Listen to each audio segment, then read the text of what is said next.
you for being here today.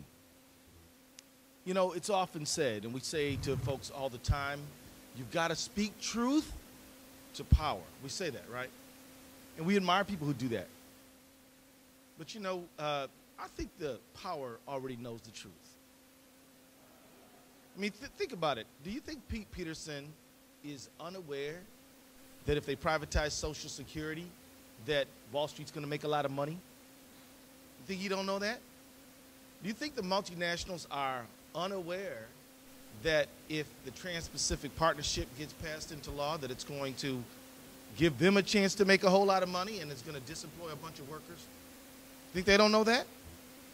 I mean, the power knows that if we slash and burn the budget, that the supports that Americans depend upon to get into a better economic situation won't be there, and people will be left on their own to fend for themselves and to work for any pay that these people care to offer.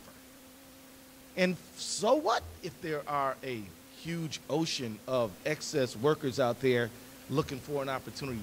That just means the people who do have a job better watch their mouth about talking about unions, right? That just means that the people who do have a job better not complain about whether they lose their fingers or toes or get incurable diseases while they're working, because they better hang on to that job. So speaking truth to power, though important, is the fact is we need to speak some truth to our own folks, right? We need to speak truth. You need to speak truth to your cousin who listens to Rush Limbaugh all the time. You need to speak truth to your sister who thinks that she's not into politics. You understand? You know who I'm talking about. Y'all got somebody? You know somebody, right? We need to talk to our people about the situation that we're in. And we need to talk to our people in a systematic, persistent, intelligent, scientific, and heart-filled way. The name of the game today is populism. What is happening now in our country is that the oligarchs are thinking that they're going to use their superior dollars to control the political scene. But what we know is that our superior numbers will trump their superior dollars, but only if we're organized and in touch with each other. And it could certainly be done. In fact, it might be done easier now than it had been in the past, because we have a lot of social networking tools we can make use of, because all we got to do is knock on the door next to our apartment and talk with our neighbors over some coffee and cake about how we're going to raise the wage to a livable wage, something that everybody cares about, how we're going to do something about this mountain of debt. We could start a conversation saying, you know what, in this nation of ours, you know, we always believe that we believe in the American dream, that if you work hard, play by the rules, you ought to be able to do well. But we're living in America where if you work hard and play by the rules, you will have mounting debt and stagnating wages. This is not the land of opportunity. This is growing to be the land of economic stagnation and being stuck. And we believe in our country and we love our country, and the thing we love about it is that you can come here and make something of yourself. But we are living in days when no matter how hard you work, that is getting more difficult every day. Now, ain't that something to start a conversation about? That's a conversation starter. We've got to talk to each other. We've got to talk to each other, and we need to do it in a systematic way. We've got to do it in a fervent way. We got to do it in a smart way. And I'm telling you, the wind is at our back. You see, the Republicans have a very, skip the Republicans, the conservative types. They have a very difficult job. They're trying to get a majority to support a program that serves only the 1%. And we're trying to get a majority to support a program that supports everybody. They actually have a harder job than us, which is why they're extremely comfortable with division, lies, deceit, and distraction. But your problem is, and my problem is, we think because we're right that we're supposed to win. And what we found out is just being right. If you're up against somebody who is utterly ruthless about pushing their program, willing to shut down the government for 16 days, willing to raise prices prices on seniors, willing to cut Social Security with change CPI, willing to cut Meals on Wheels, right? Willing to cut Head Start. You're talking about somebody who does this and is fine with it. Then you better figure that you're not dealing with an ordinary kind of person with ordinary conscience and sensibility. You're dealing with somebody else. And you've got to be clear on that. But we have an easier job because what we're talking is good for the most people. But we cannot be so naive as to believe that that alone is going to get us the victory that we need. And when I say victory, what I mean is a green, fair, prosperous America and rest of the world. So, but let me tell you, with the winds at our back, we have a lot going on.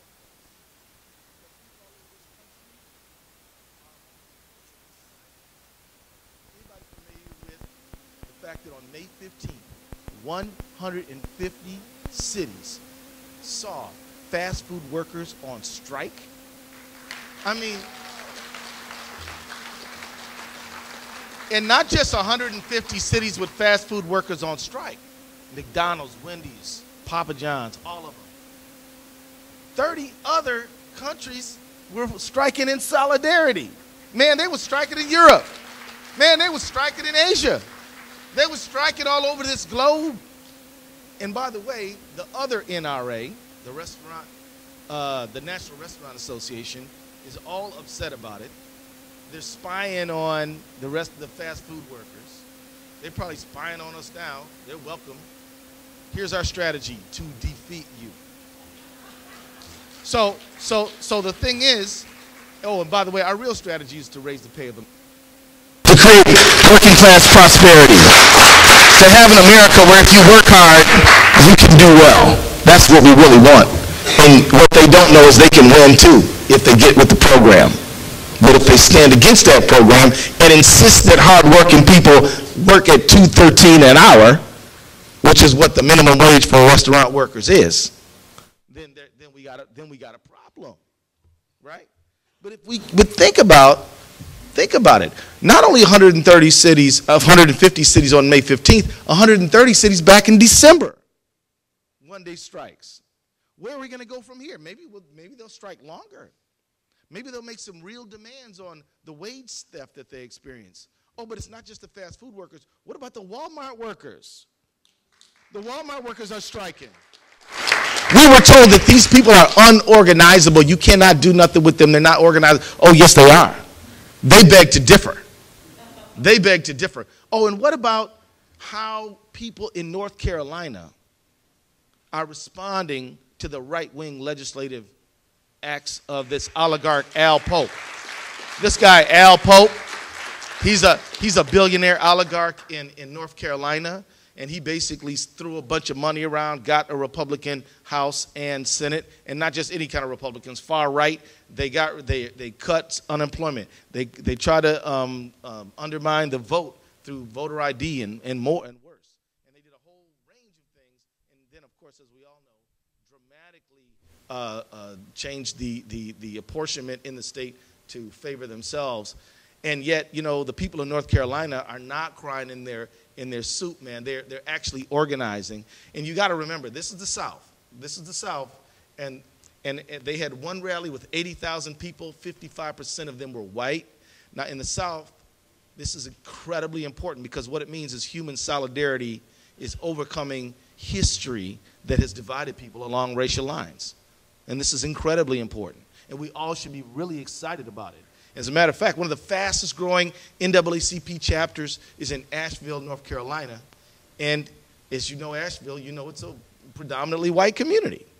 Started by white people who talked to William Barber and said, hey, can we start an NAACP chapter? He said, I don't know why not. And they're growing it.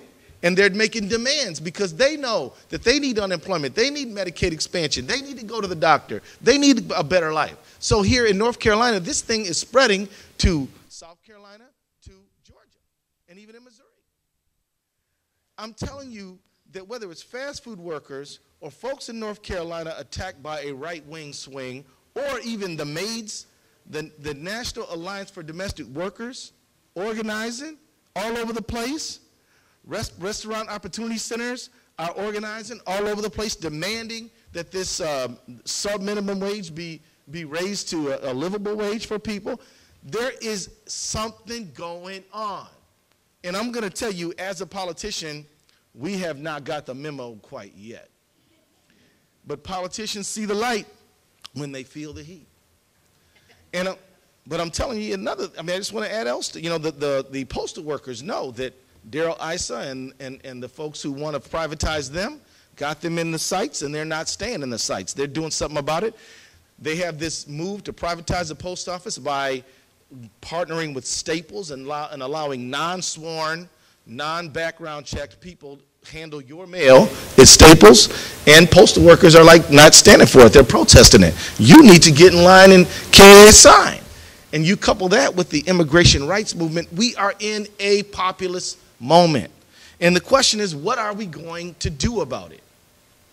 I just want to add and just build a little bit by pointing out that there are folks who thought they were not political. They thought I'm not into politics, who are now drowning in politics.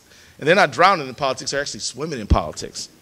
They're way above the water. One of them is a young woman named Naquasia LeGrand. Naquasia is 22. She worked at KFC, and she didn't get enough hours, so she had to take a train 2 hours to work at another KFC. And Naquasia, who lives in an apartment in New York City with 4 other adults and several other children, and the apartment has like 1 bedroom, she's like, look, I can't take this. I need $15 and a union. This is what she says. And she has become this spokesperson, 22 years old. And remember, there was a time nobody heard of Martin Luther King. He was some 26-year-old dude from Atlanta leading something they're doing down there in Montgomery. Where? Montgomery. Where? Alabama. Oh, okay. But then people figured it out after a while, right? My point is, this movement is throwing up leaders all the time. Naquasia makes minimum wage at KFC, and she chose not to accept her situation, and she's leading chants. We Can't Survive on 725. If you want to see a little bit about how smart this young lady is, check out Stephen Colbert. She was on his show, and he was throwing her curveballs, and she was catching all of them because she's smart like that. But this movement is throwing up leaders. I'm telling you, this movement is throwing up leaders, and even the presidents have to respond. The president has said some very good things about income inequality. He actually issued an executive order to raise the pay of people who work for federal contractors. By the way, this movement of federal workers, supported by the Progressive Caucus and others, have been pounding on this for over a year before he actually issued that executive order. That executive order was issued based on pressure from people, but good, he did it. But on the other hand, our president is still talking about trying to pass fast-track authority on the Trans-Pacific Partnership. And therefore, he's doing one thing with one hand and something else with the other. And we've got to get him doing the same thing with both. And so,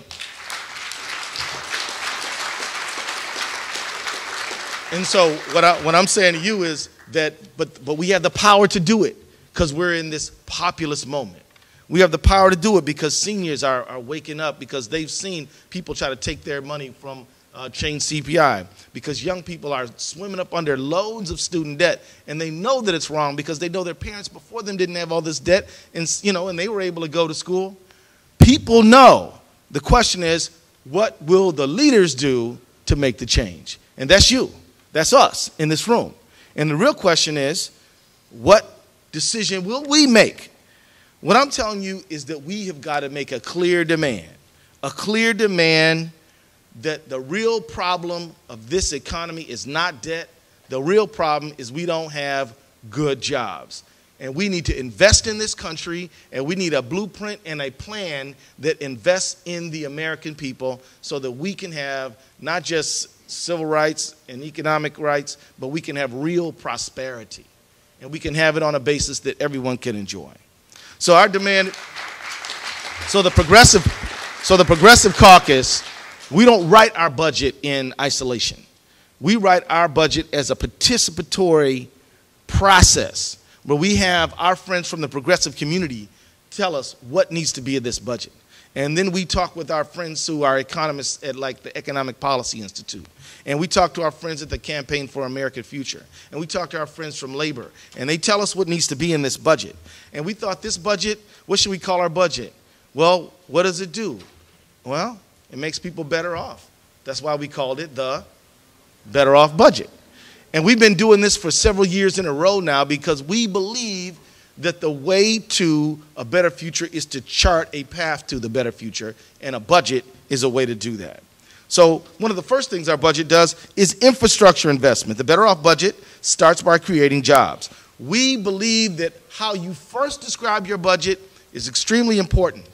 And whereas the Republicans are talking about how much debt they cut and other people are talking about other stuff, we come out the gate talking about this budget creates 8.8 million jobs by 2017.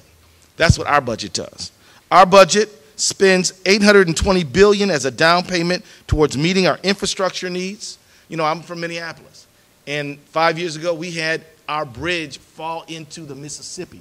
13 people were killed, 100 more people were terrified and had serious back injuries. But so when we talk about repairing infrastructure, yes, it will make us more productive. Yes, it will put more people to work. Yes, it will improve our economy, but it also improve our public safety. So it's a necessity that we do this. Not only that, the Better Off Budget would create a national infrastructure bank, which would receive $25 billion in funding over 5 years, using the funding as seed money to fund infrastructure investments around the country via loan guarantees. You know, we argue for free trade. We believe that American workers can make good products with anybody in the world. But no, not free trade. Y'all didn't correct me. Fair trade. We believe in fair trade. But we don't believe in this idea of these free trade agreements. We stand against NAFTA and NAFTA on steroids, TPP. We also believe that Wall Street has to do better by America. We have a financial transaction tax on stocks, bonds, and derivatives. Our transaction tax, which we call the Robin Hood tax, would build us $350 billion a year. And in addition to that, what it would do is it would stop this high-speed trading, which is wreaking havoc on our economy and extremely dangerous. Some of you all just read the book by Michael Lewis. It needs to be dug into. Obviously, we raise the minimum wage, but we also do something even more important, which is we strengthen labor rights. If America is a body politic, the backbone of that body is organized labor. And if organized labor is weakened, then the whole body is weakened. We have got to pass the Employer Free Choice Act. We cannot give up on this. And I'm going to tell you something that's not in our budget, but we better start thinking about. We need to make union organizing a civil right. I'm telling you this. We need to do this. We need to do this because if you fire somebody who is organized in the union, without regard to whether there's ever who wins the union election, but if you fire somebody who's organizing, everybody else gets scared and you kill the movement right there. You ought to be able to get a lawyer, sue, get discovery, get punitive damages, just like if they fired you because you were female or because you were black or because you had a disability. That's what we need to do to really stand up for our rights. But our budget, going back to our budget restores democracy. We do campaign finance in order to establish representative democracy that truly reflects our diversity. But most of all, what we do is we stand on the side of working Americans who love this country and believe that this country is worth fighting for. In the past, our country said women couldn't vote.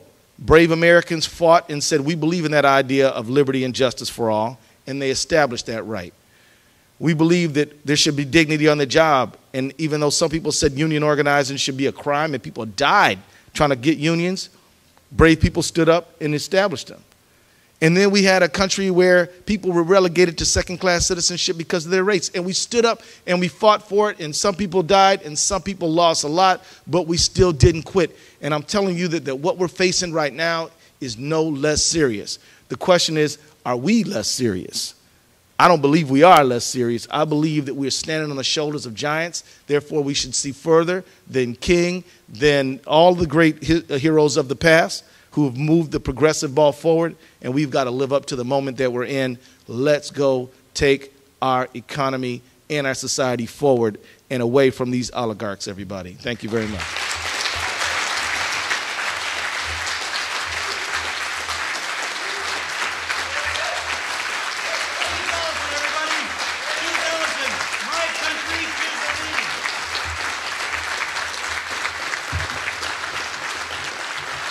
My country, 'tis of thee.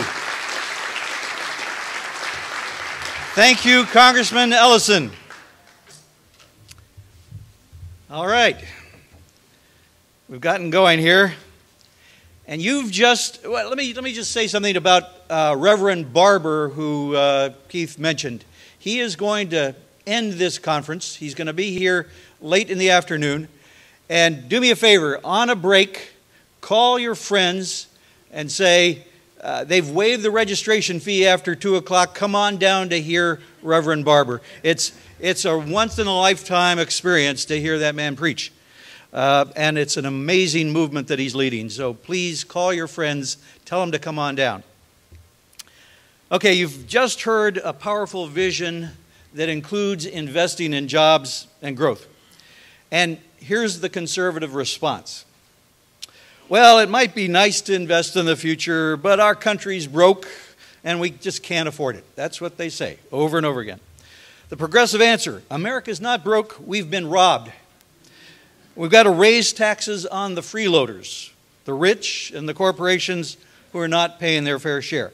Now, we had confirmed Representative Jan Schakowsky to come and lay out her legislative plan for progressive taxation, but she sends her regrets. She had a committee markup that she just had to be at. So we have a great substitute. Frank Clemente helps lead the tax organizing of more than 400 national and state-based organizations who've come together under the name Americans for Tax Fairness. ATF's basic principle, if we want investment in the economy, if we want jobs, we have to raise sufficient revenues with everyone, including the rich and the corporations, paying their fair share. So to hear about how we can act on this populist principle of tax fairness and what the battles are coming up, please welcome Frank Clemente.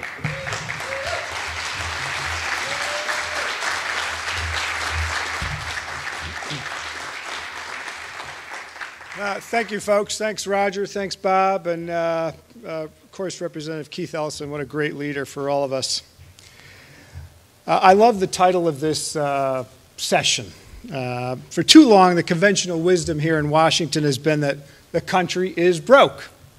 Well, I'm here to tell you that we ain't broke. We've been robbed. For months, conservatives in Congress have blocked an extension of unemployment insurance benefits because at first they said it wasn't paid for. They stonewalled. They said it would increase the deficit by $10 billion. But just 2 weeks ago, that same House of Representatives passed a $150 billion tax break for corporations that was not paid for. In other words, there are two sets of rules and there's two sets of books here in Washington. One is maintained for tax breaks and loopholes for rich and corporations. The other is maintained for the rest of us. The right wing has convinced many Americans that the cause of the deficit is overly generous spending on welfare programs and overpaid government bureaucrats. Of course, they didn't object to the trillions spent on wars in Iraq and Afghanistan, did they? They demanded the $1 trillion tax break for the rich, for the top 1% under the Bush tax cuts. You remember that? And each year, House Republicans rubber stamp Paul Ryan's budget, which would do what? It would cut taxes for the rich and corporations by 1/3. 1/3 below where they are now. Hasn't enough damage been done already? We already raised $500 billion less than it costs to run the government each year. That's $500 billion is the entire amount that we spend on aid to schools, college loan assistance, transportation, housing, homeland security, energy programs, NASA, environmental protection. That includes money for Big Bird and for the Weather Channel.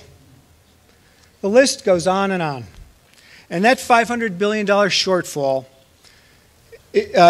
is before the bulk of the baby boom generation retires, when the gap will grow even larger. It's before we close the Social Security shortfall. It's before we make investments needed to rebuild our infrastructure, provide universal pre-K, accelerate medical research, develop more clean energy sources, and more.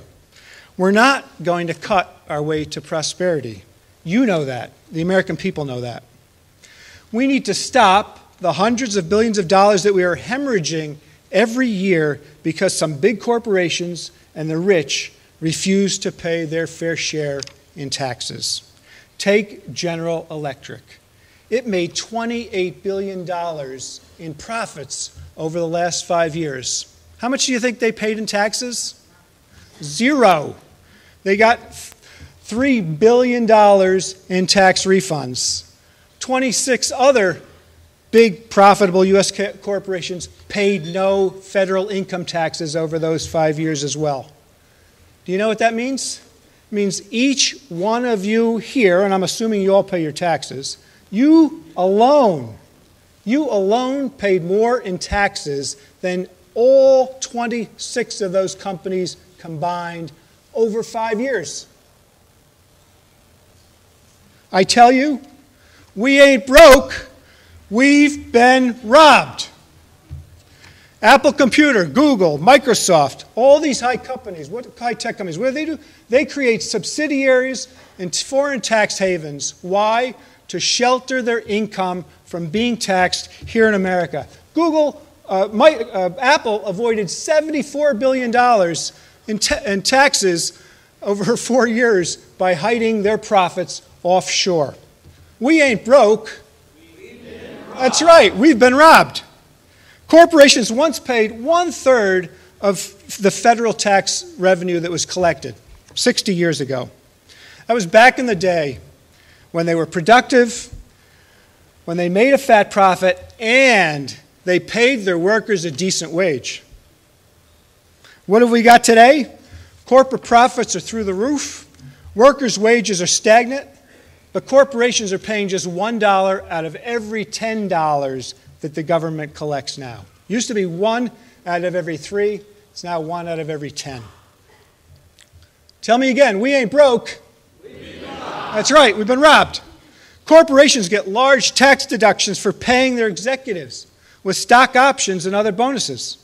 These bonuses incentivize CEOs to take wild bets with corporate money. But you and I, guess what? We are subsidizing those bonus packages. It's costing us $50 billion over 10 years. Companies are getting a tax break for paying their chief executives more. We ain't broke. And billionaires and millionaires, they're paying a lower effective tax rate than secretaries and teachers. Why is that? Because the tax rate on income generated from the investments of the wealthy is lower than the tax rate on the income that all of us pay on our salaries and on our wages. I tell you, we ain't broke. America's richest families, the Waltons, who own more than half of Walmart, and casino mogul Sheldon Adelson, we've heard about him financing elections. They are exploiting a new tax loophole that virtually guarantees that they will pay little, if any, estate tax on the billions of dollars they set aside for their heirs. One last time, folks, we ain't broke. And we're being robbed every day. The good news is the American people feel the same anger that you do when you hear about these tax cheats. People know deep in their hearts that the system is not fair. the tax system is rigged. For decades, conservatives have bludgeoned progressives with the tax issue. They convinced many Americans that their tax dollars were being wasted. They misled people into believing that the country was hemorrhaging money on food stamps and international aid. International aid, it's about 1% of the federal budget. This put too many progressives in a defensive crouch on taxes. It was considered a topic better not discussed.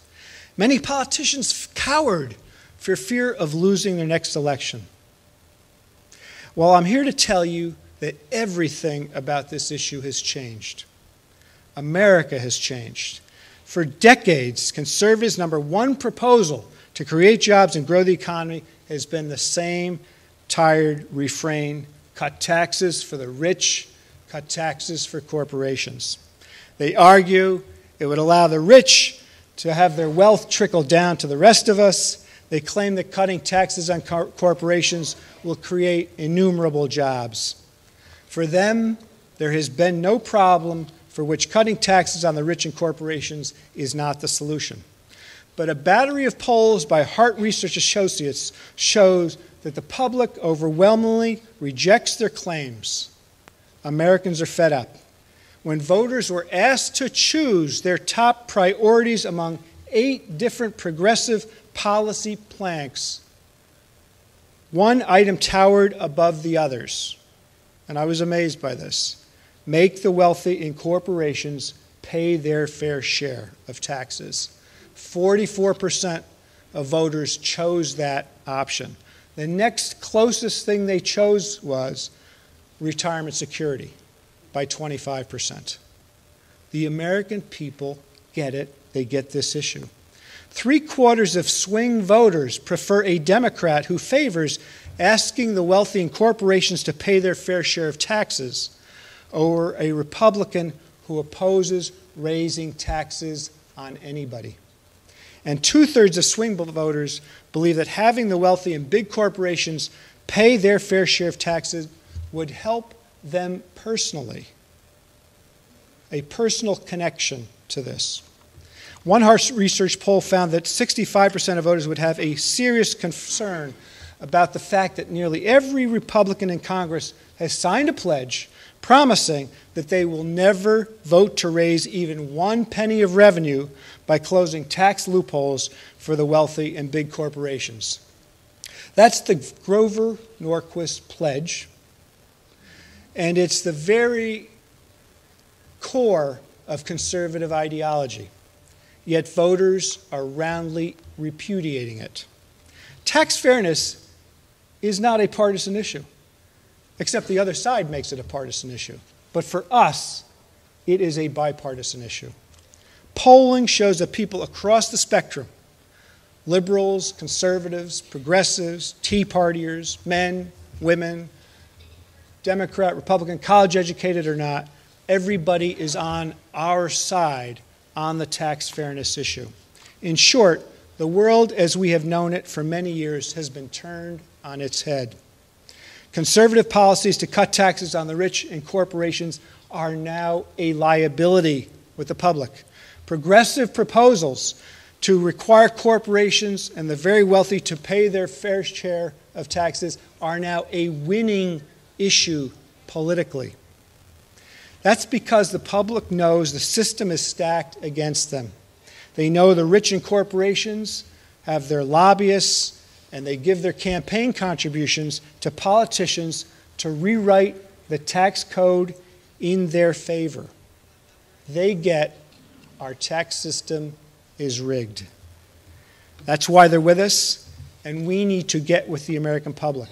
In his 2012 campaign, President Obama showed that one could win a presidential election while being a troubadour of taxing the rich. He called for ending the Bush tax cuts on the top 2%. As presidents, his budgets have proposed raising an additional $1 trillion over 10 years on the richest 2%.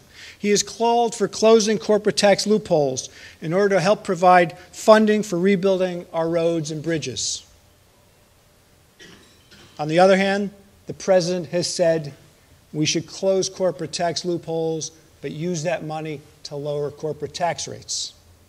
He's good on some stuff, and he's not good on some other things. We need to hold him accountable on that. U.S. Senate Democratic leaders have pushed for a budget that also raises $1 trillion by eliminating tax breaks for the rich and closing corporate tax loopholes. But that's not nearly enough. The people showing us the way on tax reform are Representative Keith Ellison, Jan Schakowsky, who is supposed to be speaking here today, Representative Raul Grijalva, and other members of the Progressive Caucus who have produced their better off budget each year. They are the true leaders. They propose to raise trillions, invest those trillions, reduce the deficit, and grow the economy and create 8 million new jobs.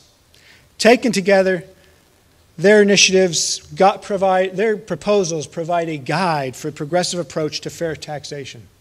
That includes eliminating tax breaks for companies that ship jobs and profits offshore. How can we be subsidizing a company to take its plant, its factory, its office, go to India, go to Africa, take our jobs with them, sell products back here, make huge profits, and not pay taxes on that? Or for us to be subsidizing the cost of them doing that. That is unconscionable. We need to stop it today.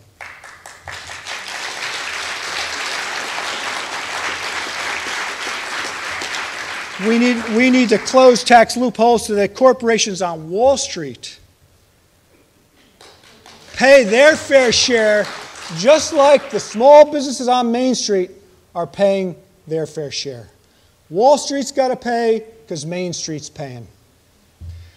We need to tax the income that Bill Gates and Warren Buffett and Sheldon Adelson make on their investments.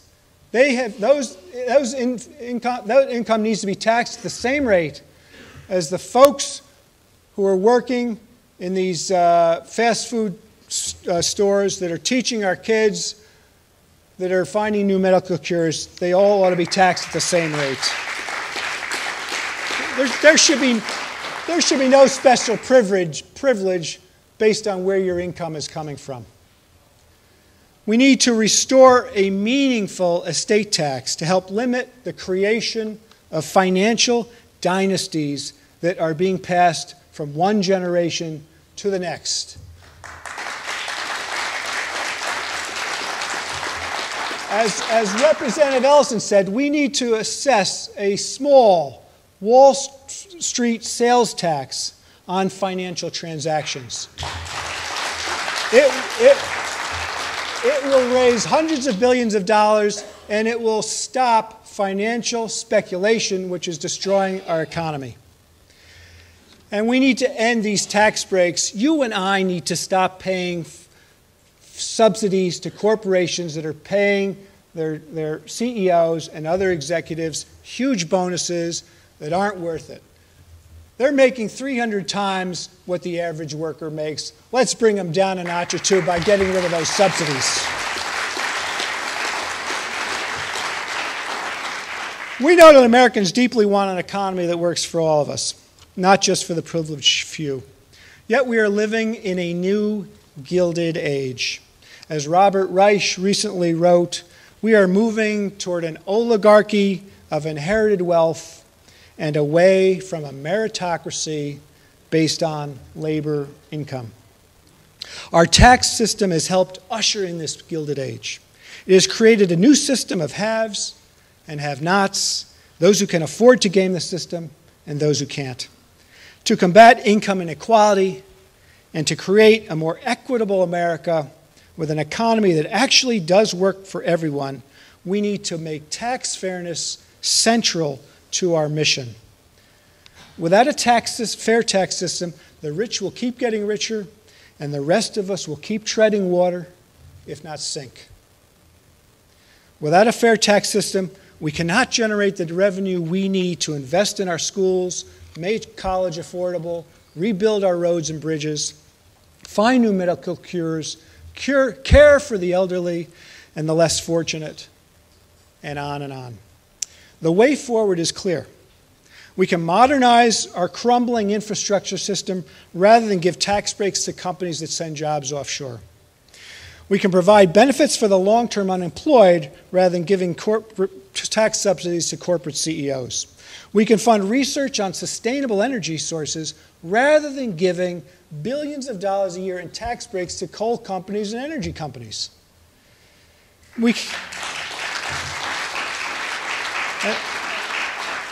And we can make pre-K education available to all Americans rather than continue billionaire loopholes in the estate tax. We know where the American public stands. We need to make sure our elected leaders stand with them. We need to own this tax issue. It needs to be a foundation for us the same way it's a foundation for the other side. They beat this drum every day. They say no, no, no to what we want. It's time for us to lead. It's time for us to take this issue to the American public. They are with us. They just need folks to help lead them. Thank you.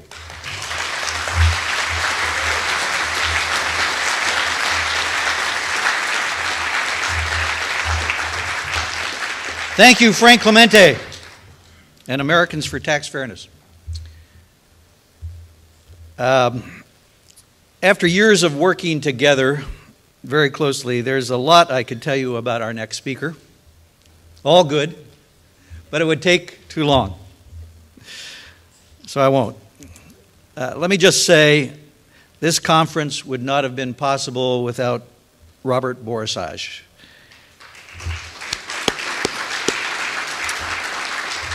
He's the co-director and co-founder of the Campaign for America's Future. Many of you wouldn't be in your seats today if it wasn't for reading his writing about the new populism, which he's been doing for quite some time. But he's also an organizer. He's skilled at bringing diverse groups of people together to realize that we've got to get out of our silos and work together on these broad, cross-cutting economic issues. So please read his important vision statement for a populist movement. It's in your packet. It's also on our website. And please help me welcome Robert Borisage.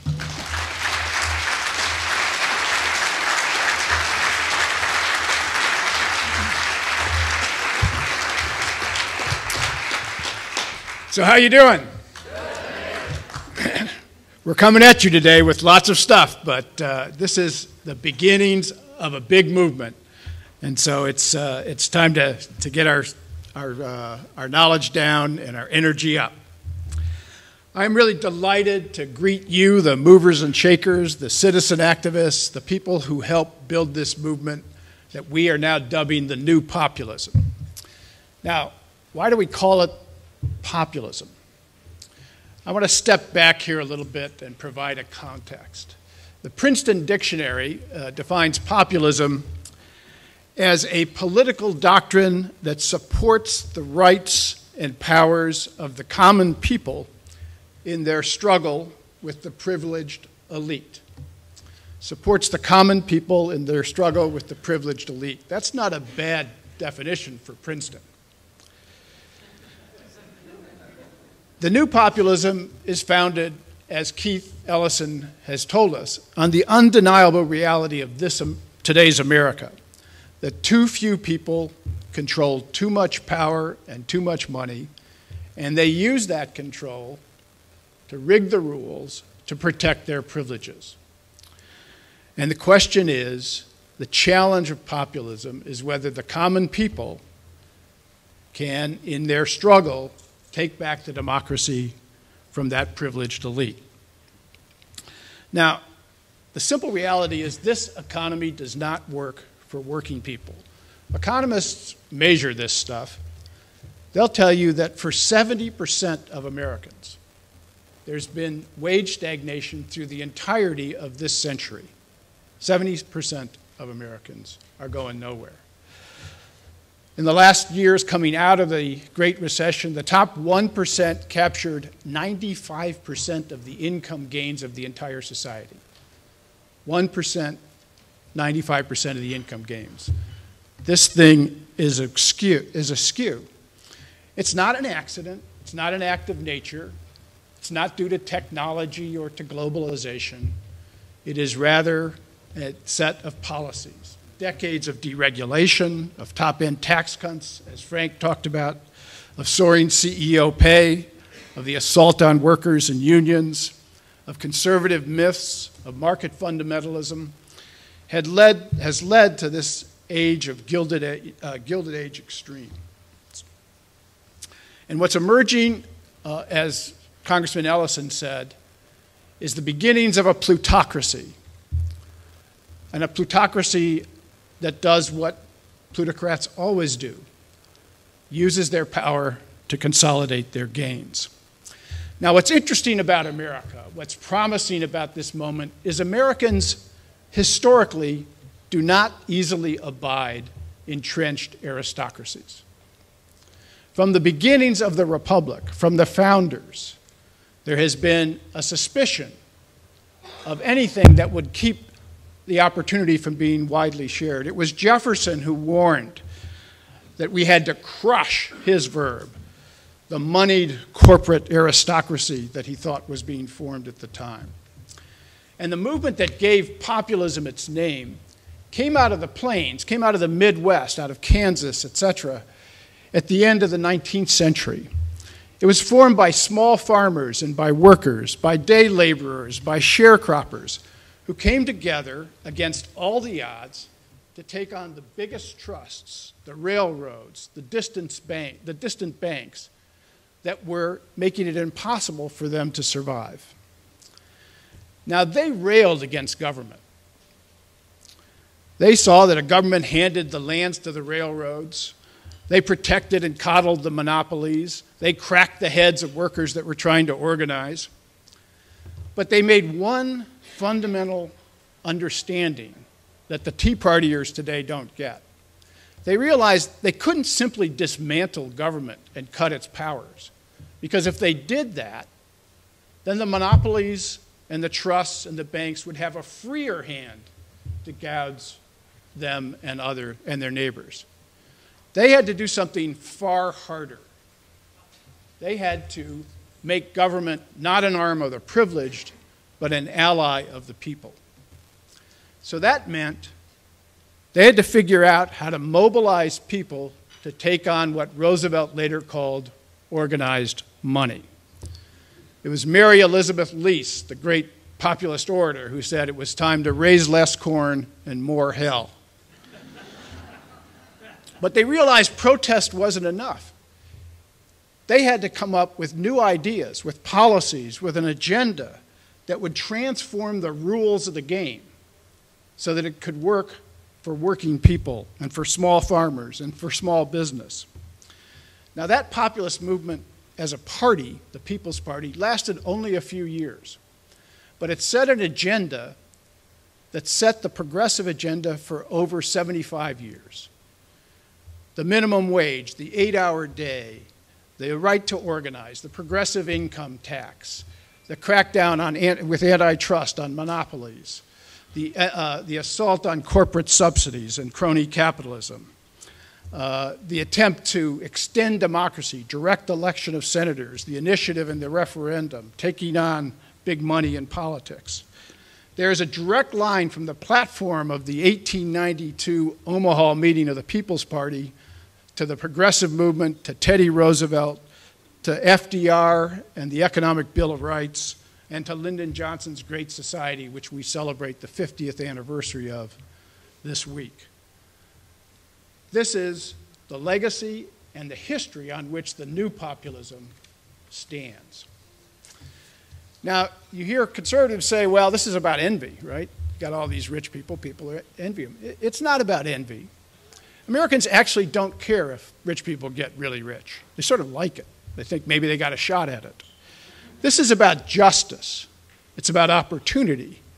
It's about making sure that the game's not so rigged that the doors are shut for anyone else to get into it, so that the economy doesn't work for the majority, it only works for the few. And what we understand now, what's so blatant now, and what people are coming to understand, is that this game, in fact, is fixed, and the deck, in fact, is stacked. We see billionaires like Sheldon Anderson gathering Republican presidential nominees and treating them like sort of toy plastic soldiers that he can toy with as he decides who he's going to pick as his champion. As Frank said, we see millionaires paying lower taxes than their chauffeurs. We see multinationals stashing profits abroad and paying lower taxes than mom and pop businesses. It is, as hotel magnate Leona Helmsley said famously years ago, well, taxes are for little people. And we see CEO salaries. IPS, the Institute for Policy Studies, has just released a study showing that 40% of CEOs in the top 25 companies with the biggest incomes over the last years have pocketed multi-million-dollar bonuses, even though for 40% of them, their companies were either busted for violating the law, they were booted because they were failures and still got the bonuses, and yet this process of CEO pay soaring and worker pay declining continues. We see the Wall Street bankers. These are the folks who blew up the economy with their excesses and got bailed out. And now they're back. They're pretending to be masters of the universe again. They've reopened the financial casino, and they seem to be clear that they are immune from any prosecution for what the FBI called an epidemic of fraud that they profited from. Jail, after all, is for little people. So what does it take to take this all on? It gets to be forbidding when you think about the power arrayed against us. Yes, mobilized people have to take on organized money. And the politics and the agenda of our time has to change. Keith Ellison laid out some of the agenda of the Progressive Caucus budget, the idea that you can pay for the investments we need to solve the public squalor that we now wallow in by taxing and ensuring that the rich and corporations pay their fair share of taxes. But redistribution isn't enough. We've got to change the rules of the economy. We have to expand shared security, not cut it back. We have to make work pay, empowering workers, lifting the floor, patching the roof, putting a lid on CEO extremes. We have to curb Wall Street speculation and make banking boring again. We have to balance trade and more. All of this is essential to a deal. You're going to hear a lot about this agenda today.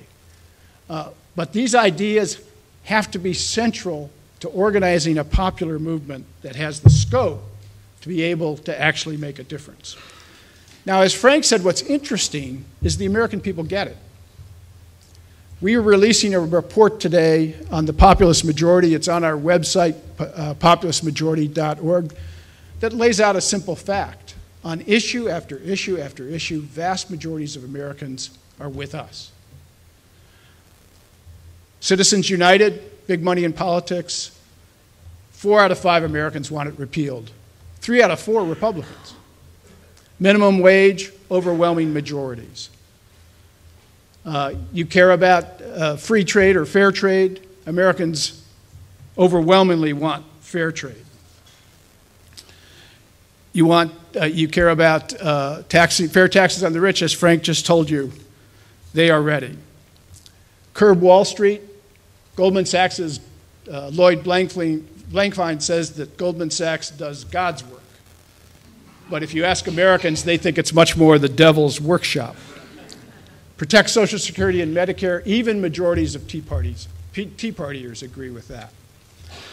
So this populism is not, it has a popular grounding. It is grounded in where people's attitudes are already, in a sense, before the politics has even begun. And we don't have to invent it. It's here, it's happening now. It's already stirring. It's Occupy in 160 cities, putting inequality at the center of our political debate. It's exploited low-wage workers, as Keith talked about, protesting fast food restaurants across the country.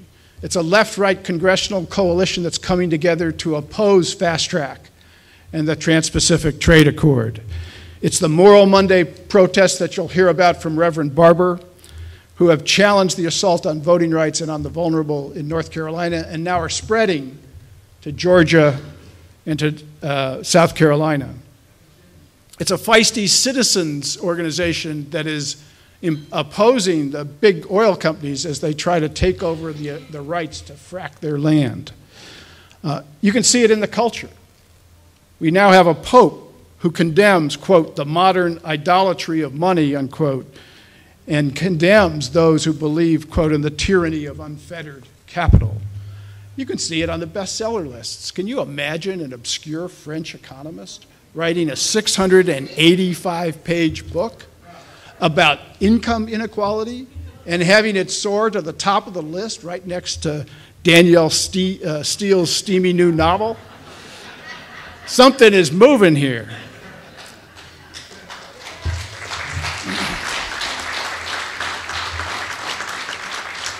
And forceful leaders are emerging. You're going to hear from some of them today. Sherrod Brown, an extraordinary champion of working people out of Ohio. Elizabeth Warren. Bernie Sanders. You've heard from Keith Ellison. Across the country, mayors, populist mayors are being elected, led by New York's Mayor Bill de Blasio, who ran in New York, talking about a tale of two cities and demanding the right to raise taxes on the rich to pay for universal pre-K for every child.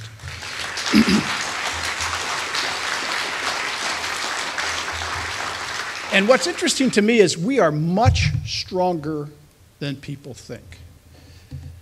The entire base of the Obama majority, the rising American electorate, people of color, single women, the millennials, they have fared the worst in this economy. And more they are demanding changes so that it works for them. It is not an accident that senators have adopted Elizabeth Warren's call to raise taxes on millionaires to be able to renegotiate the debts of students that have graduated so that they can pay at least closer to an affordable interest rate. At the organized base of the party, from unions to community activists, they are ready. So the question for us is not something we have to invent, not something that we have to create. It's simply we've got to start to organize. So today, we'll report on that majority. You'll hear leaders from this movement. We'll talk about the fundamental reforms that have to be taken. And we'll start down this road. Now, we're going to have an election. People say conservatives are going to win because Democrats are discouraged. There's going to be a low turnout. But you should understand, this has only started. This is not about one election. It's not about one leader. This is going to take a long time, and we're going to have to keep building. It will take muckraking and organizing and teaching and protests and new ideas and new allies. It will face fierce resistance. It's against the odds. The wealthy and the powerful spend lavishly to defend their privileges. And our entire system really is designed to clog change, not facilitate it. But as Keith said, when people actually speak, politicians start to listen. And we've only just begun to build. And the stakes truly are fundamental. We are in an historic project. And the question is whether the democracy, in fact, can reclaim the country from an emerging and entrenched elite. This is a project worth devoting energy, ideas, lives to. It's one we have to start, and let's get on it. Thank you.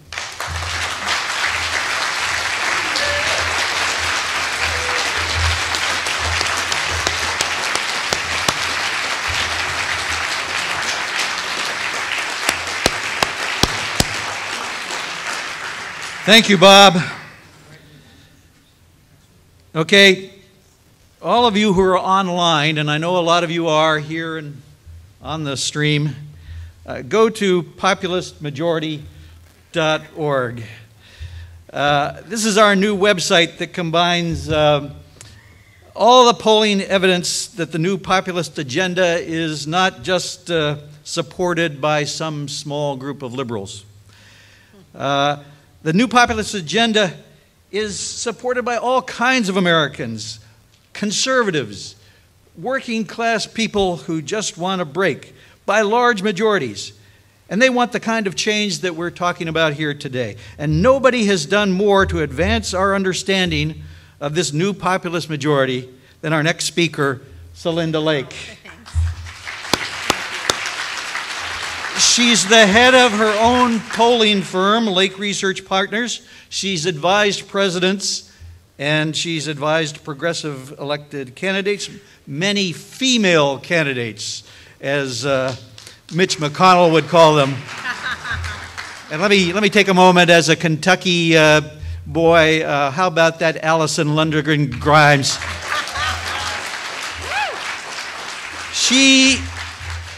She's even won the respect of conservative pollsters like Ed Goas, who she works with, in the GW Battleground poll. So please welcome our incredible resource, Celinda Lake.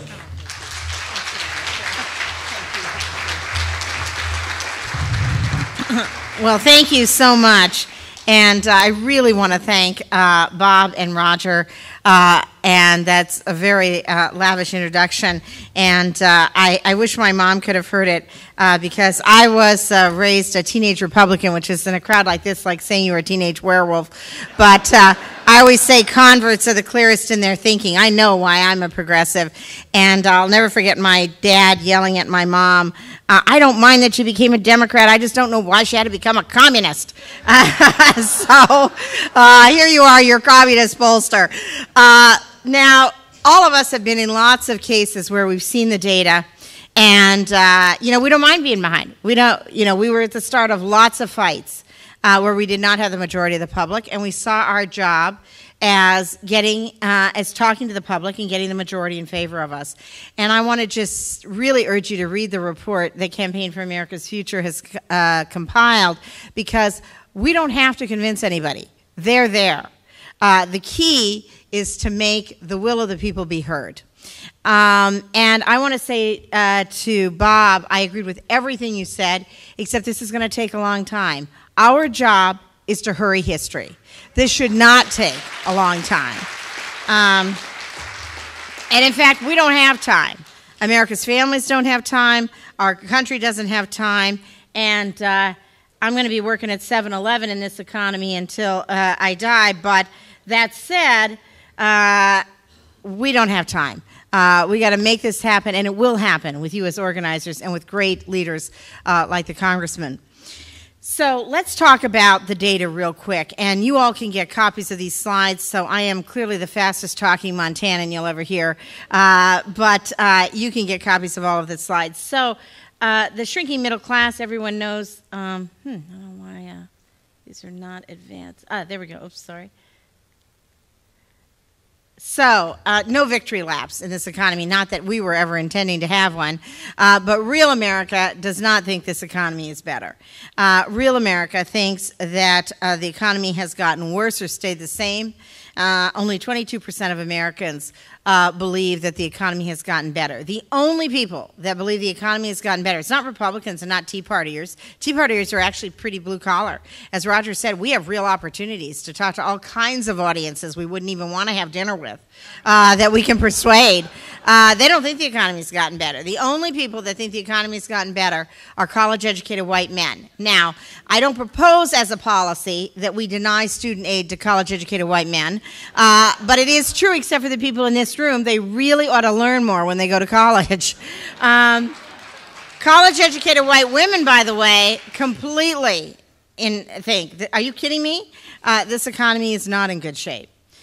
People believe overwhelmingly that the middle class is disappearing.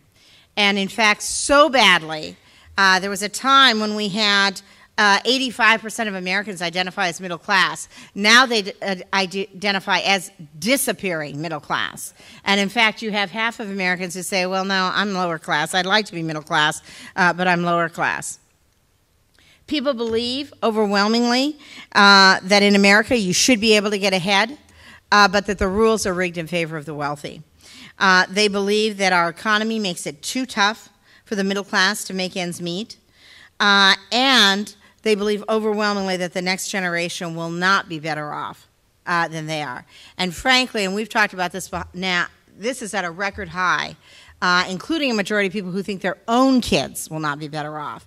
Well, in this country, if you're like my family, you came to the East Coast because you were one step ahead of the family and the law, the famine and the law, and then you went west because you were one step ahead of the law, and you make those moves, and you work hard for your kids because things are supposed to be they're supposed to be better off. It is not worth it to work this hard for this little vacation and to put up with those teenage kids who are damn annoying unless they're going to be better off.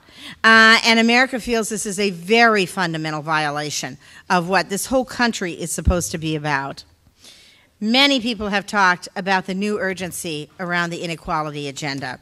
And people believe overwhelmingly that the wealthy are the only people who have made out ahead in this economy, that everybody else is falling behind. And we now have economic data, and thanks to Campaign for America's Future, we have great economic data validating why this is happening, but real people knew it already. This is why I love being a pollster, because conventional wisdom is about 95% wrong, plus or minus 5%, and Beltway conventional wisdom is 100% wrong. So people are there. Their real experience already tells them this. People believe overwhelmingly that it's a big problem, that inequality is a big problem. But frankly, people think they're in that problem too. They don't think they have to go to look for somebody vulnerable. They don't think they have to look past their kitchen table to find somebody vulnerable. We all are in this together. And as Carol Moseley Braun said, whether you came over on the Mayflower, whether you came over on a cruise ship, or whether you came over on a slave ship, we're all in the same boat now.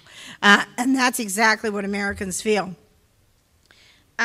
Okay, people are not supposed to want to have a role for government. Well, we use the dreaded G word. We also use the dreaded F word sometimes, federal government. And people said overwhelmingly, this is so bad, we have to have a role for government here.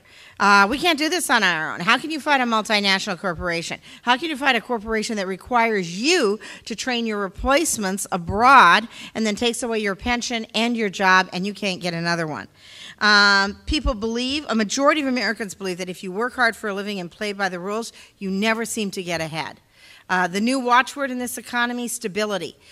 People think that even when you work and do everything right, AIG can make a decision and your mortgage is gone. Who even knew AIG had your mortgage? Greece can make a decision and your pension is gone. And as one person said in a focus group, I don't even like Greek food and my pension's gone. But the right has an answer on this too. And the number one warning I would make to you is there are Republican pollsters and there are Republicans and Republican leaders who will be running for president who get this new populism. You will see a new populism on the right. That's where the power of the Tea Party is coming from. Notice the strongest statement on this chart.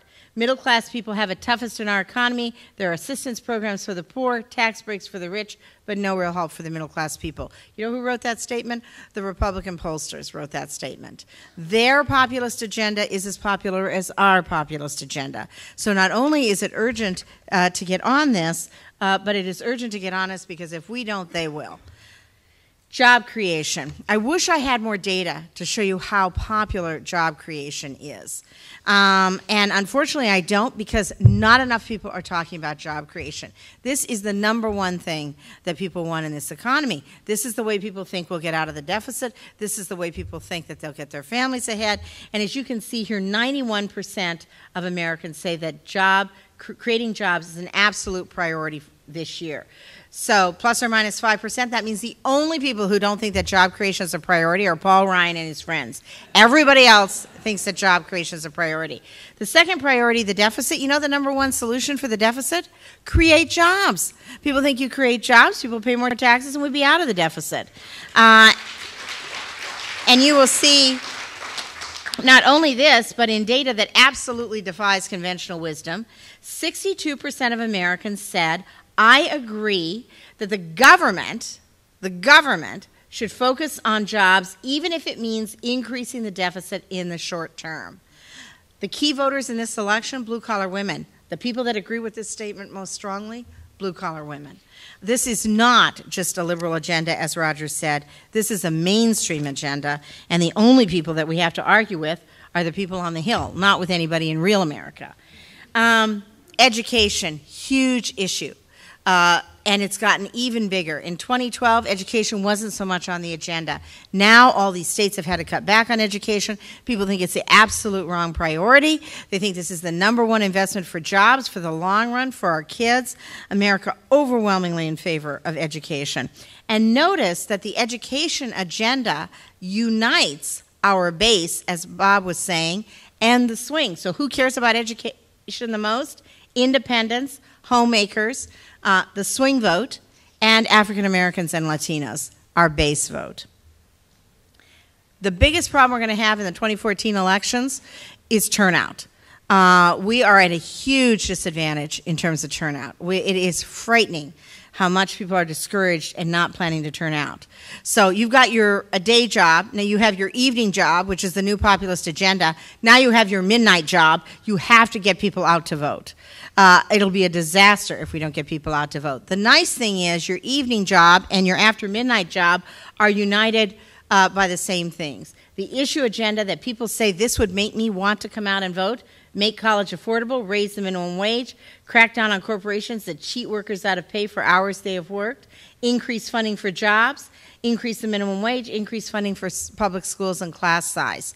The investment agenda is not supposed to be popular. Everybody tells us we can't talk about any of these things. It costs money. Yeah, no shit, it costs money. It also costs a lot of money if you don't do these things. And people overwhelmingly in favor of this agenda and willing to vote if this agenda is spoken to. Tax fairness, nobody leading the charge better than Frank Clementi, and what a terrific presentation. People overwhelmingly in favor of tax fairness. This is our answer to their lower tax agenda. And their lower tax agenda still has power. We did an inequality agenda. We wrote our side. We said we're going to close the inequality gap between the wealthy. The Republicans wrote their side of the agenda, which said the best way to do that is cut taxes and remove regulations. It was dead even in the public's mind. They have a populist agenda too. But when we add tax fairness to the agenda, we pull ahead on taxes. And in fact, as progressives, we're the most competitive we have been on taxes in decades, precisely because of the power of that populist tax agenda. Taxes on the richest 2%, 70% of voters support it, 65% overwhelming support for taxing the wealthiest, taxing the corporations that aren't paying any taxes, taxing the wealthiest 1%. People think, people aren't very good at math in America. God bless Americans. My favorite question on this is we asked people, how many people do you think are in the top 1%? The average guess was 10% of Americans in the top 1%. God bless America, we're not very good at math. But most people do not think they are going to be in the richest 2% in their lifetime. They are good enough at math to figure that one out. We asked people tax loopholes. Which is your view? America has the highest income tax rates on businesses. We need tax reform that broadens the base, eliminates loopholes, which will allow us to reduce corporate tax rates. This is the kind of pro-growth tax reform that will make the system simpler, fairer, grow our economy, and raise more revenue. Not pretty powerfully worded statement, right? For the public, you'd think we would get clobbered with that statement. We said the tax system is rigged in favor of special interests against the middle class. Large corporations are paying no federal taxes this year. They avoid billions by storing it offshore, which people think is outrageous. They call these corporations Benedict Arnold corporations. It's about time big corporations started living by the same rules as the rest of us. We trumped their statement by 2-1 with that populist tax statement.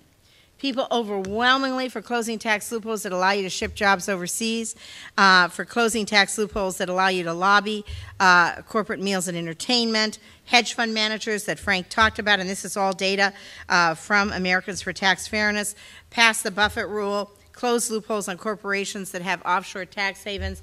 This stuff is wildly favorable. 62 to 79% in support, solid majority strongly in favor. These policies are more popular than most Congress people in America. And these are strong winning policies. The investment agenda. People are worried about money. They are worried about where the money is going to come from. You know how to turn that equation around? Add tax fairness to it.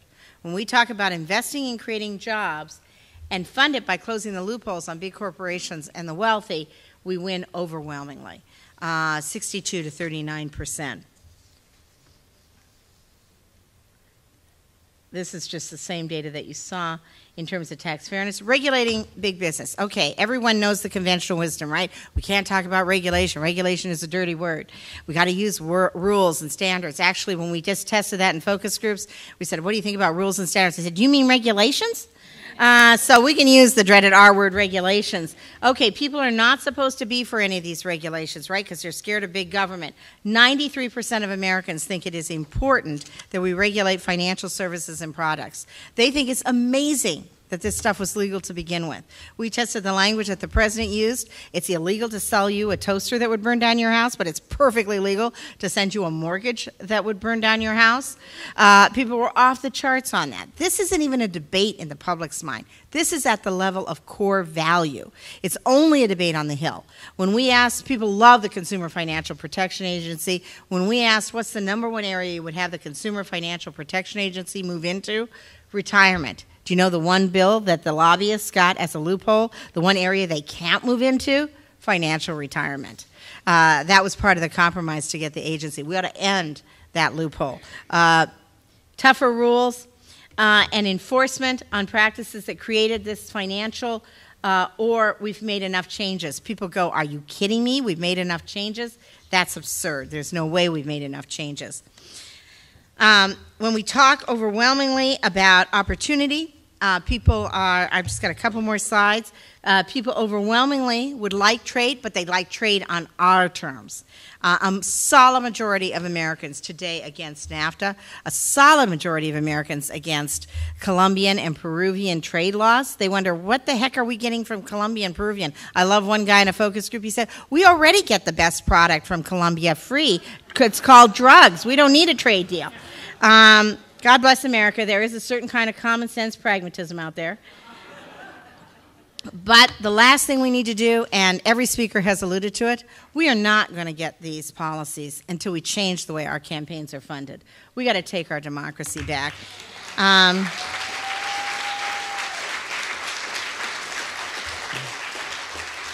The only people more unpopular than members of Congress are the people who put them there, the big money campaign donors. And overwhelmingly, people believe that we need big changes in our campaign finance system, and that number is on the rise. We thought it had topped out, but that number is actually on the rise. So it is our time. The public is with us. We need to organize. We need to nominate candidates who will support this agenda, and we will win, and it won't take a long time. In fact, let's make it take just 6 months, and let's grab back those elections. Thank you.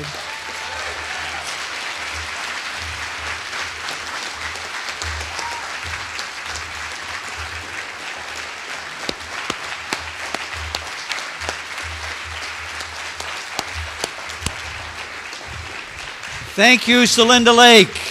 She's a national treasure. Okay, we're going to take a short break, not too long, and come back here ready to go. One of my announcements is really serious. After Elizabeth Warren and lunch, we are opening the doors to anybody who wants to come.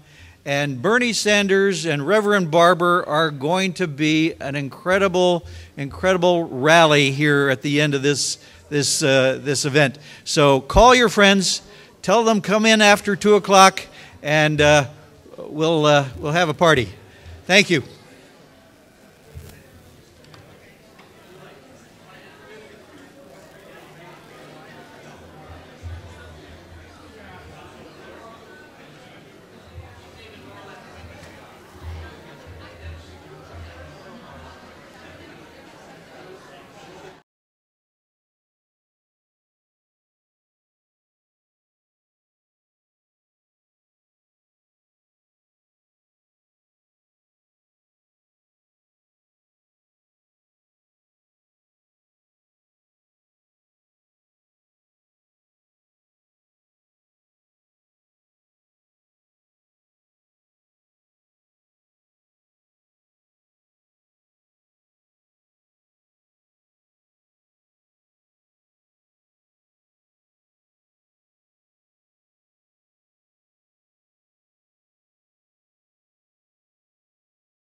We're going to begin.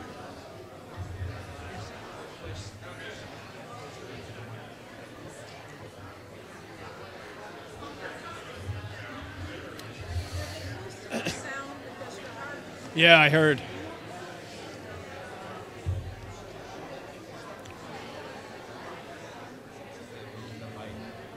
What?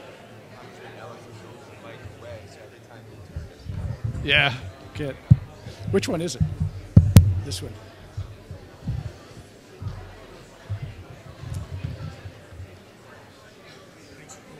Sure. Can I get everyone to take their seats? We're going to get started.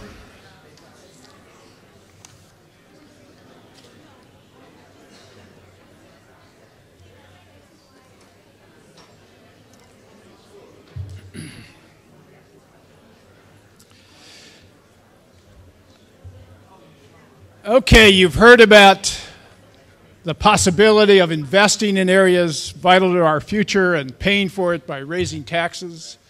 You've heard about where the American people are and how they stand with us. The next session, we want to take on the big rules of the games that we have to challenge. The big ways they've structured the deal so that it doesn't work for most Americans. And to start us off, we have a slight change in your agenda. To start us off, we're going to start with Thea Lee. Thea is the Deputy Chief of Staff in the President's Office of the AFL-CIO, the International Labor Confederation. She heads and does their leading research on international economic policy. She is one of America's true resources on global trade policies. She's been really a stalwart advocate for the simple proposition that trade accords ought to be able to protect the rights of workers and not just the rights of investors. Somehow, worker rights always become discretionary in those accords, and investor rights always are at the center of them. She's going to come to us and talk to us about that trade policy, the fast track that has been taking us to nowhere, the trade policies that have run up deficits unprecedented in the history of man, and talk to us about what we might do to make America move to a fair and balanced trade that would generate jobs, not move them abroad. Thea Lee.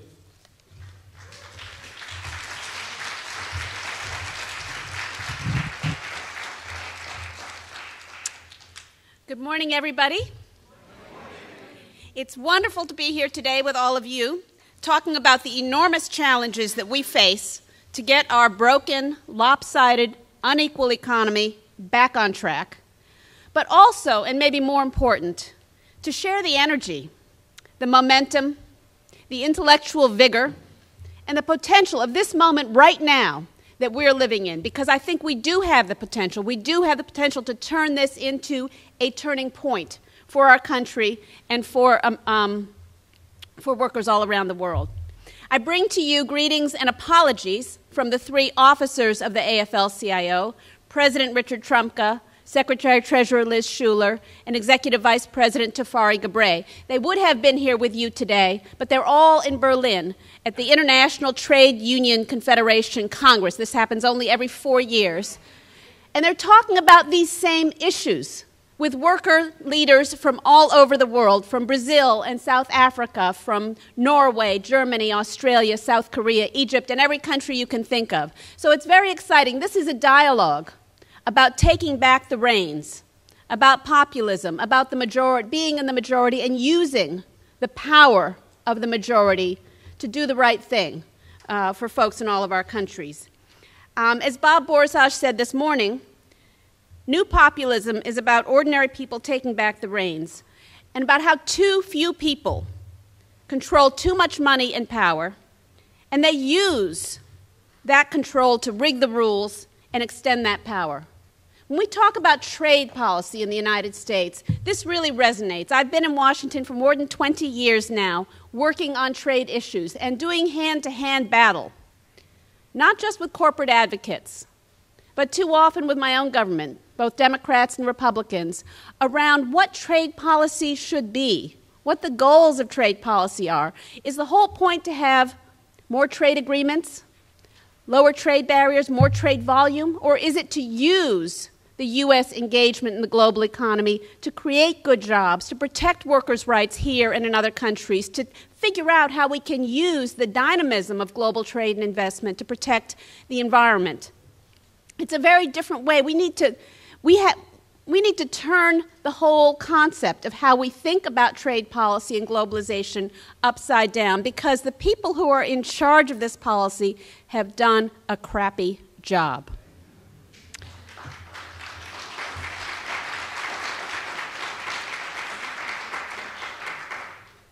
I'm so happy to be here today with Jerry Bernstein, who will follow me, and all the folks who have come before, Frank Clementi talking about fair tax policies, where everyone today is laying the groundwork for what a healthy domestic economy looks like. Good jobs, full employment, strong unions, raising wages, fair taxes. But the truth is, we cannot build a strong domestic economy here in the United States in the year 2014 if we don't change, fix, reform the way we engage in the global economy. I don't care if it's about labor law reform or tax policy or climate change or health care or consumer protections or clean water. We can't get that done if we allow our leaders to embed ourselves in the global economy in a way that gives all the power to multinational corporations and none of the power to working people. Our government right now is in the midst of negotiating what we call the mega treaties. The Trans-Pacific Partnership, which is with 12 countries in Asia and Latin America and the Oceania. The Transatlantic Trade and Investment Partnership, which is with the European Union. Both of these treaties together, if completed, cover more than 2/3 of global GDP. These are enormously important and weighty treaties, and yet too few of you know what's on the table right now because these treaties are not done in a transparent way. Stakeholders, citizens, workers, environmentalists, consumer advocates aren't in the room. They aren't being given the information they need. Congress isn't being given the information they need to make judgments about each step of the way, what our government is willing to put on the table to clinch a deal. And that's where the whole fast-track process, which I know you probably remember from some of the past battles that we've had in the late 90s and the early 2000s, which is the process by which Congress gives the executive branch authority to negotiate these agreements and to bring them back to Congress for an up or down vote, no amendments, and an accelerated timetable. And they need fast track because these deals are unpopular and because these deals reach deep into what we consider the domestic fabric, the domestic decision-making and sovereign democratic decision-making process, whether it's regulatory coherence or labor laws or good jobs or our ability to stimulate our own economy through using our tax dollars to buy American-made products. Each of those things are at risk because of the specific provisions that are negotiated by our government. We should be at the table.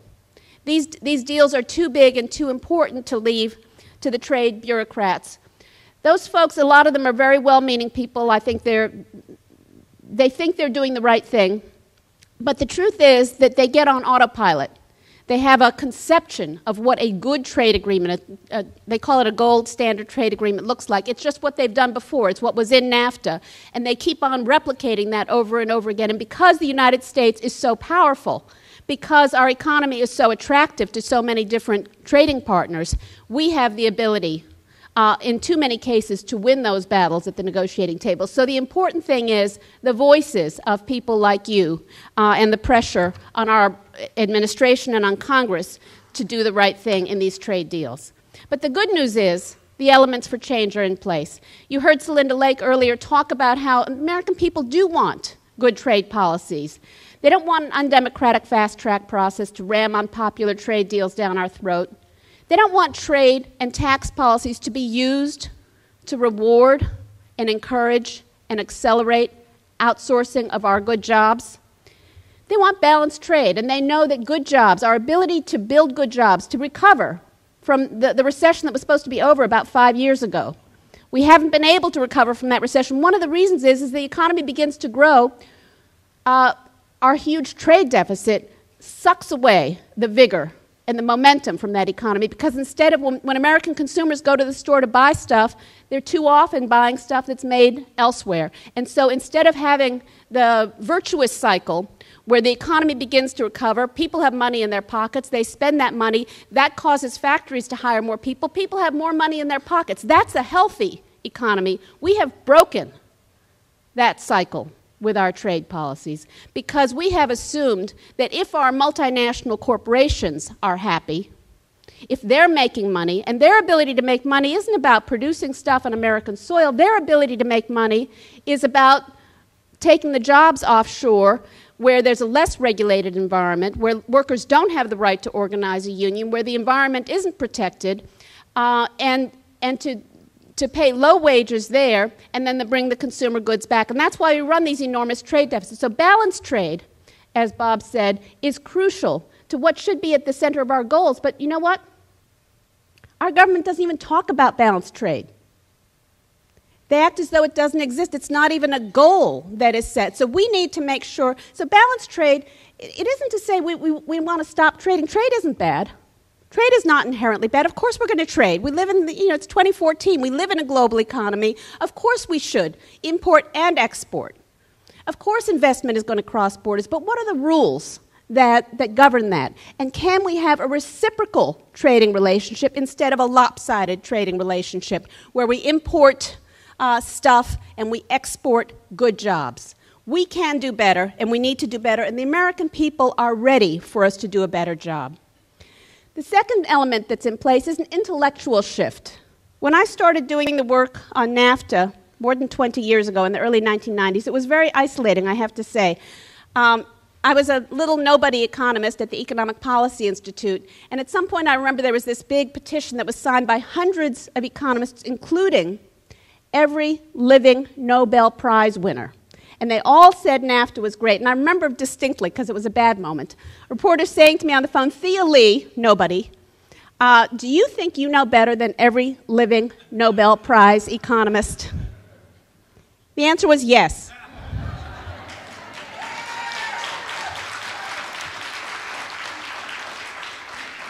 Not because I was a better economist, because I wasn't, but because I actually read the NAFTA.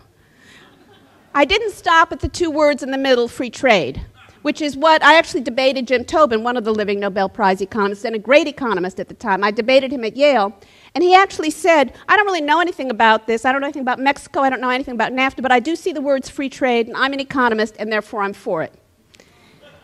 But the good news is that this debate has actually come pretty far since then, and we are seeing a shift where really thoughtful, major, respectable economists are coming to a different place. Even Paul Samuelson, a few years ago, some of you remember, weighed in to say, well, wait a minute.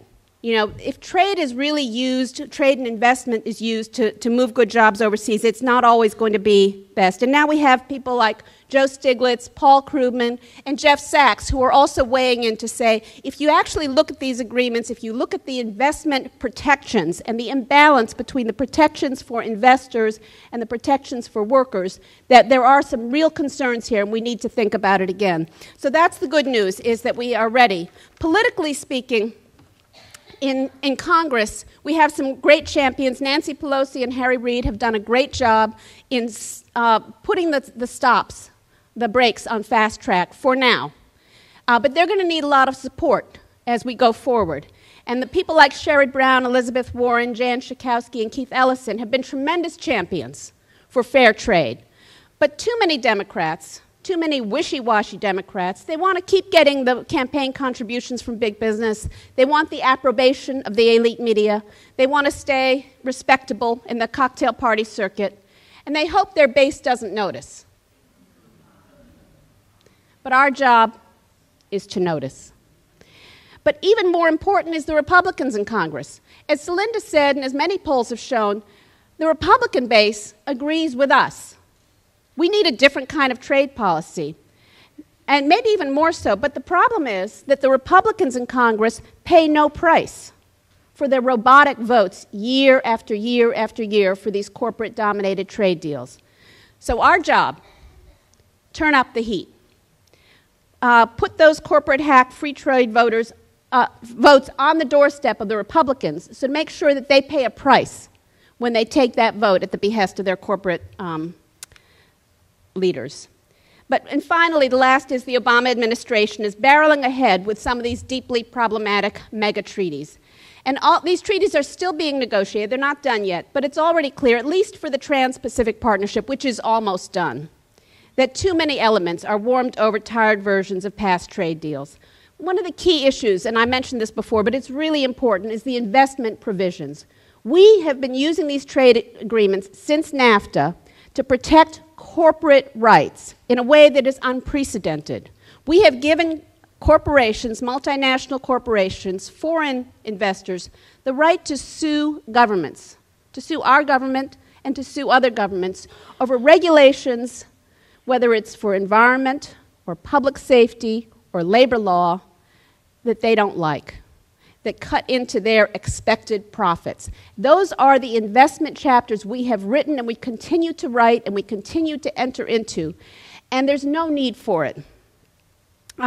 Let me wrap up quickly, but even the Cato Institute, the right-wing libertarian Cato Institute, weighed in recently and said, we should just ditch these investment provisions from our trade deals. They're free traders. They want the trade deals to go through. But even Cato said, and it was really interesting economic analysis, you should look it up on their website, that these agreements are essentially a way for the government to subsidize risk-averse corporations to engage in outsourcing. So if corporations are afraid it's too risky to move production to another country because they might not have good protections there, the courts might be unjust, or the government might not give them our government is going to step in and say, don't worry, we're going to let you go to an extranational tribunal, and you're going to have extra protections in that tribunal.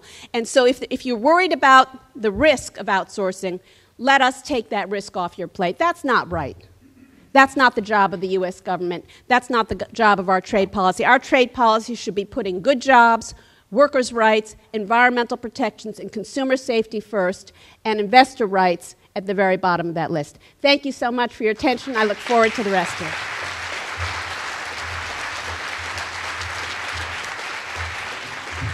Thea Lee.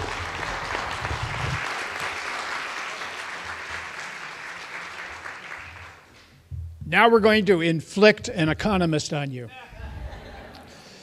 There's a simple proposition here. When workers are in demand and jobs are plentiful, wages go up.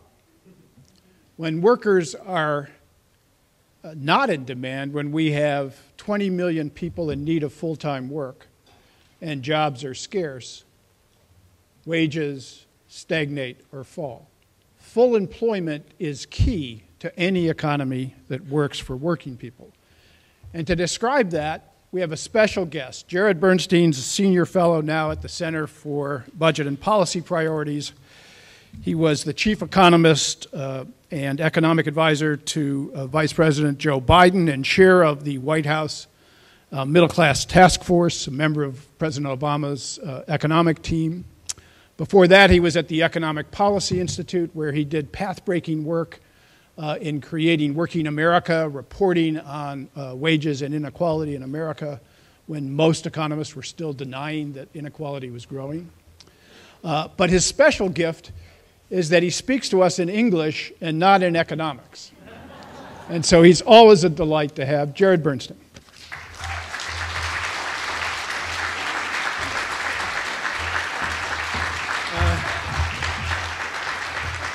So if you begin by inverting a matrix in three-dimensional space, I was at the Economic Policy Institute back there with Thea. By the way, I would rather listen to Thea than any Nobel laureate economist.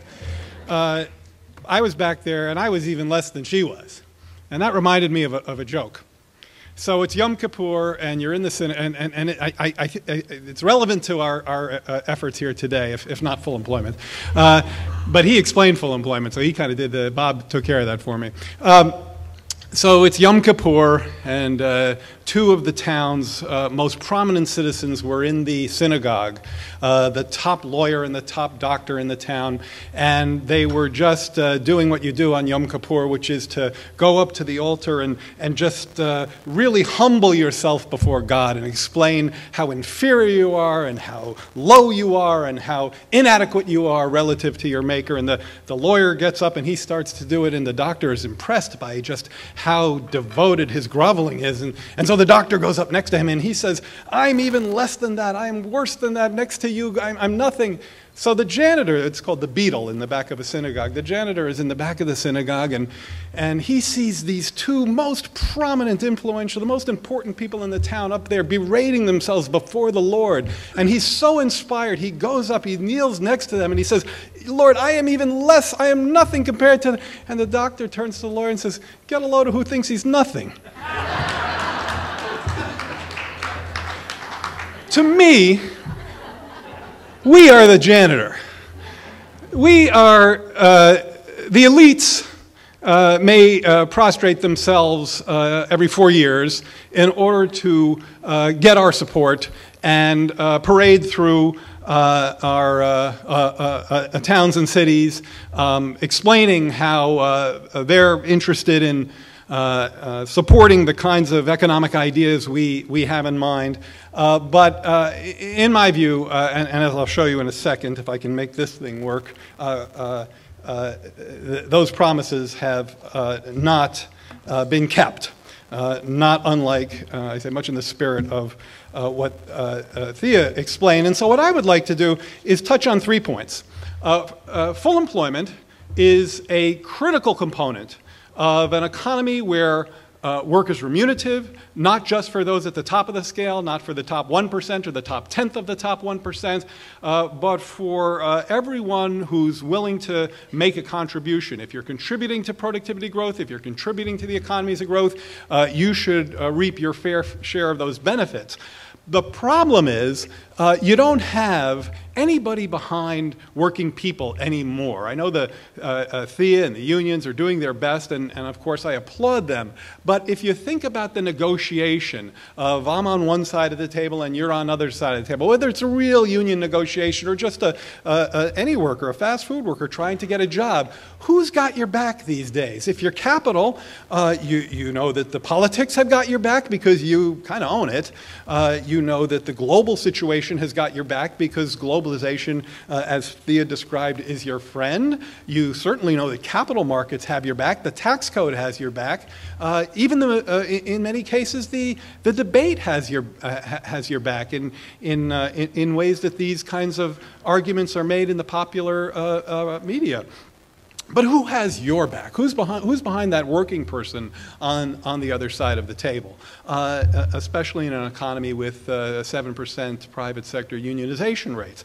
Well, what I'm arguing is one of the things that really helps improve the bargaining power of workers throughout the pay scale is full employment. What is full employment? It's a situation where the number of job seekers is tightly matched to the number of job openings. Labor demand and labor supply are intersecting. Doesn't mean the unemployment rate is zero because there's always frictional unemployment. But in work that I've done with Dean Baker, we've suggested that an unemployment rate of somewhere below 5%. Dean goes down to 4%. And in fact, we had unemployment rates of 4% back at the end of the 1990s boom. And guess what happened? Well, I'll show you in a few minutes, actually. Make it a little more exciting. Okay, so there we go. So first, let me explain the problem and what kind of pattern you should expect in the economy when full employment isn't a part of the picture, when job markets are slack. And I'm going to show you a pretty astounding picture in a minute that shows you just how frequently job markets have been slack over most of the last few decades.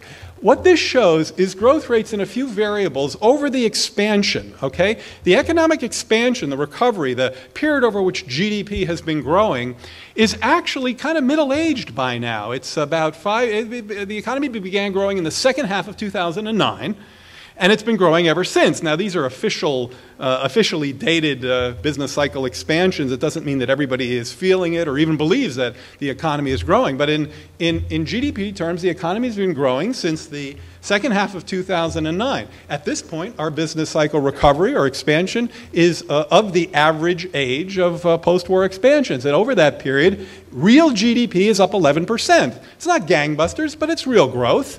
Corporate profits are up 50%, and the S&P 500, the equity market, is up 80%, 83%. This is all real, adjusted for inflation. Median household income is down 4%.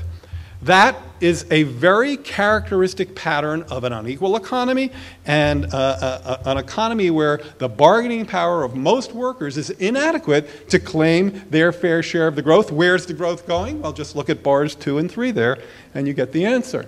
Now, if you go back to the post-war period and you look how much of the time, what percent of the quarters or what percent of the years has the economy been at full employment or better?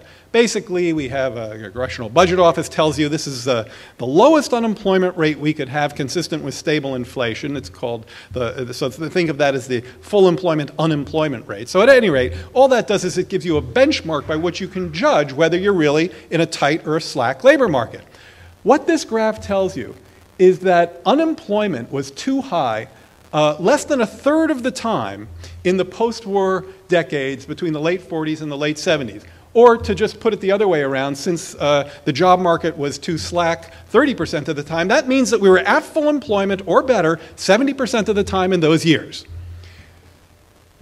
Since 1980, we've been at full employment only 30% of the time. 70% of the time, unemployment has been too high. Now that's 30 plus years that unemployment has been too high versus precisely the opposite ratios if you look at the post-war years. Now, let's look at some income numbers. This just shows family income for 3 groups. The blue line is for the 20th percentile, meaning low-income families. The other color line in the middle, I'm colorblind, is, what is that, yellow, orange? Some people said yellow, so maybe you're colorblind too. Maybe I'm not colorblind.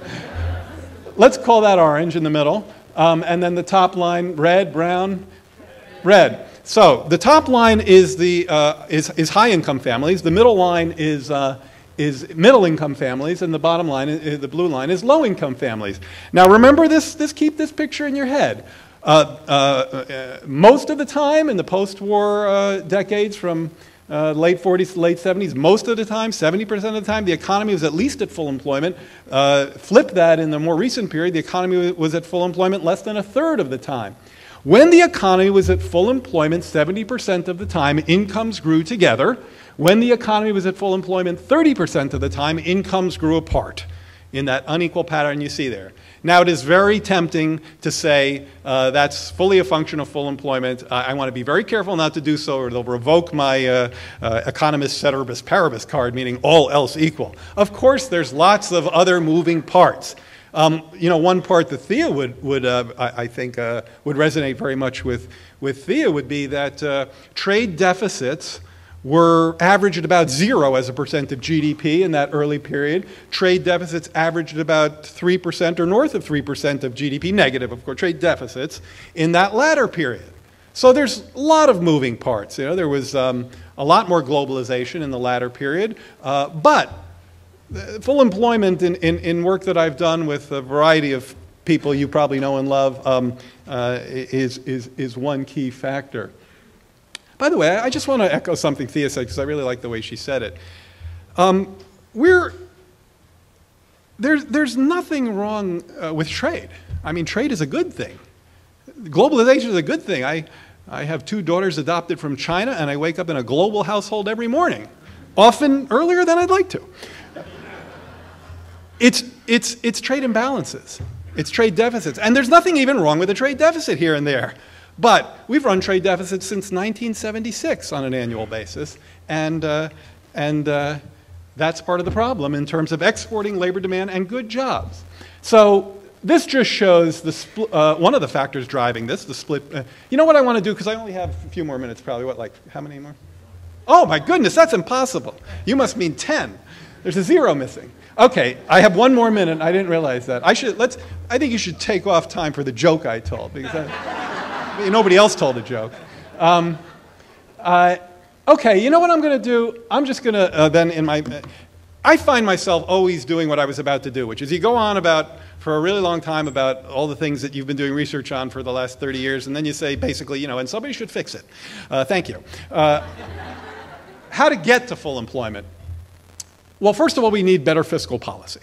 I work at the Center on Budget and Policy Priorities, and I would argue we have very good fiscal street cred. But that doesn't mean that you should reduce budget deficits aimlessly just because you think they're aesthetically unpleasing. There is a time for your budget deficit to be growing, particularly when the private sector economy is weak, and a time for your budget deficit to be shrinking when the private sector economy is back running full bore. You should be a cyclical dove and a structural hawk. That is, when the business cycle is negative, we need stimulative fiscal policy to create tailwinds. We talked about the trade deficit. What we're exporting through our trade deficit is manufacturing jobs. So I would argue that there's dollar policy, exchange rate policy that would help there. I'd argue for direct job creation. During the Recovery Act, we had a very successful program. During the Recovery Act, we had a very successful program, the TANF Subsidized Jobs Program, that put hundreds of thousands of people work through direct job creation. Infrastructure investment is key. FAST, Fix America Schools Today. That's an infrastructure program that myself and some others put together. It is a bill in the Senate. In fact, I believe our own Sherrod Brown is on that bill. Is a bill in the Senate, is a bill in the House. Work sharing is an alternative to unemployment insurance, something Dean Baker and Kevin Hassett have talked about. On-the-job training, apprenticeships. And not just job quantity. I've talked to you about job quantity. We also have to worry about job quality, and that's where labor standards, overtime paying the minimum wage come in. That's the policy path. The political path is very important, and that's where Bob Barzaj and Roger Hickey come in. But that's the policy path. We know how to do this. Thank you very much.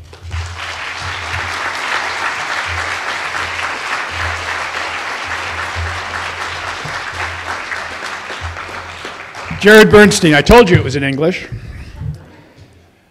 All right, it's a pleasure to introduce now someone who doesn't need an introduction, the senior senator from Ohio. This is a true champion of working families in the Senate. And I can't describe you. Senators come and a lot of them hold office. There aren't many that actually make big waves. Sherrod Brown has come to Washington and made waves. He has been the leader in developing a strategy for manufacturing in America. He has been a champion, not just of protecting Social Security, but expanding Social Security given our pension crisis. He has, on the Banking Committee, been the person who has said again and again, if you're too big to fail, you're too big to exist.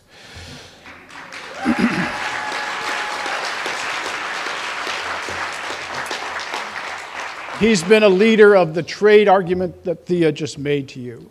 In area after area on the key issues of whether this economy will come back to work for working people, there is no greater champion than our next speaker, Senator Sherrod Brown.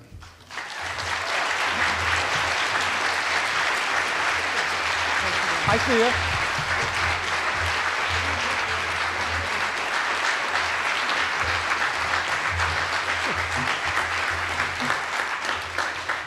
Bob, thank you. It's a thrill to be here again.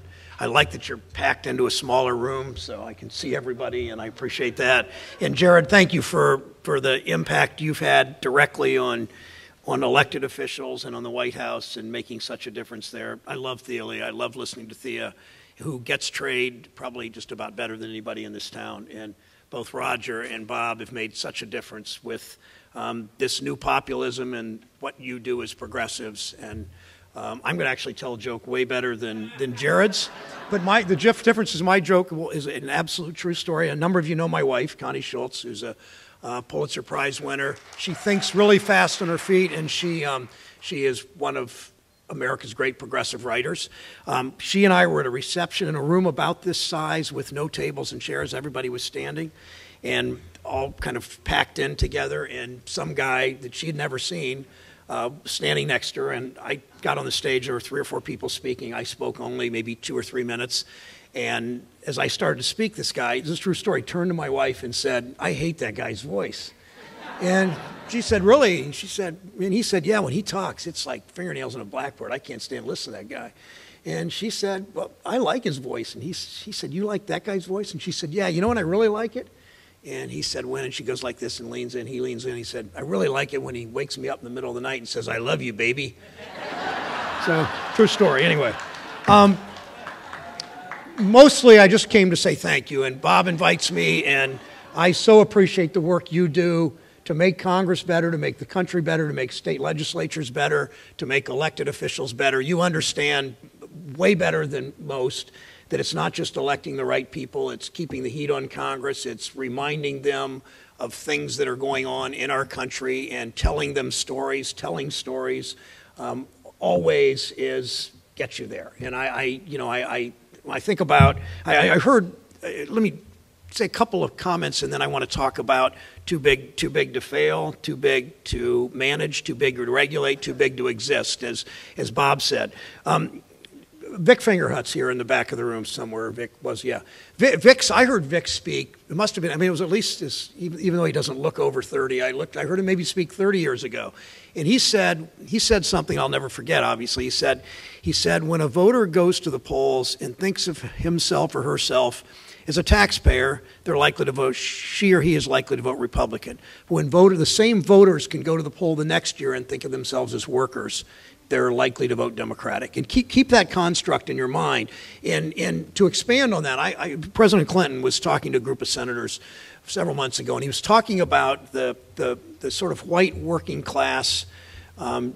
Once the real base of this party, white working class, he was speaking of non-union workers, especially. And he said, you know, he was talking about some of his old, not the African-American part of his base, but his old political base in Arkansas. And he said, you know, they don't think either political party is going to do anything for them. But he said they vote Republican because they think the Democrats will do something to them. And, you know, that to a working class white voter often means something to them, means maybe raise their taxes. It means it's social issues sometimes, it's guns, whatever it is. But the point is that Democrats aren't following the advice of all of you with the kind of economic populism that actually will speak to those voters. I was on the ballot in 2012 in Ohio, and President Obama won the state by 3 points. I won the state by 6 points. A lot of you were very helpful to me, even though you don't live in Ohio, most of you. But thank you for that. Those of you that didn't clap, that weren't helpful enough, there's another election in 2018. But you know, I run as a progressive, I run as a populist. You win states like Ohio as a populist, but because the national Democrats haven't gotten the message from the president on down that you need to be a populist economic party, it's much harder for those small town and rural white voters to listen. It's much harder to get their attention because there aren't enough of us with that economic populist message. And you know, that's where you come in as activists, of people that have made such a difference for our country. Let me go back 4 years, 5 years, 6 years, I guess, 2008. I got on the banking committee in 2007, my first year in the Senate. It was, again, I was also on Senator Kennedy's help committee and wanted to work on health care especially. But when I got on the committee, it was kind of a sleepy committee. It wasn't doing very much. Then, you know what happened. In 2008, I was in Zanesville, Ohio, a small town just east of Columbus in Appalachia, Ohio. And I got a call from the majority leader's office saying banking committee members are going to be on the phone with Paulson and Bernanke and figuring out what, in listening to them, and we heard this frightening, what's happening to this economy. They wanted a bailout. He was saying we've got to put money on the table and do what we have to do with TARP, and I won't get into all those details, but it was pretty clear how much, how the problems that the country was facing in those days in September of '08. In the 6 years, but you also know in the 6 years since TARP and since the bailout, the banks, the 6 largest banks, have gotten larger and larger and larger. Let me give you a couple of numbers. I won't bore you with numbers the whole speech for sure. But 20 years ago, the 6 largest banks in the United States, their combined assets were about 18% of GDP. The 6 largest banks, combined assets, 18% of GDP. Today, the 6 largest banks, combined assets, 65% of GDP. And it's not just too big to fail. It's not just too big to manage. It's too big to regulate. It's too big to exist, in Bob's words. And it's not just the economic power they have in the marketplace. It's the political power they have here. And that's what's so important, that when you support people and you support people like Jeff Merkley and Elizabeth Warren and Bernie Sanders, a number of us on banking committee that are beginning to change the environment and the culture of that committee, slowly but making significant progress, why this matters so much. The 6 largest banks are twice as large as the next 50 largest banks. And a number of those 50 banks are $100 billion, $80 billion, $200 billion in assets. Secretary Geithner came out with a book. I have not yet read it yet. I plan to. I've read a number of stories about it. He made some interesting comments in Larry Summers' class at Harvard, I believe at Harvard. Was it Harvard? I guess it was, right? No, I assume. So that's where guys like him go, right? So, okay. He said, of course, Geithner said, of course these banks are too big to fail. But then he likened those of us trying to fix this he said, to Captain Ahab forever chasing the white whale. So he finally acknowledged, now that he's not in power now, that these banks really are too big to fail, but didn't think fixing this really matters that much. A presidential advisor was in my office 4 or 5 years ago. I was talking to him about the importance of manufacturing, especially when you look at manufacturing. 30 years ago was 22% of our GDP. Now it's not much more than 10. Financial services has grown to 20% of our GDP from much less than that a couple, 3 decades ago. And he said to me, he said, George, we can't pick winners and losers. And I said, I'm not picking which manufacturer, company, or which even industry. I'm just saying we've picked winners and losers in this country for some time, and we've picked financial services to be the winner, and the middle class and working class and poor people and manufacturing to be the loser. And it's time that we refocus that, if you will.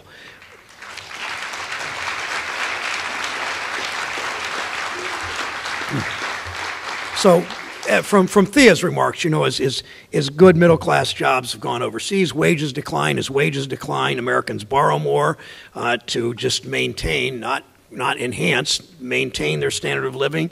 As Americans borrow more, Wall Street gets bigger and makes higher fees, more fees, higher fees, all of that. That's how an emphasis on one sector takes wealth away from other parts of the economy. That's why in 2010, during Dodd-Frank, I teamed up with one of my favorite people I've served in the Senate with, who was there as appointed replacement, didn't run for Joe Biden's seat, a fellow named Ted Kaufman.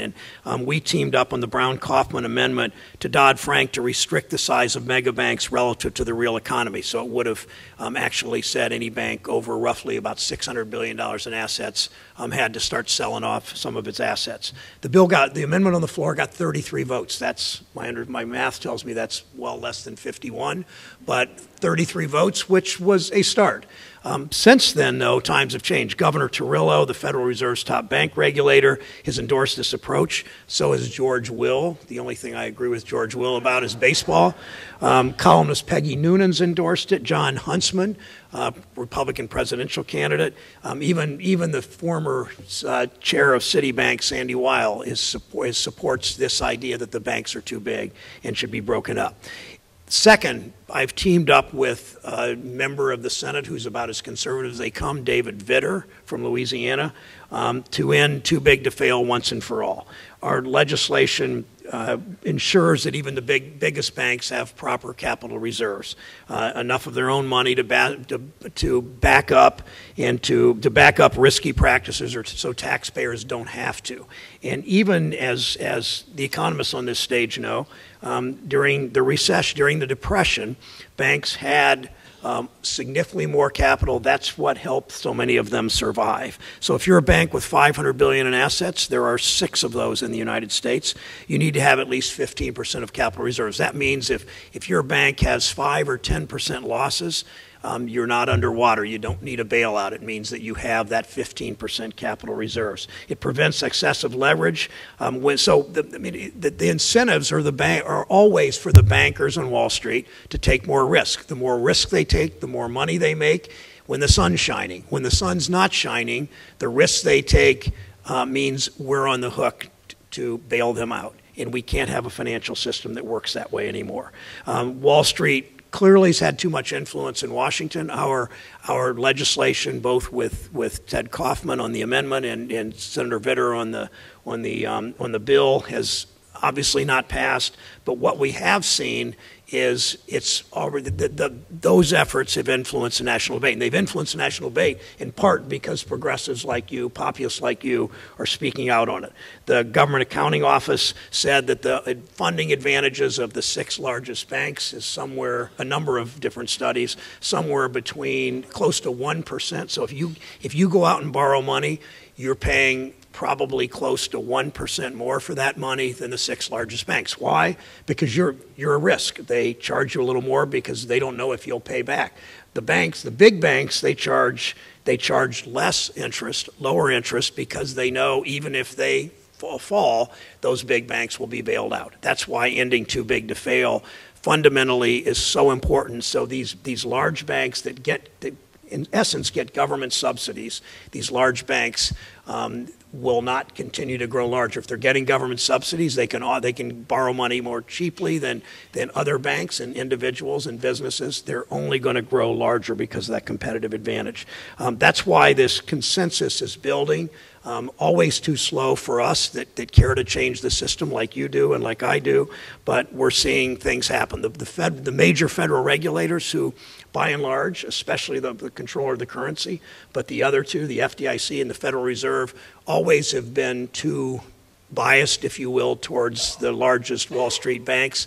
They've begun to change. Again, not to the degree we yet want, but they've finalized a new higher percentage leverage ratio for, in this case, the 8 largest banks, 50% higher than existing law. Again, that happened because of this debate. It happened because of that legislation. It happened because of your activism, because you speak out on issues that matter. And it speaks a lot about, I think, about what raising the public debate means here and makes such a difference. And let me illustrate with a story just about the impact that you and your mothers and fathers and your grandmothers and grandfathers have made over the last several decades. I wear on my lapel, I've worn this pin for 15 years. It's a depiction of a canary in a bird cage. You know the story, the mine worker took the canary down to the mines. If the canary with very small lung capacity died from lack of oxygen or toxic gas, the canary died, the mine worker got out of the mine. He had no government that cared enough to protect him. He had no union 100 years ago strong enough to protect him.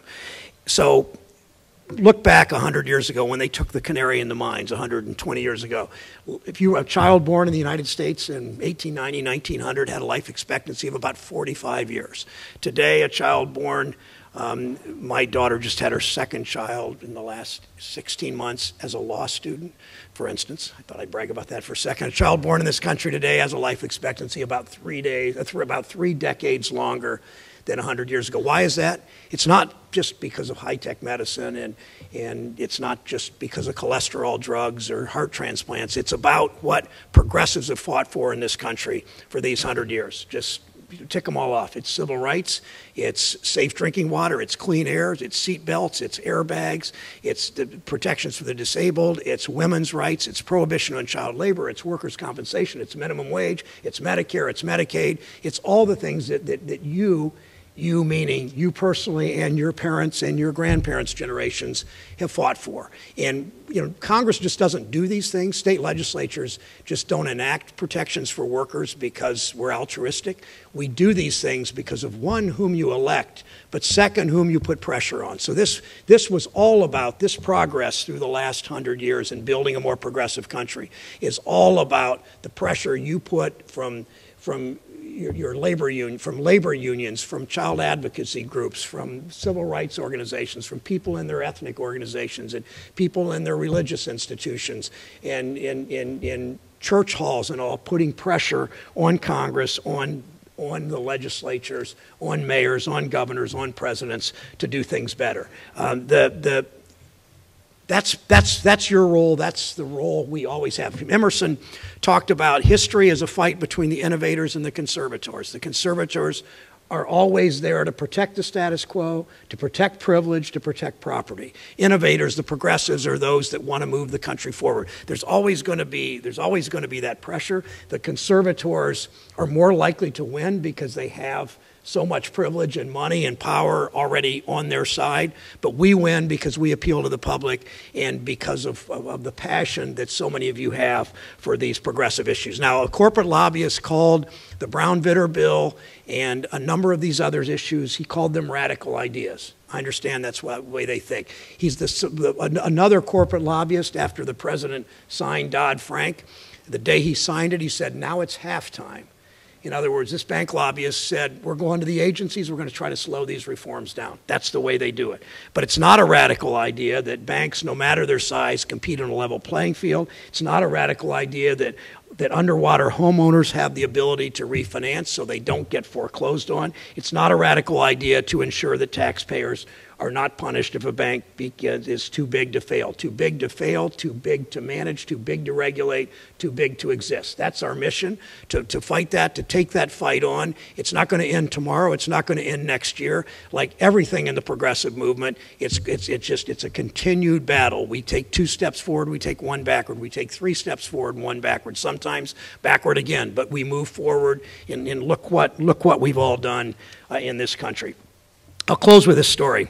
This company called, an international bank called Barings, B-A-R-I-N-G-S, was destroyed by fraud committed by one of their traders. That's traders with a D in this case. In reality, there were no profits. There were just big losses that this trader named Nick Leeson, who later was convicted of fraud, that there were no profits, just losses that he managed to conceal until the firm collapsed. But here's the point of the story. Here's what Neeson wrote. Luckily for my fraud, in a moment of candor, luckily for my fraud, there were too many chiefs who would chat about it at arm's length but never go further.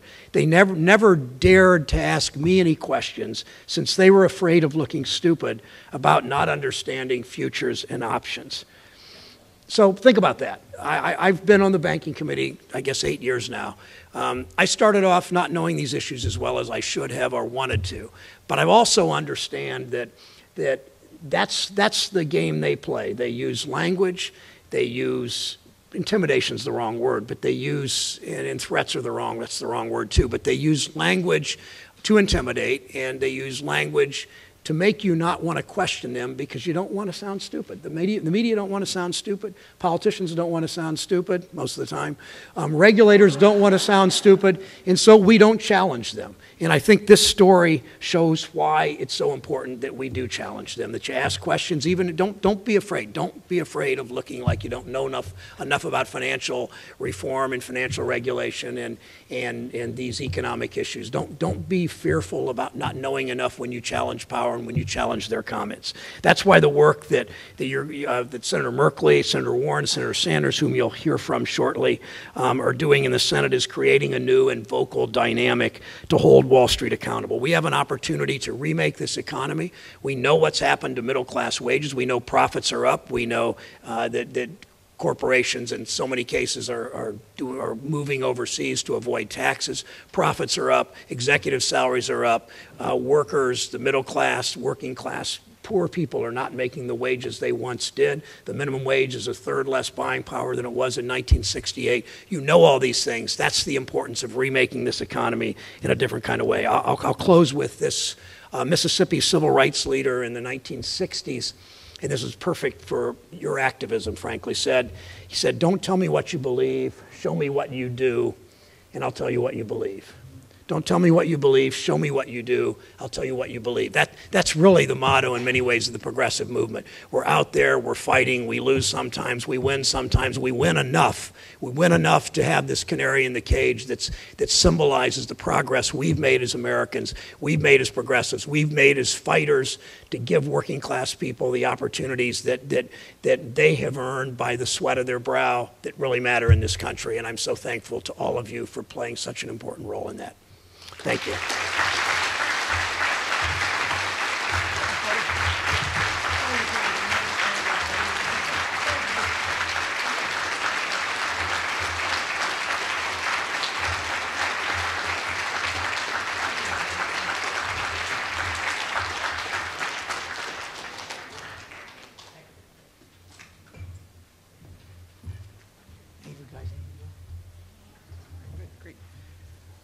All right, we're playing a little switcheroo here.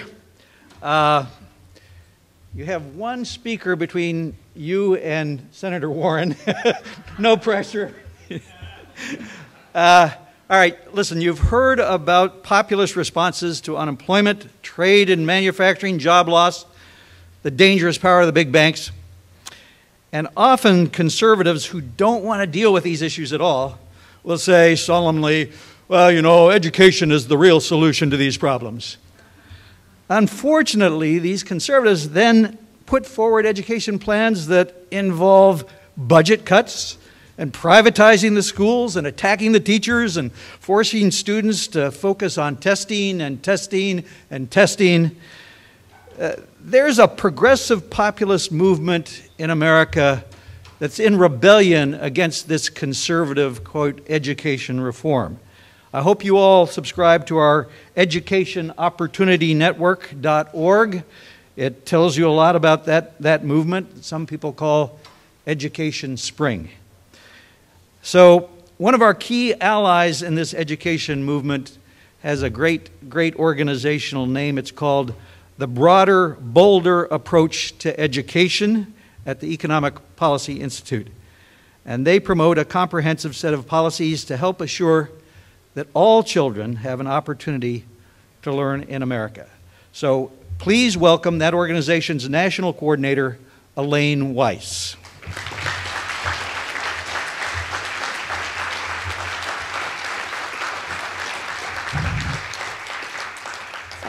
Thank you all. Good morning. As was noted, I have the wonderful spot of being just after one of the most amazing champions in our whole country and the only thing standing between you and seeing the next one.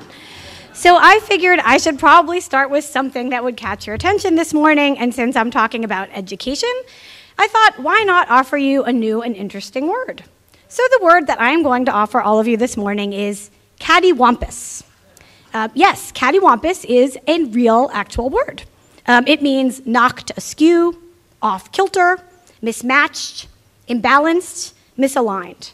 Cattywampus is a word that I recently learned from my great husband, but I brought it here this morning because I felt that unfortunately it's an awfully accurate description of what's wrong with how we are making education policy in this country. Now, we need education policies to be balanced, coherent, comprehensive, aligned, and united. And I would put forth that actually the reason we are all here this morning is because we are sick and tired of a lot of policies that are too cattywampus. Now, if you all were to use my new word in a sentence, you might ask me, how is it? In what way are our education policies cattywampus? And I would tell you in two key ways. Number one, we have a very severe mismatch between what decades of solid evidence tells us is really ailing our education system, and therefore what we need to do to fix it, versus the policies we are using to try to do that. Number two, we have an equally severe mismatch between who should be and needs to be at the decision-making table with respect to education policy and the people claiming to be experts who are making those decisions. And I'm going to illustrate that briefly right now for a few minutes, and more briefly than some people have illustrated other things. So our children, all of our children today, are growing up in a country that is one of only 4 on the entire planet in which their parents are not guaranteed paid leave after their birth to adjust to the joys and challenges of having a new baby. And in case you're curious, we are sharing fantastic company there with Lesotho, Swaziland, and Papua New Guinea. Our children are growing up in a country in which many parents, a growing number of parents, can't afford to pay for the kind of childcare that enables them to work stably and productively and enables their children to grow and develop in a healthy manner. That country in which fully half of all of our children are growing up in what most of us would really describe as poverty, and in which 1 in 5, 1 in 4 if you're a minority child, is going hungry at some point. Okay, a country in which a child has to be pretty lucky to get the kind of solid preschool education that he or she needs to be ready for school in all ways. Okay, a country in which many of our children, those same children, then come to those schools with vision problems that are unaddressed, but that get misdiagnosed as learning disabilities, with empty stomachs that get misdiagnosed as aggression issues, okay, and in which those same children that have had to battle all of the barriers that we've already talked about are likely to have the most crowded classrooms, the least qualified and experienced teachers, the narrowest curricula, and the fewest resources and the fewest chances for enrichment. Now, some of those so-called experts, many of them, would have us believe and tell us that we can solve these complex, long-standing, and frankly, utterly unacceptable problems by simply raising standards, ratcheting up accountability, and increasing so-called choice. Not only do these strategies totally fail to get at the heart of the problem, some well-intended reforms are actually causing real harm for the very children that they're supposed to be helping. I think it's pretty hard to get more cattywampus than that when it comes to policy. As a result of that, there is an education revolution spreading across this country, one that includes everyone in this room and the thousands, hopefully millions of people who are joining us remotely from all across the country. An education revolution that is moving to realign and reunite policies and get rid of these serious mismatches. This education revolution is doing something very important. It's raising up voices that have been far too long missing from these discussions. Voices like veteran teacher Sabrina Stevens, who's working every day to make sure that the distribution of funding and resources for schools, all schools, is more fair and more transparent. Voices like award-winning principal Carol Burris, who is vocally objecting to meaningless, stress-inducing, morale-killing over-testing in New York City. Like Texas Superintendent John Kuhn, who recognizes how much poverty stands in the way for so many, not only of his students, but for students like his all across the country. Voices like those of parents in North Carolina, who helped instigate Moral Mondays, so that the policymakers who are killing off great teachers, great schools, and great education aren't going to get away with it. Like student organizers in Providence, Rhode Island, who have gotten every single mayoral candidate in their city to pledge to pull back on excessive testing and focus on real opportunity. And, you may know this one, like former teacher and now AFT president, she's probably hearing me, Randy Weingarten, whose Reconnecting McDowell initiative in West Virginia exemplifies her understanding of a whole child, whole community approach to education. These real education experts are finally forcing policymakers to pay attention to the real problem, the root of the problem, opportunity gaps that drive the symptom that we keep chasing, achievement gaps, with the wrong policies. These real experts advance policies that ensure a real opportunity for all children to learn, and strategies that we all know really work. Okay, we know that gaps that begin before kids are born and that get really big before they ever step foot in a kindergarten door have to be addressed through access to quality kindergarten and through nurse home visits. And yet current policies try to close these same gaps by punishing those kindergarten teachers. We insist that disparities that are caused by poor kids, lack of access to doctors and dentists, should be solved by putting health clinics in schools. And yet current policies instead label those schools failures and then close them down when that chronic student absence brings down their test scores. Real experts point to the need for schools that serve a lot of immigrant children to be staffed by teachers who are bilingual, who are appropriately credentialed, and who are culturally attuned. And yet current reforms staff those same schools with novice college graduates or just turn them over to charter operators.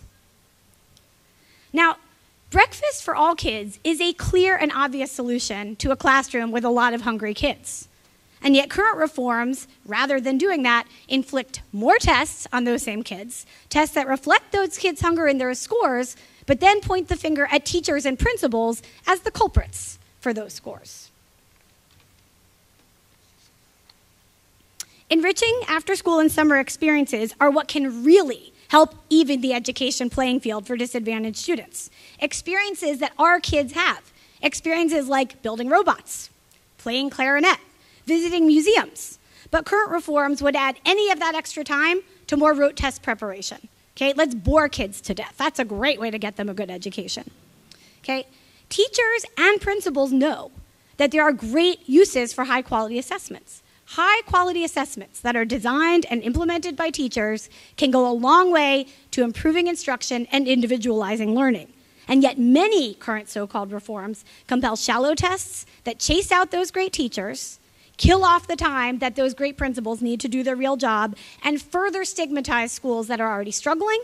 And on top of all of that, they then make it impossible for those teachers to even understand what their kids actually know, because they have been gamed so hard that we can no longer trust them at all. Okay. Teachers, principals, and students call out the disconnect between the purported objectives of policies and the illogical, impossible, counterproductive ways that they are often implemented. Okay.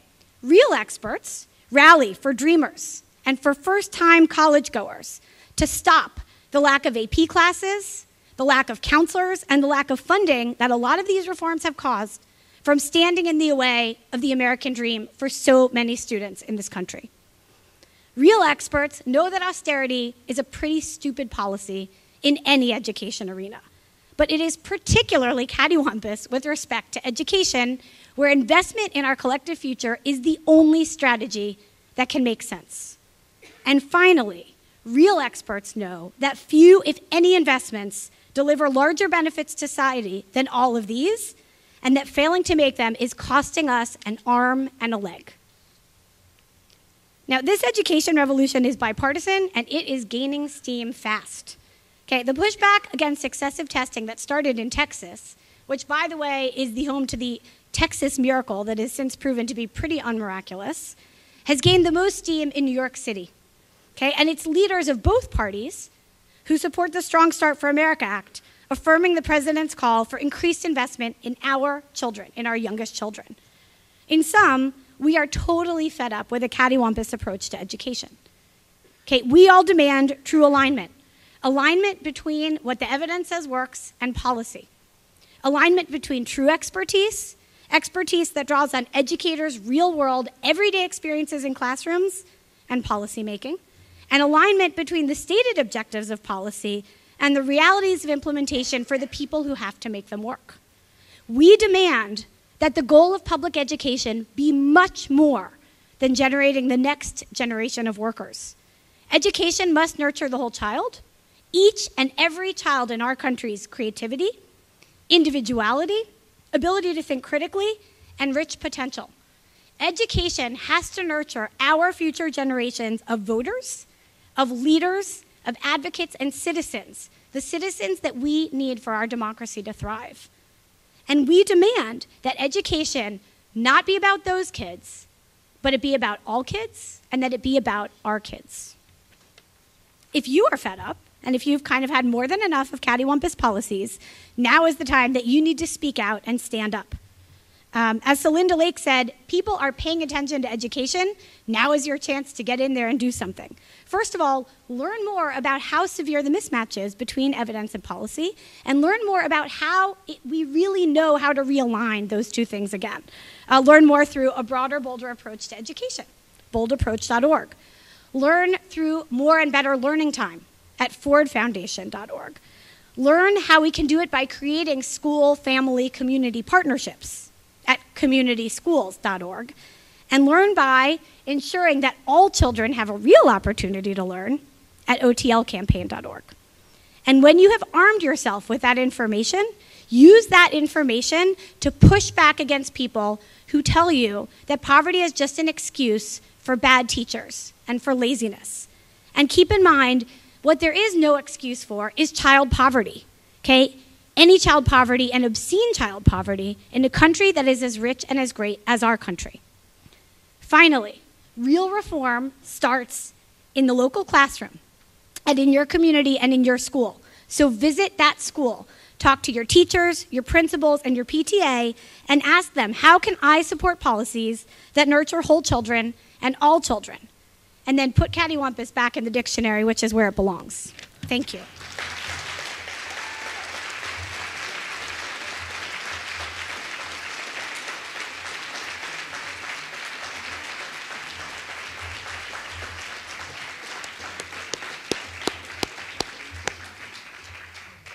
So you've just heard some very impressive presentations, and you may be able to note on the agenda that we might have been a little bit nervous about Elizabeth Warren getting here.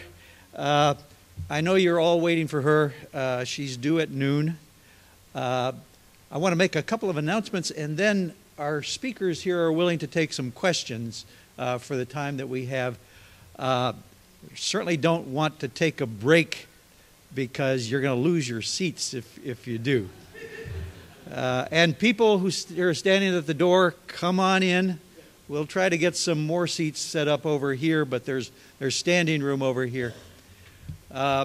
So, perfect opportunity to quietly call your friends and let them know that after 2 o'clock, you don't have to pay for lunch because you're not going to get it.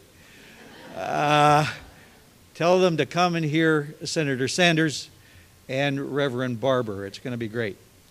Does anybody have a wireless mic around? Oh, there you, Tammy. So we're open for questions for an undetermined period of time. It's working, Tammy. It's working.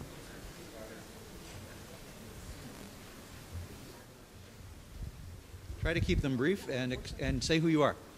My name is Elizabeth Gaines. Can you hear me? It's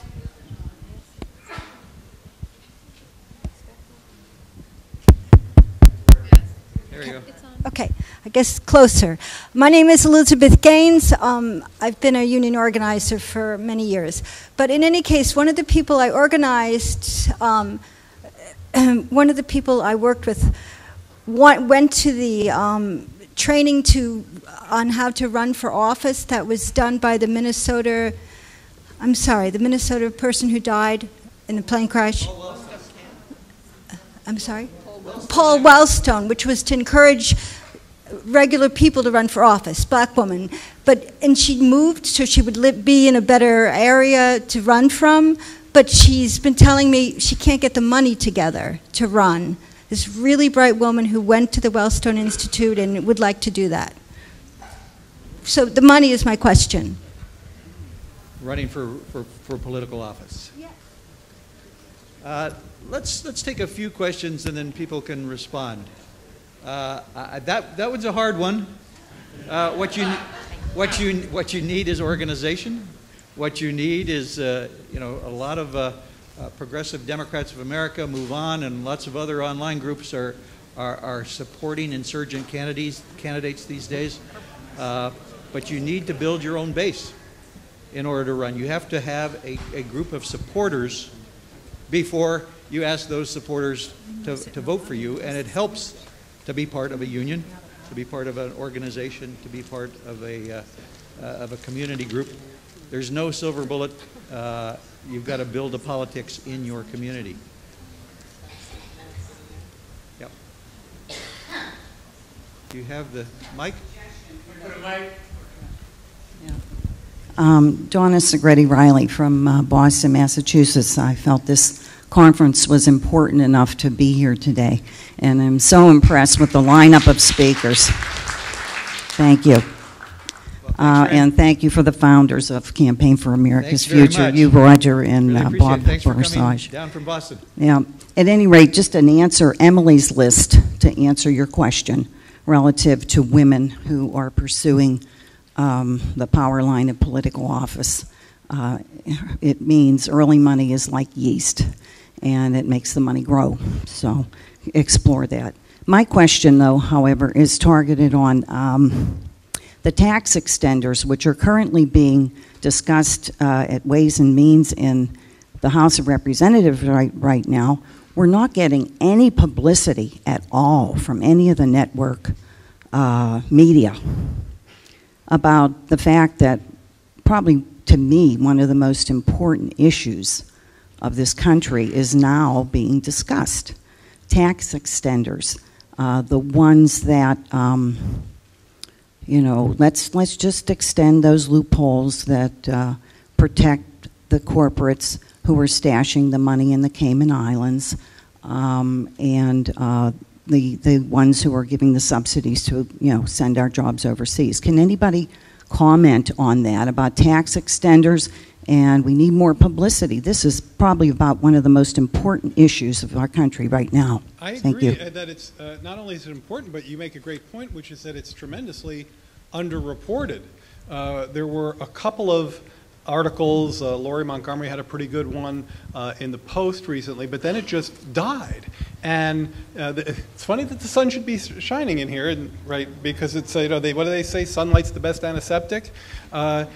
The problem with they're called tax extenders.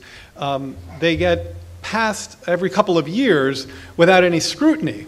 And finally, in part because there just has been more scrutiny, at least initially, from members who are at risk of being accused of increasing the budget deficit. You did see some of that because these extenders are not paid for. There were a couple of days of scrumming around, and the White House actually issued a veto threat to the tax extender bill that was from the House. And then things went over to the Senate, and they were just a little bit better, but same kind of problems, just as you nicely articulated, and silence. So I really think that the best thing we can do is to make noise about this. Now, at the Center on Budget, where I work, we've been writing a lot about this problem, and I would ask you to help me amplify our work, because it's very much in the spirit of your comments. Also, Americans for Tax Fairness, if you Google them, Frank Clementi talked about that earlier. Over here, you had your hand up. Microphone, please, right here.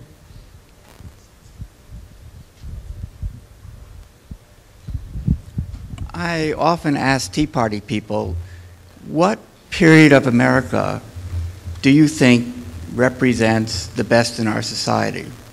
When would you like to live? And they often say the period between the wars and the period between 1950 and 1974, the mid-70s.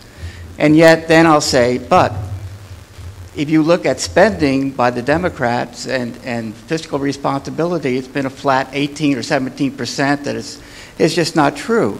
I think we have to get past mere anger and unfairness, but actually talk about things like, if you want to say something about the jobs program, say you're an idiot not to do it because we're borrowing money at 0% interest, and then we're going to increase GDP, will pay for itself. You know, and meanwhile, you have the same people like Romney and Gingrich who say FDR was, you know, one of the 5 greatest presidents. And yet FDR had this spending program without a deficit, you know, without you know, going into debt. And then you point out, by the way, that after World War II, we had 126 debt to GDP. And who paid for it? Nobody. I think you've made your point. That was the period of greatest government involvement in the economy, that post-war period. It's the golden age that we ought to try to replicate. All right, well, we're on to the next session. Please feel free to come into the room and take a seat or standing room back here. To introduce the next speaker who needs no introduction, I'm pleased to call here Damon Silvers. Damon is the Policy Director and Special Counsel of the AFL-CIO and served with Elizabeth Warren on the Congressional Oversight Panel for the TARP, for the banking bailout, and did extraordinary work there with her. Damon Silvers.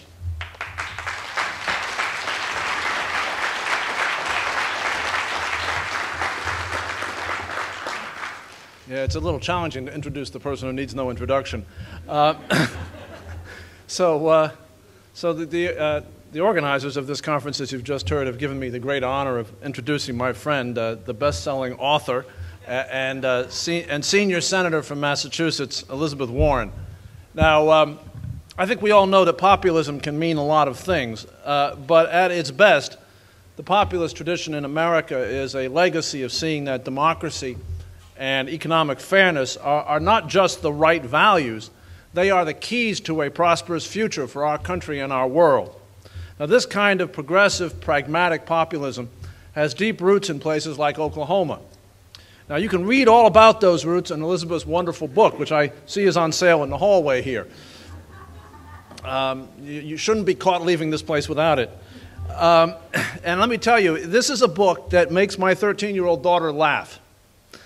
And it seems to me that that's the acid test of a politician's book, is can it make a 13-year-old laugh? But the serious point here is that Elizabeth is about a pragmatic, progressive populism that tells the truth about what our country must do if we are to prosper in the 21st century. Elizabeth's agenda is the one a vast majority of America's people want, and that our country desperately needs, but which has been feared and suppressed by the plutocratic center here in Washington for a generation. Our country is beset on the one hand by the hatreds and irrationalities of the radical right, and on the other hand by the cynicism and despair of the disappointed. Elizabeth's vision offers a way to a better future, a future built on America's core values, on optimism, on fairness, and on democracy. So I could not be more pleased and more honored to introduce to you the people's champion, the tribune of the 99%, Senator Elizabeth Warren.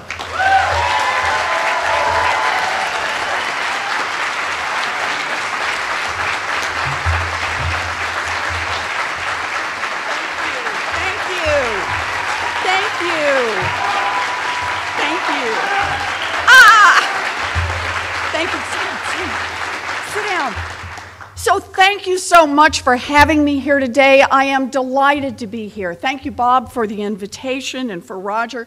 Thank you, Damon, for the introduction. I am glad that Rosie laughed in parts of the book. You know, Damon actually does make a good point. This is my 10th book. Books are part of how I fight. And this is a book that I tried to write to draw in more people, because our fight can't just be our talking to each other. We have got to draw more people into it. And so that's what it's about. It is a book written of gratitude, gratitude to my parents who never had much, but who always believed their kids were going to do better than they did, and gratitude to an America that invested in kids like me. That's the kind of America I want to see us be again. I believe in that. You know, now, I understand you spent much of the day talking about populism, which I think of as the power of people to change the country. This is something I believe in deeply. In 2009, I was fighting hard for a consumer financial agency that would help level the playing field for families by preventing big banks from pushing people around, from tricking them on credit cards and mortgages and payday loans. Damon was actually one of those. In fact, many people in this room were involved in that fight. And you may remember that the biggest financial institutions were, I was going to say unenthusiastic about this consumer agency. How about dead set opposed? And we're spending more than $1 million a day for more than a year in order to block financial reforms generally and the consumer agency in particular. That was the targeted one. But we were able to fight back. We were able to fight back because of people like you, people across this country who said, I am in this fight too. And because enough people got involved in this fight, we won. We got a good, strong Consumer Financial Protection Bureau. We got it passed through Congress, signed into law.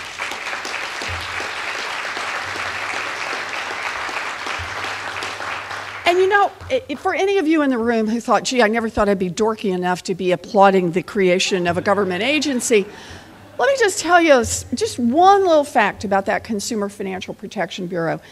It's been up and operational for just a little over 2 years.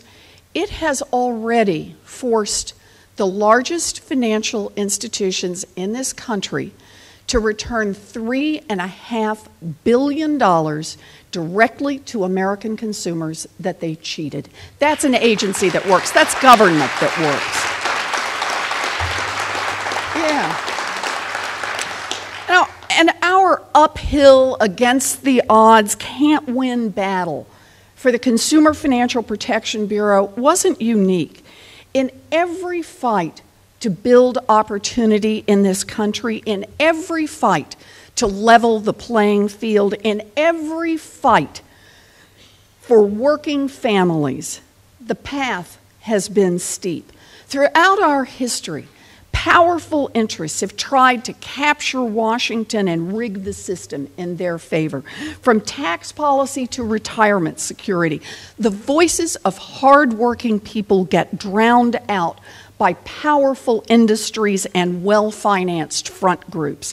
Those with the power to fight make sure that every rule tilts in their favor, and everyone else just gets left behind. Just look at the big banks. They cheated American families, crashed the economy, got bailed out, and now the 6 largest banks are 38% bigger than they were in 2008 when they were too big to fail. They still swagger through Washington, blocking reforms and pushing around agencies. A kid gets caught with a few ounces of pot and goes to jail. But a big bank breaks the law on laundering drug money or manipulating currency, and no one even gets arrested. The game is rigged, and it's not right.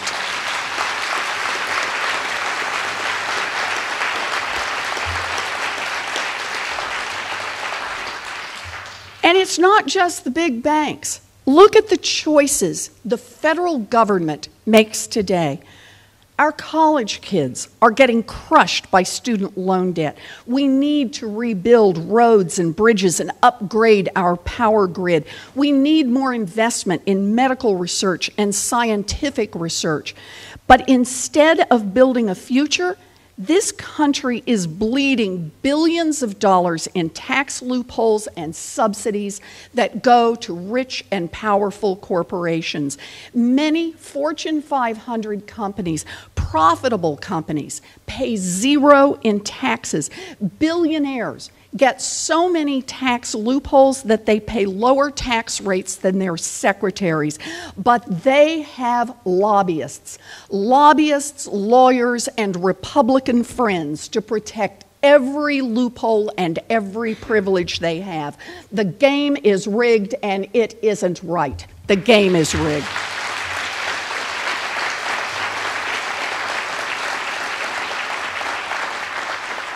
Or take a look at what happens with trade deals. Big corporations, God, for big corporations, trade agreement time must feel like Christmas morning. Well, think about it. They get special gifts they could never pass through Congress out in public. Because it's a trade deal, the negotiations are secret, and the big corporations can work behind closed doors. And we've seen what happens here at home when our trading partners around the world are allowed to ignore workers' rights and environmental rules. From what I hear, Wall Street, pharmaceuticals, telecom, big polluters, and outsourcers are all salivating at the chance to rig the upcoming trade deals in their favor. Now, why are trade deals secret? I've heard supporters of these deals actually explain that they have to be secret because if the American people knew what was in them, they would be opposed. Think about that.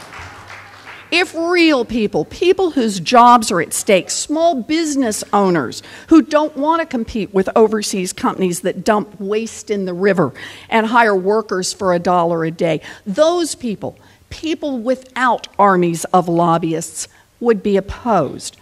Well, I believe that if people across this country would be opposed to a trade deal, then that trade deal should not become law.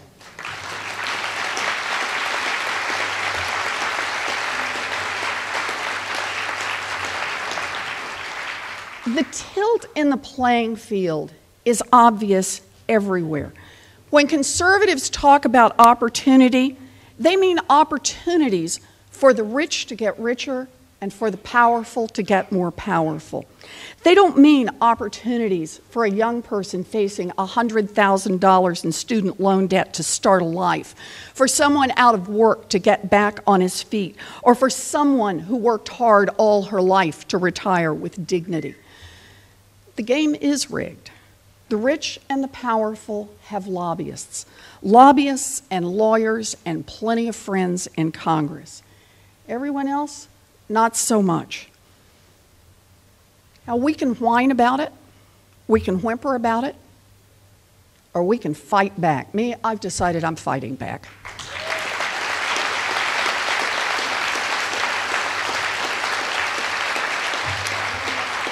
You bet. This is a fight over economics, over privilege, over power, but deep down, this is a fight over values. Conservatives and their powerful friends will continue to be guided by their age-old principle. I got mine, the rest of you are on your own. But we're guided by principle too. It's a simple idea. We all do better when we work together and invest in the future. We know that the economy grows when hardworking families have the opportunity to improve their lives. We know that the country gets stronger when we invest in helping people succeed. We know that lives improve when we care for our neighbors and help build a future, not just for some of our kids, but for all of our kids. These are progressive values. These are America's values. These values play out every day. These values are what we're willing to fight for. So let's go over the list one more time, and I want to hear a good, strong amen out there. We believe that Wall Street needs stronger rules and tougher enforcement, and we're willing to fight for it. Are we willing to do that? You bet. We believe no one should work full-time and still live in poverty, and that means raising the minimum wage. We believe that people should retire with dignity, and that means strengthening Social Security, and we're willing to fight for it. We believe that a kid should have a chance to go to college without getting crushed by debt, and we're willing to fight for it. Oh, we believe that workers have a right to come together, to bargain together, and to rebuild America's middle class, and we're willing to fight for it.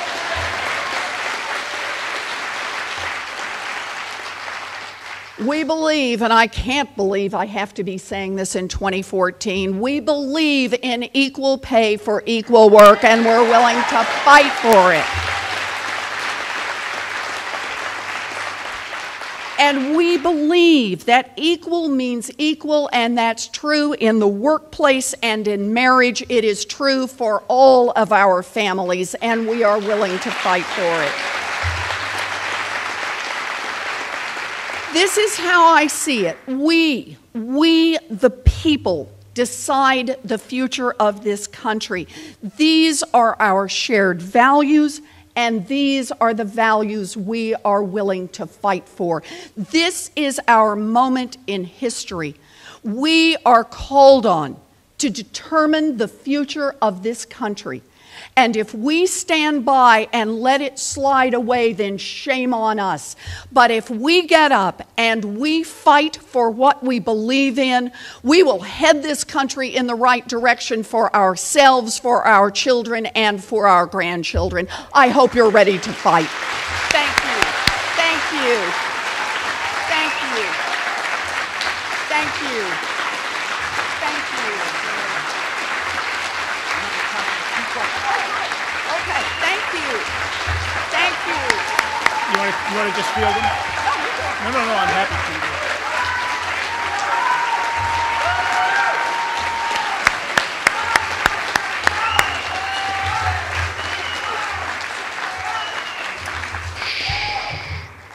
to. A couple questions. Don't all stand at once. Yes. I'm ready. In the beginning of your book, where are we at? We're getting you a microphone. Here it comes.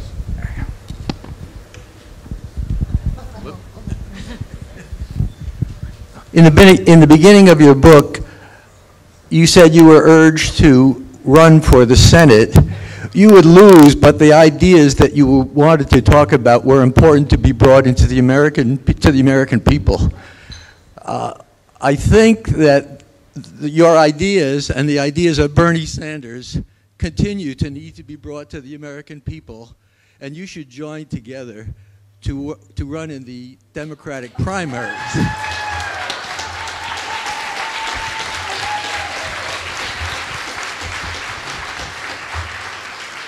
So I appreciate the thought. I am not running for president.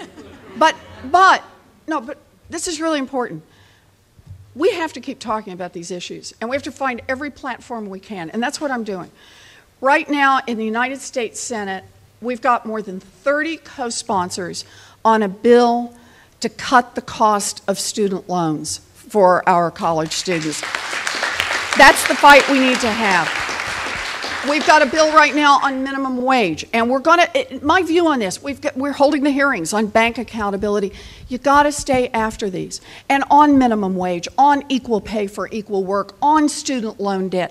Make them vote, make them vote, make them vote. And then those who vote against, let them go home and explain to the people in their home states why they voted against. So right now, I'm going to stay focused on these issues. I think it's critically important, but believe me, I'm going to be as loud as I can. So give me help on it. We got the mic from West Virginia. My question is actually very specific. Okay. Is there any possibility of getting Congress to readdress the exceptions on withdrawals from 401ks? For instance, in my case, I'm making withdrawals so that I can afford to pay for Obamacare. Yay, Obamacare. But I'm going to get hit with a penalty next year because that's going to change my taxable income, even though it's clearly for a necessity. And there are literally millions of people across the country that are tapping their 401ks for things like their mortgage payment, their doctor's bills, Obamacare, all of these things. And then when it comes time to pay taxes, it goes back to the idea that we don't get any breaks, we get the shaft. So let me start this in the bigger frame.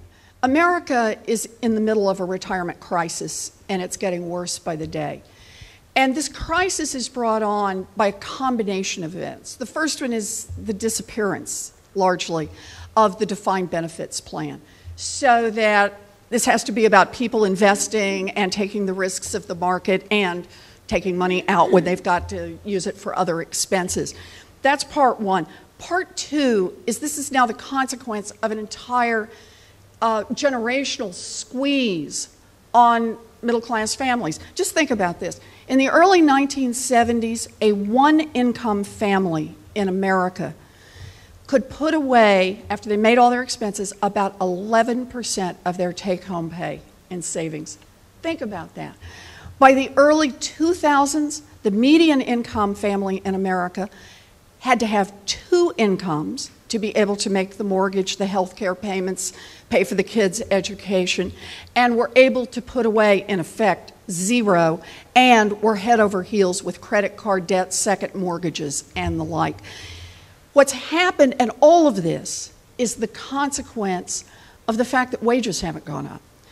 A fully employed male today, adjusted for inflation, makes less than his father did a generation ago. Families have done everything they can. They've put everybody into the workforce. They've run as hard as they can. They quit saving. They loaded up on debt. And then they all got hit by the financial crisis in 2008. What you're talking about is fundamentally a problem of there's just not enough money to go around. And you look to your 401k not unreasonably. The difficulty, of course, is we're counting on you to look to your 401k throughout your retirement years. So I want to push this in three directions very quickly. I'm going to sound like a college professor here, but these are things we have to think about. The first one is we've got to address the retirement crisis directly. This is absolutely the last point in our history that we should be talking about cutting Social Security benefits. We need to increase Social Security benefits. That's part one. Absolutely. Part two is we need, and we are starting to, there are some of us in the Senate, to take on the whole question about how to deal with the private savings part of retirement. And I very much take your point and very much will take that back to my colleagues. That is the second part. But the third part is really the core. We have to build an economy here at home again. We can't build a future if we're not making the investments together. Educating our children, investing in infrastructure so that businesses can get their goods and services here in America to market, so workers can get to their jobs. Investing in basic research, in scientific research, in medical research. We know that these investments pay off. And yet, what we've been doing for 30 years is cutting back on those investments. Why? So that we could have a tax system that left more money for the rich and the powerful. And we've got to reverse that trend. We can't do this. So part of the answer on this is going to be, and I know it's not the immediate answer, but it's got to be the long-term answer, so not everyone is in the same circumstances, has got to be that we have got to be willing as a country to say everybody pays into this system fairly. A progressive tax, there's a reason it's called progressive, a progressive tax that gives us the revenue we need to make the investments we need to build real opportunity here at home. So, yes. Young woman right here. Thank you. Attorney General Eric Holder has recently changed course on too big to jail, saying that none of the biggest banks are too big to jail. I'll believe it when I see one in jail. Exactly. And so, thank you. That effort has been directed at Credit Suisse for helping taxpayers to shelter their assets. But no, I'm sorry. I hate to interrupt the question. It is not to help taxpayers shelter their assets. It was to help people break the law. That's why they are in trouble, and we've got to call this out. I'm sorry. No.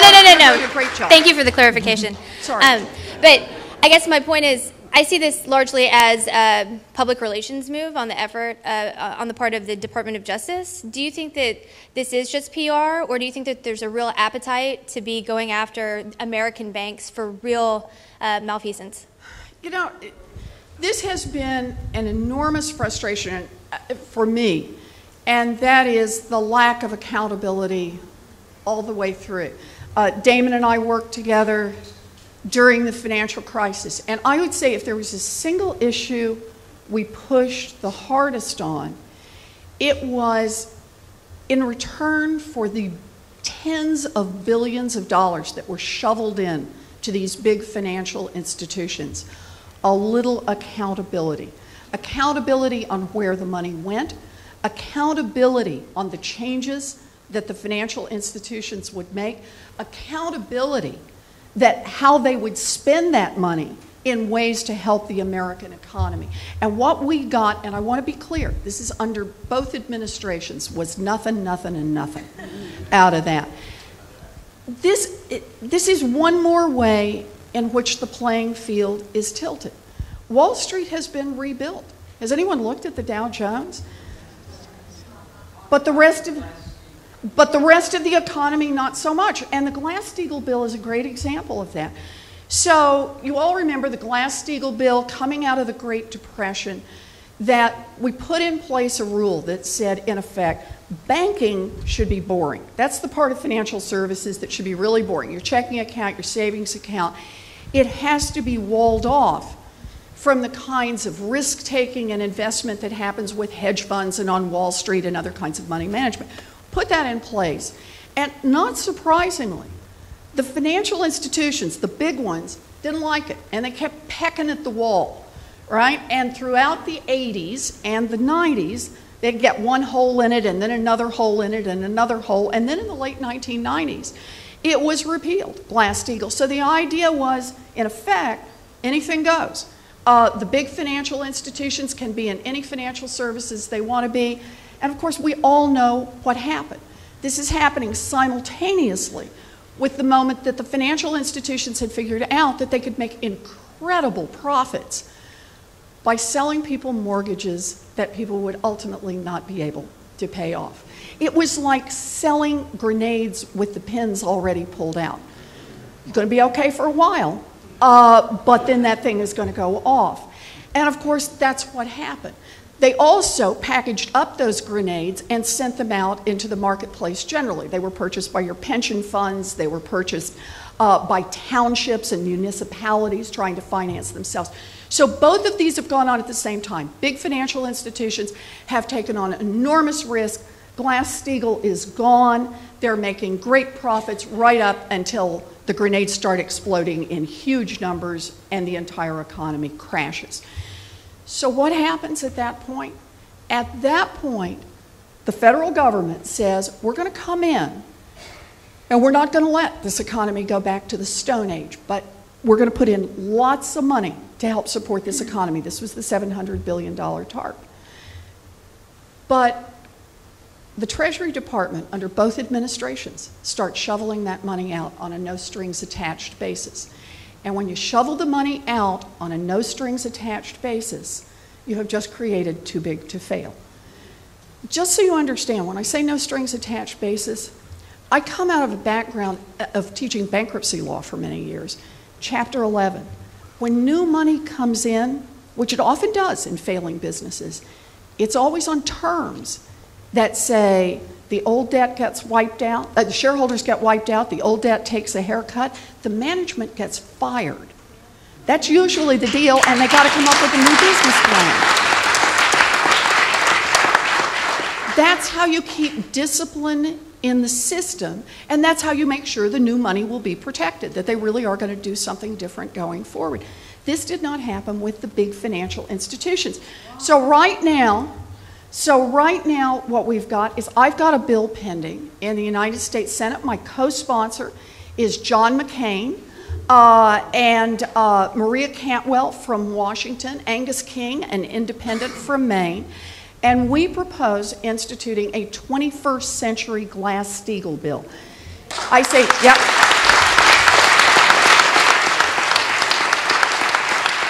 It would have two effects. One would be just simply one of size, breaking up the largest, because those are the only ones who will be affected by this. It makes them smaller by breaking them apart. And the second is that it makes certain that the depository part of banking, your savings account, your checking account, the parts we must protect at all costs, are very low-risk operations. So I heard somebody ask the question, why? Why was there no accountability for the largest financial institutions? Why can we not move Glass-Steagall right now? Why is it that we have heard one after another of the largest financial institutions in this country admit to breaking the law? And that's what we have to call it, not difficulties in a regulatory apparatus, breaking the law, laundering drug money, violating sanctions against foreign countries like Iran, the latest, helping people cheat on their taxes by hiding money in foreign countries.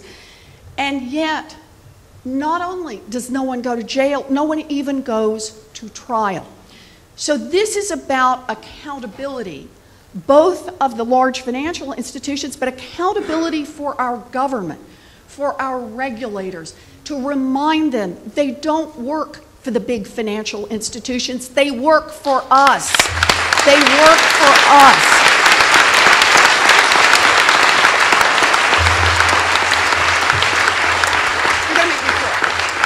He's going to make me quit. But this really is the central point. Who does this country work for? That's the question in front of us right now. Does this country work for those who've already made it big? Does this country work for the biggest financial institutions who can still hire armies of lobbyists and do? Does this country work only for the billionaires and for the millionaires and for the Fortune 500?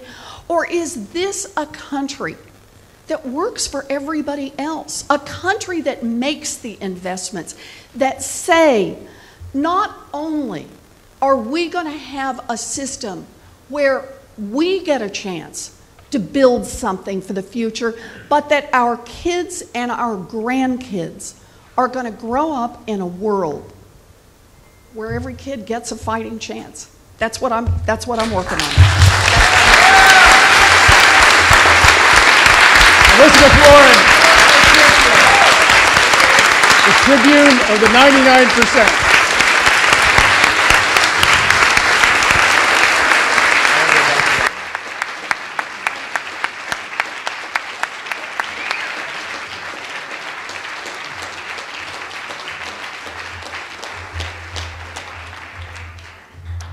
We have all that on video. I have a feeling it's going to go viral. We'll get it out to all of you. Thank you, Elizabeth Warren. Now, we have a little bit more time than we thought to have a nice leisurely lunch. So they are in bags or boxes right outside this door. And in a nice orderly way, let's because there's not much space out there. Let's all in sections. Maybe this section first. Go out, get a lunch, use the facilities, and then come on back in here to have your lunch. And we'll get the program started somewhere between 1 and 1:30, certainly on time. Thank you all. And make those calls to get people here in the afternoon.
And I love the way she did that litany of issues that progressives and she was going to fight for. It's all the issues we're talking about here today. So, as we've heard, if you want to fight inequality, you have to fight for full employment. And if there's, as Jared Bernstein said, if there's strong demand for workers in the economy, wages will go up. But there's a massive, energetic movement that's sweeping the country that's demanding higher wages now, not waiting for an economic recovery, especially higher wages for those at the bottom of the pay scale. And that theory is that you raise wages and people spend and the economy grows. It's the flip side of the same Keynesian argument. So at this very moment, thousands of fast food workers are pushing their way into the McDonald's Corporation stockholders meeting in Chicago. They're demanding a living wage. They're demanding benefits. They're demanding the right to have a union. And that's happening with Walmart workers who are challenging their always low wages policy. The minimum wage has been raised in many states, and we're still fighting for it against conservative sabotage here in Washington. It's on the ballot in many states, which will bring out our people. And here to talk about that movement to raise wages, we're lucky to have Valerie Irvin. She's the new executive director of the Center for Working Families. And she just left the Montgomery County Council, where she was elected and where she worked on, among other things, raising the minimum wage. And joining Valerie is Arun Ivaturi of the National Employment Law Project. He is the coordinator for all of our groups working on minimum wage nationwide. So however you want to divide it up, please welcome Valerie Irvin.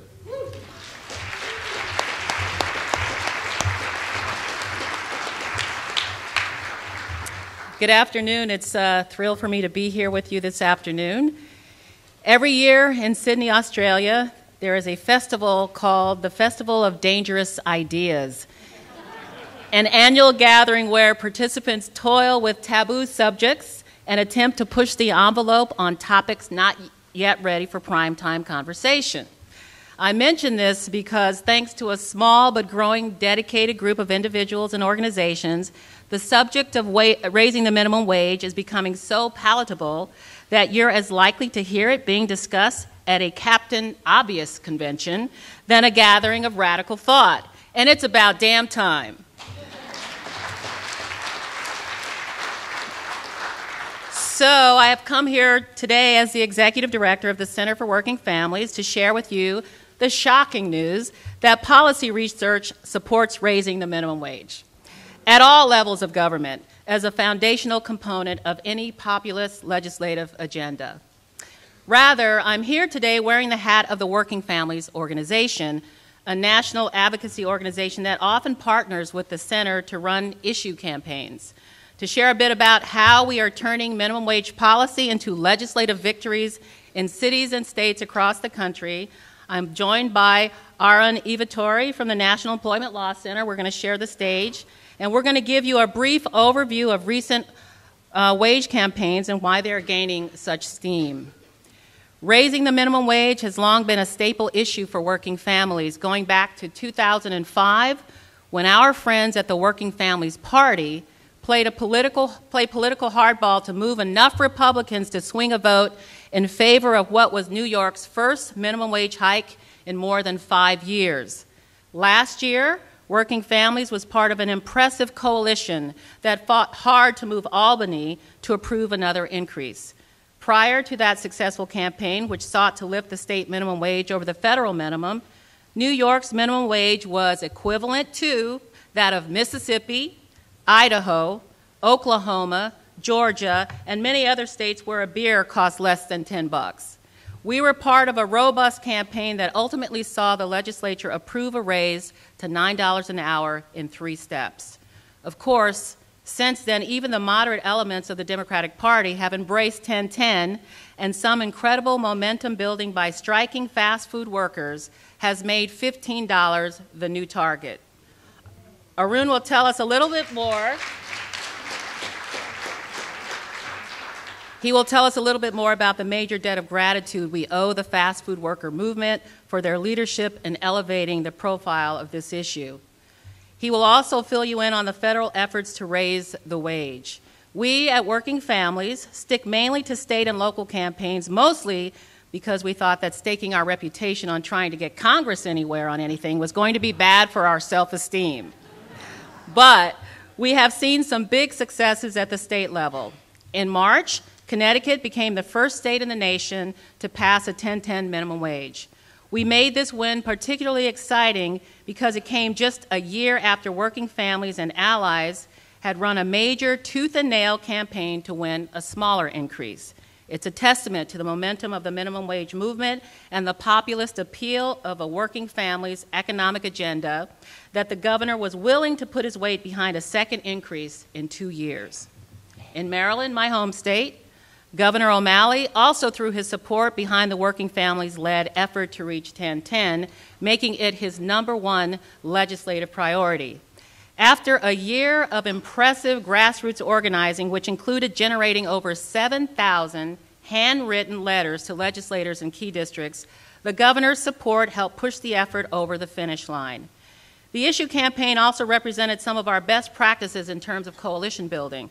From religious organizations to labor to small business owners, the campaign brought together diverse facets of the community that were able to mobilize their bases to make their voices heard. Of course, we know that 1010 is not enough, and we are seeing the emergence of local wage ordinances as a way to generate momentum for further state action and as a corrective for urbanized regions with a standard of living higher than the state as a whole. Recently, when I was a legislator in Montgomery County, Maryland, we worked to get buy-in from Prince George's County and Washington, D.C., because our 3 regions have a substantially higher cost of living than surrounding areas, and we felt that by standing together, we could win over skeptics in all 3 of our jurisdictions. We were thus able to become the first localities to pass a regional minimum wage, ultimately passing bills to raise the wage to $11.50.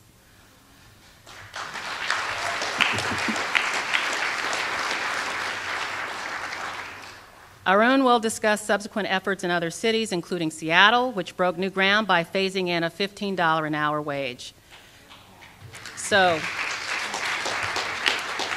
there's no denying that this issue carries force and that there is some political willpower, and I said some, and I'll get to why in a minute. But it's not all good news, and the most important thing you can take away from today is understanding the challenges that continue to confront our movement as it pushes forward. Even on my county council, which is 100% Democrat and often described as liberal or progressive, we face serious opposition from the people who are supposed to be our friends. Pressured by the conservative elements of the business community, they stripped indexing the minimum wage to inflation from our bill and added a year to the proposed phase-in time. Almost every success has come with a similar story. After fighting off even worse compromises and exemptions, the Maryland state bill had no indexing and not only failed to raise the wage for tip workers, but actually capped it, creating a 2-tiered system that will disproportionately affect the high percentage of women filling many tip jobs. Connecticut's bill didn't even include indexing. New York's bill stopped short of even 1010, and the governor of that state has come out in opposition to legislation that would allow localities like New York City to pass their own higher minimum wage. We are fighting the conservatives for sure, but we are also fighting our friends. And so while we can and should celebrate the traction that minimum wage increases have gained across the nation, we must continue to make sure our reform efforts achieve our complete goals. And this is where organizing comes in. And we know that we have a few important things going for us. Number one, the people are with us. Across political affiliations, raising the minimum wage remains among the most popular and widely circulated policy ideas. Number two, there is a movement. The striking workers in the streets who are demanding $15 an hour and a union are not only maintaining the momentum, but pushing the issue forward while tying it to corporate abuse in ways that continues to win us supporters. Number 3, the issue can be electoralized. People pay attention during elections, and we are poised to make this an issue that distinguishes our champions from our equivocators. This is an issue that motivates people to vote, and we need to capitalize on that. So moving forward, we need to ensure that our tactics reflect these realities. One way is going to be to get this issue on the ballot wherever we can, even in states or localities with legislators willing to make some progress on our behalf.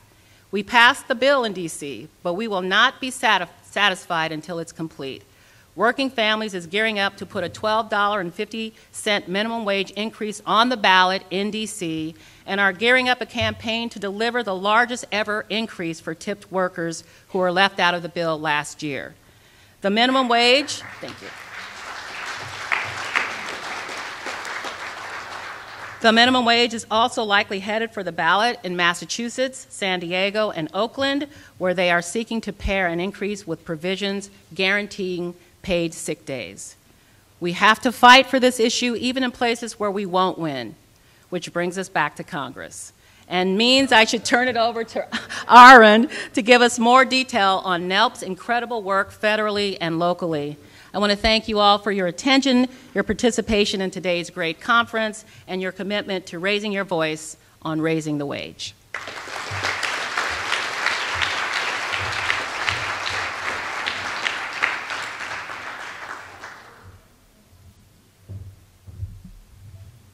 Thank you very much, Valerie. As Valerie said, my name is Aruni Vituri, with a campaign strategist with the National Employment Law Project, or NELP, also with NELP Action Fund. At NELP, we have been fighting to raise the minimum wage at the state, local, and national level long before the punditry and the pollsters decided it was sexy. And we're proud to be able to work with organizations like Working Families in these fights, and we're proud of our shared victories on the issue. And as Valerie said, we are even taking this fight for higher wages to Congress, and we're joined by nearly 100 other organizations that are part of what we call the Raise the Wage Coalition. Now, there's a bill up in Congress, and if anyone here shops at Costco, you may have seen the president pitching this bill, as he likes to do. And this bill would raise the federal minimum wage to $10.10 an hour and set the tip minimum wage to 70% of the full minimum wage. And Valerie mentioned the tip minimum wage. I hope people realize that under federal law, you can be paid as a tipped worker as little as $2.13 an hour. So it is, and it disproportionately affects women and women of color. So it's a critical part of our effort to raise wages. So the bill in Congress would not only raise the wage to $10.10, would not only set the tip minimum wage at 70% of the full minimum wage, it would index the wages to inflation, which means that the wage would automatically rise with the cost of living. And that's a good thing, because then low-wage workers do not need to rely on the whims of Congress to make sure that their earnings don't lose value. Radical idea, right? So last month, 55 senators voted to move the bill forward for consideration. In most democracies, we'd be celebrating a victory. But we're talking about the Senate here. So that means that 40-odd senators, many of them millionaires, all of them beholden to big business groups like the Chamber of Commerce and the National Restaurant Association, can block a bill that would raise wages for 28 million people, including 15 million working women and 14 million families with children. In the House, unfortunately, it's much the same story. If the bill were given an up or down vote, there is little doubt it would pass, but House leadership refuses to bring it to the floor. It's shameful. And it's enough to make you lose hope. But I do have hope. I have hope because of our victories in states like Connecticut and Maryland, which Valerie mentioned. I have hope because working with some incredible on-the-ground groups, we've been able to win in states like Hawaii, which is not only going to 10.10 by 2018, but which has also eliminated the sub-minimum tipped wage for all but the highest tipped earners. I have hope because of what we've been able to accomplish in Minnesota, which is going to go to $9.50, and Vermont, which will have the highest state minimum wage at $10.50. Both of these states have indexed the minimum wage to inflation. I have hope because we've been able to win increases in places like Delaware, West Virginia, California, and because great organizations and great organizers are on the move to raise wages in states like Massachusetts and Michigan and South Dakota and Illinois and Alaska, and in cities like San Francisco and Oakland and San Diego and Chicago and New York. There is a lot of energy on this issue. But most of all, I have hope because of Seattle. Anyone here from Seattle? I think we just owe you a round of applause because of what your city has been able to accomplish. So I hope everyone has caught what's happening in Seattle. There is an advisory group set up by the mayor that includes labor leaders, businesses, elected officials, and community members, and they've recommended that the city raise their minimum wage to $15 an hour. Not $10.10, not $12, but $15. And it's all but certain that the council is going to pass some version of the plan and the mayor is going to sign it. Now, from a worker's perspective, it is not a perfect plan, it's not a perfect bill, but nearly 200,000 workers in Seattle are going to get a raise as a result, and eventually earn a wage that we can truly call a living wage. And here's what's amazing. Whereas groups like the Chamber of Commerce and the Retail Association and the Restaurant Association dole out gobs of money to block minimum wage bills everywhere, in every jurisdiction, here you have businesses who are represented on this advisory group that are as varied as a Fortune 500 company and a local pizzeria. And they are all getting behind an increase that the institutional business community swears would cause economic devastation. So Seattle is exploding the myth that we can't have high wages in this country and still succeed economically. Of course, we all know that in fact you need higher wages to have a sustainable economy, that you need higher wages to have a healthy economy. But now even businesses are acknowledging this reality. As I like to say, there are now cracks in the wall of business resistance to higher wages, and the flood is about to come. So now there's one crucial thing to remember in all this, and this is the last point I want to make. None of what we are seeing in Seattle or anywhere else around the country with respect to wages would be possible without the courageous activity of fast food workers.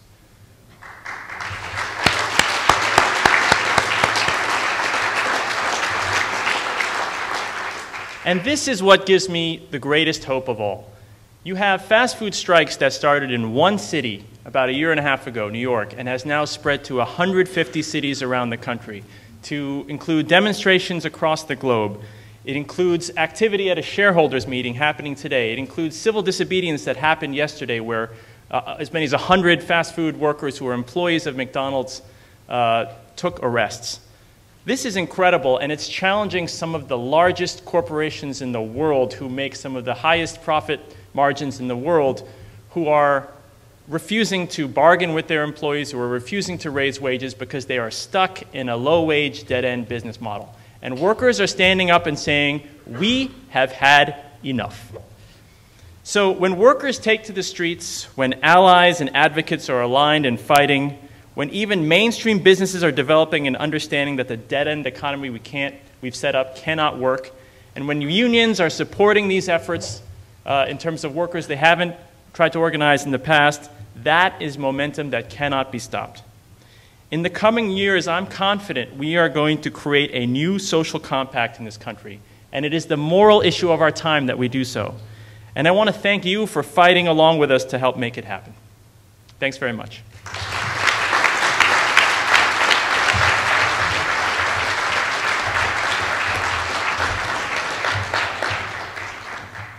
Thank you, Valerie and Arun. Okay, so now we're going to talk about unions, and we're going to talk about our democracy. Back in the day, before unions, building an automobile was a lousy job. Back in the day, telephone work was not a union job. And when America had more equal income and wealth distribution, we had stronger unions. The crisis of inequality is the result of a direct attack, a vicious and sustained attack on the rights of workers by you-know-who, the 1%. Larry Cohen has been the president of the Communication Workers of America since he was elected in 2005. He's mobilized CWA workers and their allies to demand that all workers have the right to create or join a union, and that all workers should have the power to bargain collectively over wages and benefits. And he knows, because he knows that the big money dominates our political system, that system has to work in order to strengthen workers' rights. So he has been the leader of what he calls the Democracy Initiative, a diverse group of organizations, including ours, that seeks to restore the core principle of political equality. One person, one vote, not $1, one vote, not one corporation, thousands of votes, one person, one vote. So President Cohen is here to talk to us about both of these intercollected populist issues. He really deserves your applause, if not a medal, because he just got off the plane from Berlin, where he was the leader of a U.S. delegation to the International Trade Union Federation World Congress. I'm sure he gave them a lot of work to be done over the next year. We're glad that you made it through customs and through the red eye. Please welcome Larry Cohen. Okay.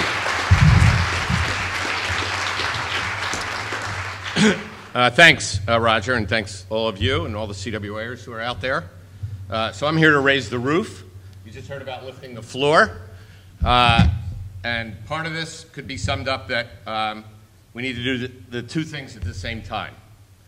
And that the overall common narrative that we need to build is how we link these two things. Economic justice, which means a lot more than lifting the floor, because otherwise we leave out the other 100 million people in this country who are above the minimum wage. And so we have to figure out a common narrative about economic justice and democracy that does both. So this is not exactly a church service, but there is a booklet, if you could pull it out, that we put in your packets. I'm not going through the whole thing, but that's what I'm going to sort of work from. And I'm a big believer that we need a common narrative. It doesn't mean every word of a booklet that we produced. It does mean that, particularly in these times, and it's a lot of the reason why this conference is held today, new populism can't just be the sum of the parts. We have to really struggle beyond our parts, whether it's a large union like ours with hundreds of thousands of members, or whether it's, you know, any of the groups that we just heard from, NELP, Working Families, the groups we heard from earlier, members of Congress, Reverend Barber, and I'm particularly going to point to things he's going to say in these few minutes. But first, so this common narrative. Because the goals we had, in our case, for more than 10 years that we articulated, and in our case, again, hopefully it wasn't only our case. Secure, sustainable jobs, number one. Healthcare for all, number two. Decent retirement, number three.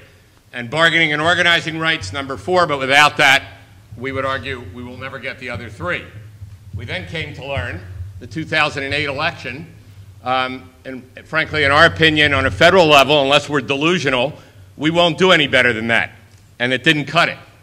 So if we keep doing the same things, including what we did then, we're like rats on a treadmill, literally.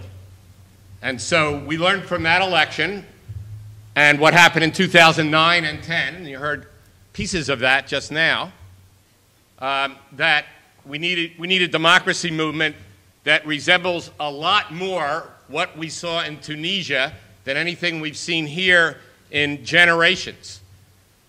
And students in Madison, and there's one right back there, helped teach us that 3 years ago when they shouted, "This is not what democracy looks like," and took over that Capitol, and said to us, what do we do when we're under attack? We stand up and we fight back. And so really what this is about is, at least for our 600,000 or 700,000 members, that we can't do this by ourselves. Too much of our effort is by ourselves. Too much of our effort is sort of self-congratulatory that our fight is the fight, and not enough of it is with this common narrative. And so actually following Madison and other fights across the country, we were part of what was called 99% spring training a year later, and 10,000 of our members with about 100,000 altogether, not labor, but all of us together in the same rooms, had a much longer version of this that went for about 3 hours, try to create a common narrative and set the stage for common collective action. But I do want to look at a couple of things in here, and you can do more or less with it later. So start on page 5. You see the chart that most people in this room have now seen. And it's important that we're looking at the rise and fall of collective bargaining here. Otherwise, we just look at the fall. And the rise was part of a popular movement 80 years ago. I grew up in North Philadelphia where in the 60s kids could feel the results of that. And you see that's when it had peaked and collective bargaining peaked. And now we're at an all-time low. Actually, in 1900, a higher percentage of the private sector was organized than now. And yet we don't hear that even out of so-called progressives. You did hear it today probably from Sherrod Brown, definitely from Keith, and certainly from Senator Warren.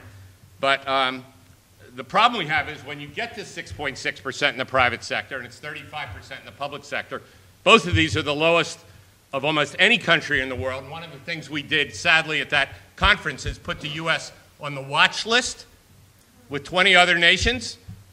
The other 20 wouldn't surprise you, led by countries like Colombia or Pakistan. But we're right there in that group now because of these numbers.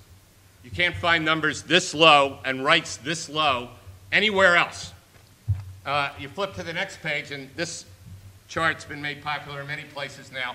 But in the red, at the beginning of the years, it directly goes with the rise of collective bargaining. You have the rise of real wages, that's after inflation, keeping up with productivity for about 20 years, coming out of the CIO and that mass movement that was part of a broader mass progressive movement.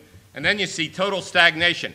That stagnation, which actually is a slight decline in terms of real buying power, that doesn't exist in any other nation in the world. No rise in real wages. Again, not just poverty wages. That's important, but to have the mass movement of what we call here 50 million, you need to speak to the workers who do make $15 and are fed up, or $20, or even $25. Because we have to talk about what does a movement look like of 50 million that can transform this country. And that means collective bargaining rights. And on page 7, and again, just came from a place where this was all too apparent. There's the U.S. at the bottom on this chart. We could find Colombia at 4%. You see the U.S. a little higher here because we factor in the public sector. So the U.S. here is about 12%. There's a typo on that chart on the left side. That should be 10, the first number. And we're a little bit above it. But what's important on this chart is Brazil, where 25 years ago, union activists like us were in jail or literally in exile, now is rising into the 40s. And actually Brazilian bank workers came to us and said, 7 million bank workers in the U.S., many of them call center workers or back office workers that resemble call center workers. We have 150,000 call center workers. What are you going to do about that? How are you going to speak to them? It's not just fast food. Bank workers in Sao Paulo, Brazil, now make more than back office bank workers anywhere in the United States. So we've launched an effort to organize, not in a traditional way, but in a way more similar to fast food, a general organization that links community and 7 million bank workers starting in 5 key cities. But pretty dramatic that in Sao Paulo, Brazil, year after year, because of the bargaining rights there, they're actually raising wages far above the rate of inflation and now make more in real dollar terms than in the United States. Lots of stories come out of here. South Africa, 20 years ago, apartheid, and now, again, collective bargaining in the 40s doesn't mean everything's fixed. Sarah's going to talk more. The next page, again, well-known numbers. We're going to hear more about economic inequality. Not only CEO pay soaring while you have the stagnation in the U.S., but the financial sector, which is now 16% of our economy, way too high. So manufacturing gets destroyed by the rotten trade deals that Thea talked about. And lots more we could say about that. That needs to be, when we say secure, sustainable jobs, we're talking about fair trade. And the financial community the 354 doesn't even begin to get at it. So I'll leave you with just one number on that. We have a giant global effort at Deutsche Telekom, T-Mobile, 35,000 T-Mobile workers in the United States, one after another getting fired, and Josh Coleman stood with me and spoke with me, not with me, but to the group, to the whole group, on Monday, and then on Tuesday at a big demonstration in front of Deutsche Telekom in Berlin. Josh was fired a year ago. Dozens of others have been fired. They put on a shirt or a wristband. They stand up and say, we're part of the TU, which is joint with the German Union, Verdi, and the CWA, and one after another, they get victimized. The good news here is that because of this mass movement in Germany, the United States, and Eastern Europe, and other countries, this is beginning to turn around. And because we do the work we do, both federally and the democracy work, including changing the Senate rules last year, there is an NLRB now that at least in minimal ways fights for workers. Josh's case just got settled. He didn't want to go back to work. He got twice as much money as he lost. His sister Ellen, not his sister, but his union sister, she got her record cleared in Wichita, Kansas. For the first time in years, the NLRB said we're going to consolidate all the cases. And we're going to have one prosecutor and one judge, and we're going from city to city. We're going from Wichita, Kansas to Albuquerque to Oakland, Maine, city to city where these charges are. We're going to hold this company accountable because we know that they orchestrated this from the headquarters of the company from the evidence that we received. So anyway, that's the first part of this is, you know, what are the obstacles that we face in economic terms? Who is this 1%? Why are we suffering to the extent we are compared to the rest of the world? A lot of it is the destruction of collective bargaining. The second biggest reason, or actually the biggest reason, is the trade policy, the way the global economy affects this country worse than any other. You heard a lot about that before. Again, we're trying to connect these dots. And then we go to, you know, really the democracy issues. And you see this on page 10 and then in the following pages. Here we identify 4 key blocks to democracy. So what this really means is if we don't tackle these issues with the economic justice issues at the same time, we're not going to get anywhere. It doesn't matter how passionate we are about collective bargaining rights, how passionate we are about, you know, raising wages, how passionate we are about health care for all versus the small steps we made with Obamacare, how passionate we are about defending retirement security or even bargaining rights themselves. So the 4 blocks are there, and again, some of this will come back together when we hear from Reverend Barber, particularly on voting rights and voter suppression and the mass movement that's been built in North Carolina, or as Roger said at the beginning in the intro, money in politics. And you see a lot of this here. So on page 12, you see federal elections going from, in 1998, not very long ago, $1.6 billion for federal elections. That's in that year the president, the Congress, you know, 33 senators, 435 members of Congress. Actually, that wasn't a presidential election year. But now in 2012, you see almost $7 billion when you include some of the other spending. This is not only out of control, it means we have to be insane if the main thing we do is to continue to only do electoral work without tackling the voter suppression, the money in politics, the broken Senate rules that we heard about. In the 111th Congress, the Pelosi Congress, when she was Speaker, and we had for at least a minute 60 senators in the Senate, and we had the newly elected President Obama, 400 items passed in the House that never got to the floor, never discussed at a microphone in the Senate, the entire 111th Congress. And so the Senate rules are a key part of this. And again, yeah, it's boring. We tried to make it less boring last year when the Senate had blocked the EPA administrator, the Secretary of Labor, the 5 members of the NLRB, the General Counsel of the NLRB, on and on and on. And we did form a massive coalition. It was the beginning of the Democracy Initiative, which is now taking on all these issues with membership groups from Green and Labor and students and civil rights. NAACP is a key leader and putting together 30, 40 million membership organizations with 30 to 40 million members to take these issues that have been sort of, you know, in the closet, dark issues, put them together, unite people fighting for voting rights with people fighting money in politics, and bring out the way the Senate operates like the Senate of ancient Rome. No other democracy in the world has a parliamentary body that operates on unanimous consent, or else it takes days or weeks even to move a nomination, even now after we changed that one rule last year. And then obviously immigration reform is the 4th issue. When you add all that up, we have 50 million voters who are not eligible to vote on election day. 50 million. That's the green card folks. That's the folks who have no documents at all. That's the folks who aren't registered to vote, except in North Dakota, a Republican state where you show up and you vote. That's the way the rest of the world does it. And we get convinced that, that we have voter fraud, and we have none. We're at the top of the world in the lack of voter fraud. So that's the basic idea here, is that can we build a movement that is more than the sum of its parts? Can we say to folks who are focused on economic justice, here's a range of economic justice issues, not on and on and on, but a quick range of what we're trying to do, not just segmented about minimum wage, but tie it into bargaining rights and tie it into health care for all and tie it into a decent retirement when you're too old to work, and link that to the democracy that prevents us from moving forward on these economic justice issues. So our one sentence would be that if you're committed to economic justice, we need to build this democracy movement of at least 50 million Americans, and we can do that. There's a chart on page 21, shows in a quick way the groups that together get us to 50 million. This is not, it's a question of can we do more than just what each of our groups is set up to do? Can we compete a little less for resources? Can we compete a little bit less for leadership? Can we put a little bit more into common ideas, like Democracy Initiative, but other common things where we're in a circle first, and then we move towards fusion, which you'll hear Reverend Barber talk about, a new reconstruction, which he will talk about in his way, in my words, and I'm not really a foodie, but I talk about can we go from a salad to a smoothie? So in a salad, you can still see the pieces of what they all are. And at least for part of our work, can we move towards the smoothie, where you can no longer pick out the tomato or the spinach or whatever your favorite item might be?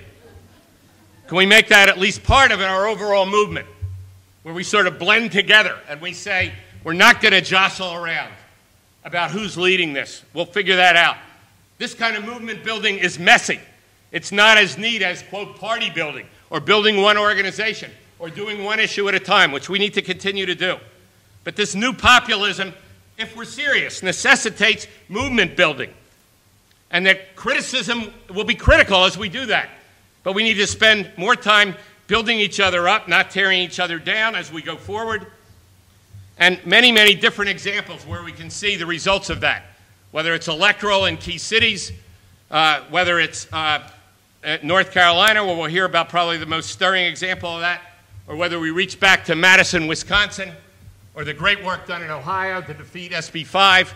There's great examples of what it looks like when we throw in together and share some of our resources. And when we say to each other that we understand, we know what we do when we're under attack. We stand up, we fight back. What do we do when we're under attack? We stand up, we fight back. Stand up, fight back. Stand up, come on everybody, stand up, fight back. Stand up, fight back. Stand up, fight back. Stand up, fight back. Thank you.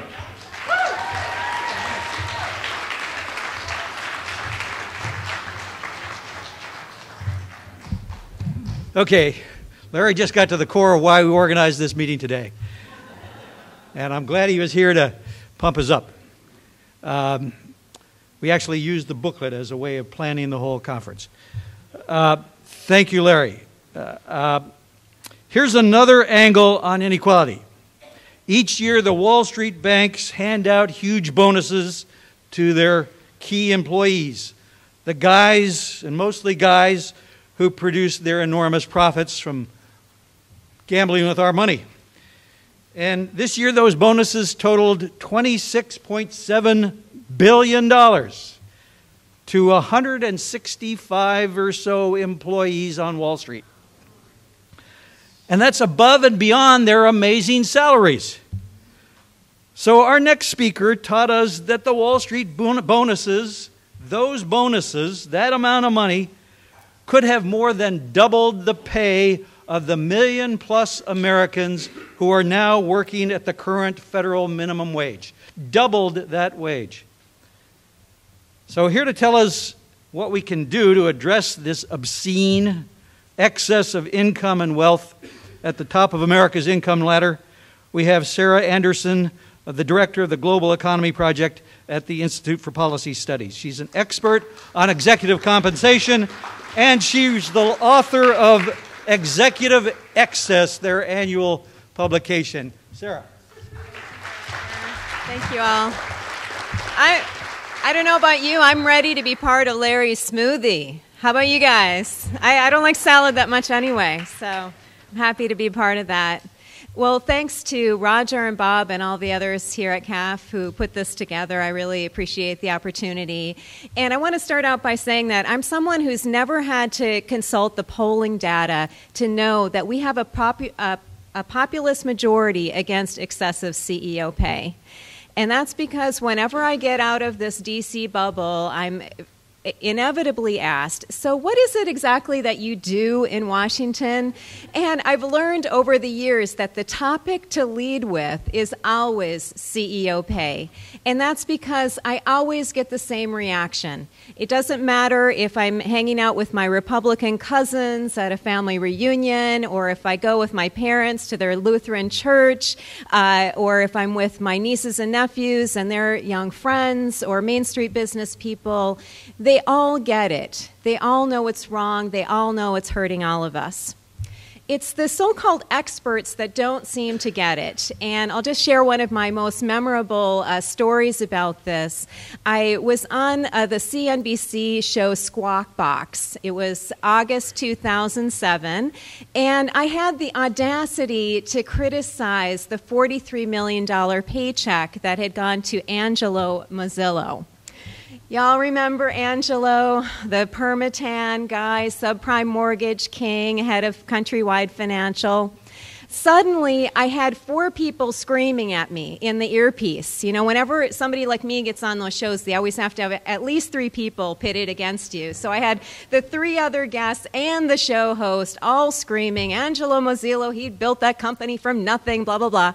Well, we know how the Angelo Mozillo story turned out, right? 4 months after that program, there was no more Countrywide Financial. Millions of people had lost their homes. Not Angelo Mozillo, of course. And it's lunacy, right? In this country, you can steal a Snickers bar from the 7-Eleven and you might face jail time. Angelo Mozillo pocketed $500 million over all those years that he was destroying our economy and walked away with nothing but a fine. He's not the only one. At the Institute for Policy Studies last year, we took a look at all the guys who'd made the top highest paid CEO lists over the past 20 years, and we figured out that nearly 40% of them had wound up getting either bailed out, booted, or busted. And it's stories like that that make people so outraged, and you can imagine why people feel like, oh, nothing is ever going to change, you know? You can understand that. But I'm here today to tell you that things are changing, and I claim this because we are seeing an unprecedented explosion of bold and creative actions around the country on CEO pay. Let me give you just some examples.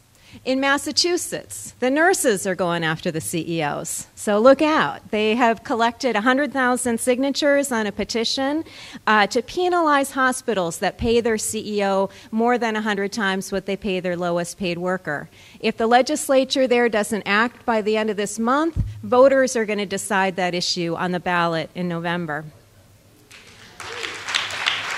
Let's hear it for those Massachusetts nurses. In Rhode Island, state senators are so fed up with these overpaid CEOs forcing their underpaid workers to rely on public assistance. So you know what they want to do as one thing to tackle this? They're going to try to use the power of the public purse. And they're going to say that companies that have narrow gaps between what their CEOs and their workers make, they're going to get an edge when it comes to competing for state contracts. They had a hearing on this recently. This bill is moving forward. And think about it. We already deny federal contracts to companies that cause gender and race inequality through discrimination. Why should we be subsidizing companies that contribute to extreme economic inequality?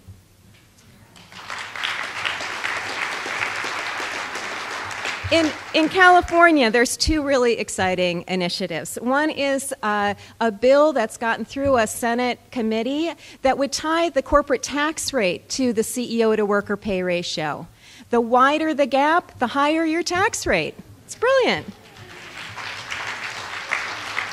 Also in California, SEIU is pushing a ballot initiative to cap the salary for nonprofit hospital executives at $450,000. Why, at a time when so many people are struggling to pay for health care, should hospital executives make more than the President of the United States? In Maryland, students took action. And they came really close in February to get a vote capping executive pay at no more than 10 times the lowest paid worker at that public university. So this is the new populism, people. I've been working on this issue a long, long time. I have never seen this explosion of energy outside Washington. It's just like what we've heard on the minimum wage. People aren't waiting for Washington to take the lead on CEO pay. And you probably noticed that 3 of these state initiatives focus on this CEO to worker pay gap, and that is so important. It's not just a matter of fairness, it's also about good business. The wider the gaps, the more problems you have with worker morale and productivity, and that hurts the economy as a whole. And one good thing is that these kinds of initiatives will be easier to implement now because of a new rule in the Dodd-Frank Act that is requiring all U.S. publicly held companies to report every year their CEO to worker pay gap. It's taken, in my opinion, too dang long for this thing to get implemented. It's still not in force, but I have to give some shout-outs to people who've been working really hard on this at the AFL-CIO, Public Citizen, AFSCME, Americans for Financial Reform. Because of their dogged work, we're going to see final regs on this by the end of this year. One more positive thing to report out of Washington. I nearly fell off of my chair in my office about a month ago when the Republican chair of the House Ways and Means Committee came out with his tax reform plan. And I found this section of it that calls for stopping the subsidies for excessive executive pay. And I was like, oh my gosh, that is language progressives have been using for years. I have never heard a Republican talk about that. And so what was Dave Camp talking about? He was talking about this loophole that now allows companies to deduct unlimited amounts from their taxes for executive pay, that's so-called performance-based pay. And so essentially what this means is the more corporations pay their CEO, the less they pay Uncle Sam. It's completely perverse. If we got rid of this loophole, it would generate $50 billion over the next 10 years. So we have the Republican Dave Camp on it. We have more and more moderate Democrats like Patty Murray on this. Where is the Senate leadership? You know, why haven't they brought this up for a vote? I really hope that they're not so fixated on vilifying Republicans right now that they can't seize an opportunity for bipartisan action on something like this.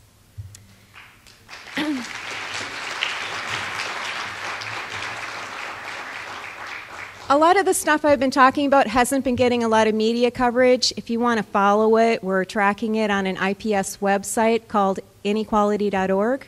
And I just want to conclude by saying I so applaud the efforts we're hearing about today to lift up the floor and strengthen worker rights. And thank you for letting me take some time to talk about also bringing down the ceiling. I think maybe because I'm a gardener, I love the way FDR used to talk about this. He used to talk about how we needed to lift up the underprivileged, and we also needed to weed out the overprivileged. And I've talked... Yes, FDR.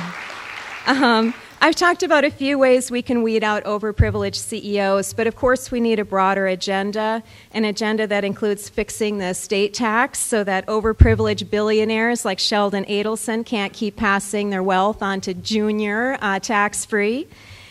We need to weed out the overprivileged on Wall Street through a financial transaction tax. I was really excited to hear Congressman Ellison talking about this morning. They're going ahead and doing this in Europe, just a small tax on trades of stocks and derivatives. So it goes so far to transforming Wall Street so that it really serves the real economy again. And I've got to mention that the rock star of the day, Thomas Piketty, who I think has done such a service in getting us all to think big and bold and long term that is so critical. But the good news is we also have some important short-term victories that are within our reach in Rhode Island, Massachusetts, California, and yes, here in Washington. Let's give them a push, spread them far and wide, and build on this momentum to end extreme inequality. Thanks.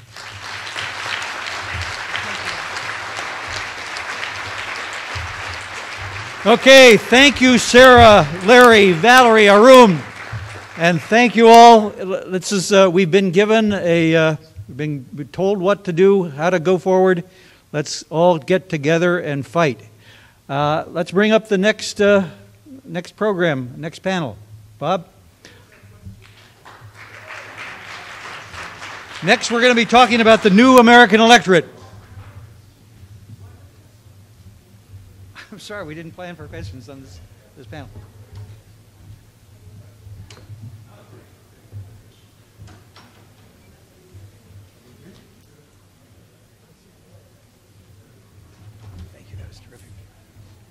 Is Maya Rockymore here?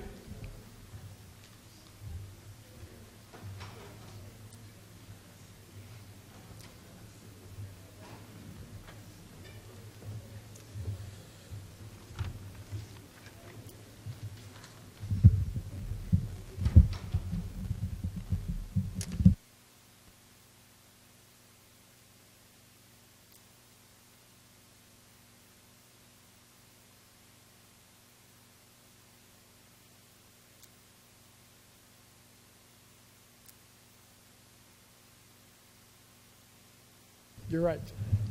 Why don't we convene? Where are we? Yeah, why don't we do that? Can we, let's see if we can bring some people back in to let you ask questions. Who's here from the prior panel? Larry, come on up and answer some questions.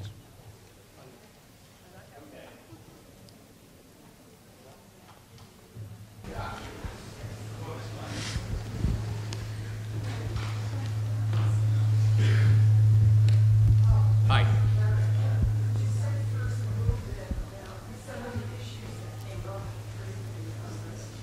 And also, nobody's much talked about U.S. foreign policy and the costs for the U.S. military and how much that's eating up of our budget. Bob's an expert on that. You can actually. Go ahead. So you want me to talk about what went on at the Congress? Yeah, and how that's relevant to our discussion. Yeah, so the question was what happened. So every 4 years, the global labor movement, it's not the whole global labor movement, the biggest chunk, 150 million people in these organizations meet. And this meeting is concluding now in Berlin. And it focused on three things. It doesn't mean it solves these things. Right. It's sort of like this. People were split into three sub-plenaries. And one was on rights.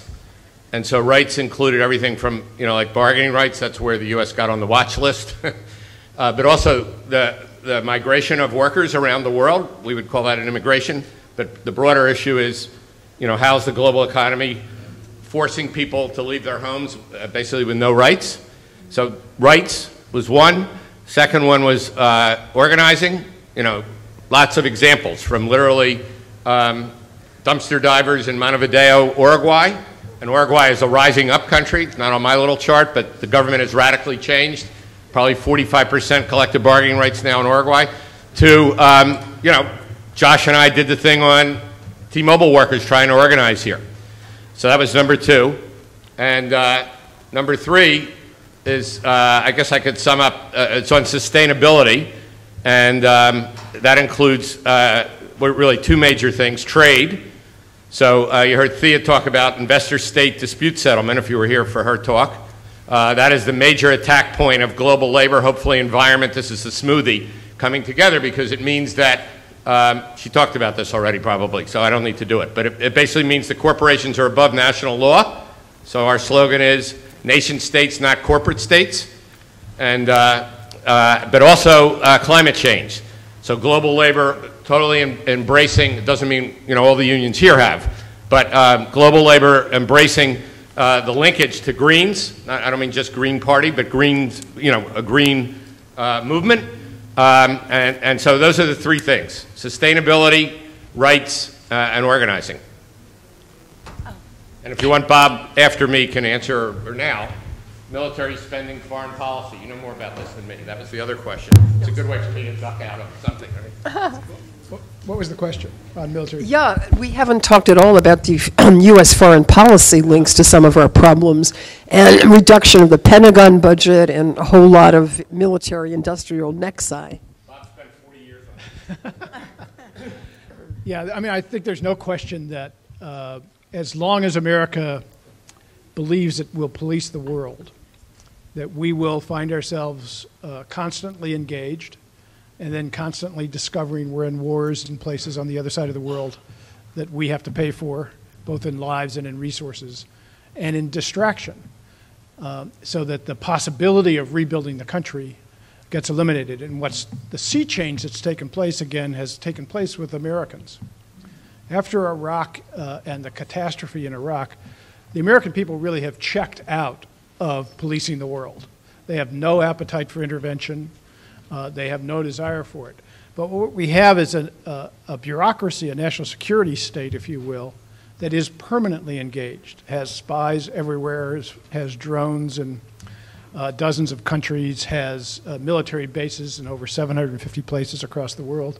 So we are constantly engaged. And what happens to the White House is it gets caught, right? So you have a president, I think President Obama's instincts basically are the same as the American people. He would rather dismantle a bunch of this. He wants to do the drone stuff to be able to show he's tough, but not spend any money on it. But once you're engaged permanently, you get caught constantly. So we've seen it with Syria, where it took really the American people saying, we do not have an appetite to go into bombing Syria after the catastrophe in Iraq, and the president had a good enough sense to overrule his own people and take it to the Congress, which of course wasn't about to pass anything, even though Republicans were posturing in their normal way. You see it in the Ukraine. We have to make that part of this overall story, right? Yeah, you see it in the Ukraine, right.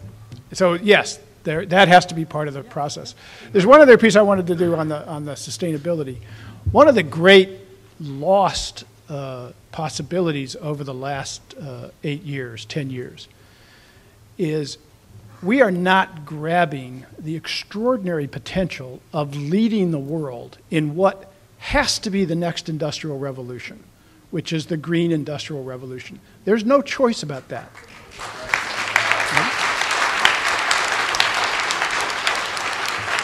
Not just renewable energy, but more efficient appliances, different ways of transportation, different ways we're going to live.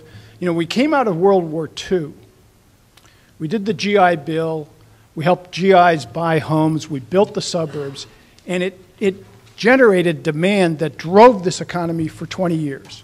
You moved to the suburbs, you bought a house, you had to buy a washing machine instead of the neighborhood laundromat, and a dryer, and appliances, and a whole range of investments and inventions, et cetera, were created that helped this economy stay prosperous.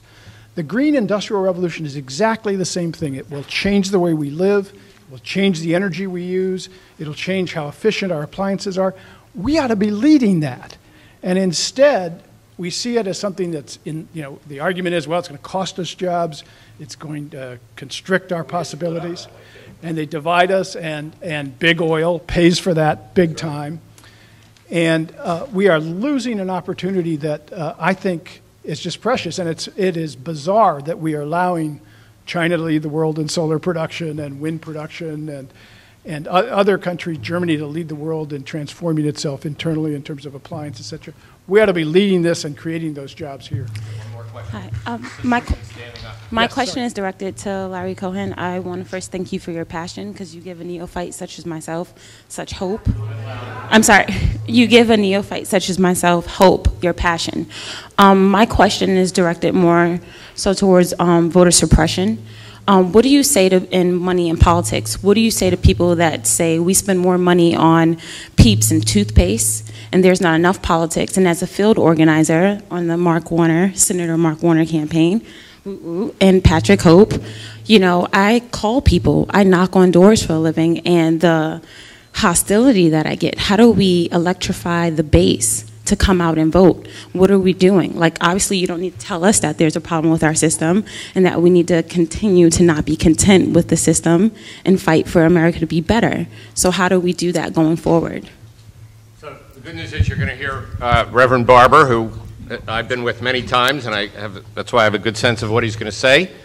And he's going to speak about how, even in North Carolina, it's a tough place, a mass movement could be built that's black and white and brown and faith and labor and community around voting rights, mostly around voting rights more so than money and politics. I think our challenge is seeing how those are linked, and that the opposition, the enemy on both issues, number one, divides those issues, and number two, uses both to make sure that it's the agenda of the Koch brothers that moves forward, or Adelson, the others you heard about from Sarah, and not our agenda. And so I think what we have to do, and you know this having worked in the field in Virginia, is get these issues, these democracy issues out there, link them to the things that people are even more passionate about, and the exclusion that occurs in our society because of these barriers that we set up.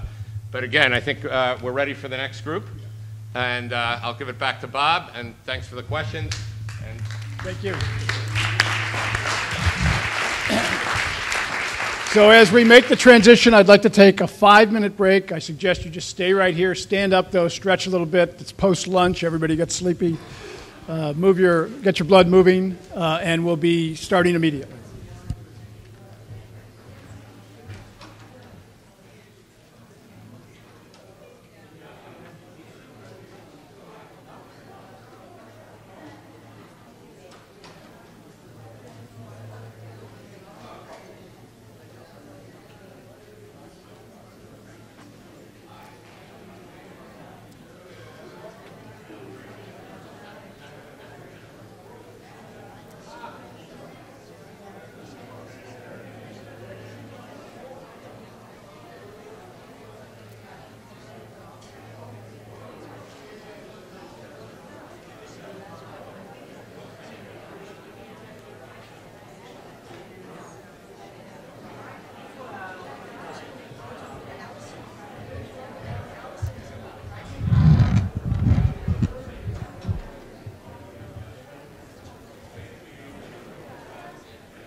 Okay, if you can begin to take your seats, we'll get started for this afternoon session.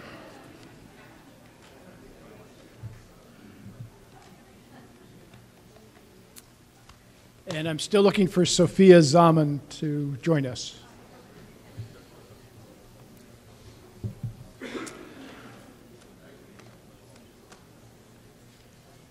So this afternoon, we're going to look at something that is a fixation of mine. And so you're going to have to put up with it, which is I am constantly struck by how much we underestimate our power, our popularity, and our possibility. The reality of this electorate is changing. The attitudes of Americans are changing. Washington is the last often to know. And Washington politics is always strained because of the problems of raising money. And so they, you know, when you're a politician and you're spending most of your time, when you have free time on a phone, trying to raise money from people from the top 1/10 of 1% that give the vast majority of donations, it's easy to get surprised even by what's going on in your own neighborhood. And what's going on in neighborhoods across America is that there is a new majority that President Obama in his elections has really helped to crystallize. And the pollsters have given it a name, the Rising American Electorate. It's grounded in the new constituencies that are emerging. Millennials, a young generation with a very different, a much more diverse makeup, a very different perspective than older people. Latinos coming onto the electorate in very large numbers and transforming possibility. Even Republicans are starting to get that realization, although they seem to be unable to act on it. Other people of color and single women who are among the most pressed in this economy, facing the most economic pressure and the most open and the most in need of government action to help working people gain a greater sense of security. What's interesting about this electorate is that, you know, in 2012, President Obama lost white men by a record amount. No one has ever lost white men by that amount in one election. And the reason he could do that was because of this emerging majority in America with very different attitudes, open to very different things. But our politics has been sort of strange because we've assumed that, well, we can appeal to this constituency with social issues. We can appeal to young people because Republicans are old white men. We can appeal to women because Republicans are waging their war on women. We can appeal to Latinos because Republicans have their heads in the sand about immigration. But what's also happening in this community is economically they've fared the worst coming out of this recession. And they're the most looking for change. They aren't going to, most of them aren't going to get over and vote for Republicans, but they don't necessarily have to vote. And so that's starting to dawn on people, and it's starting to change our politics. So we wanted to devote a session to this reality. And I'm really pleased by the people we have to talk about it. The first I want to introduce you to is Dr. Maya Rockeymoore. She is the founder, the president, and the CEO of Global Policy Solutions. She's the chair of the board of the Committee to Protect, to Preserve, and Strengthen Social Security, where she has become one of the leading advocates in town for preserving and expanding Social Security benefits and defending them against those who try to roll them back. She's been a professor at American University, and we are honored that she serves on the Institute for America's Future board, and we benefit constantly from her wisdom. Dr. Maya Rockeymoore, we've asked her today to do an overview of this emerging electorate.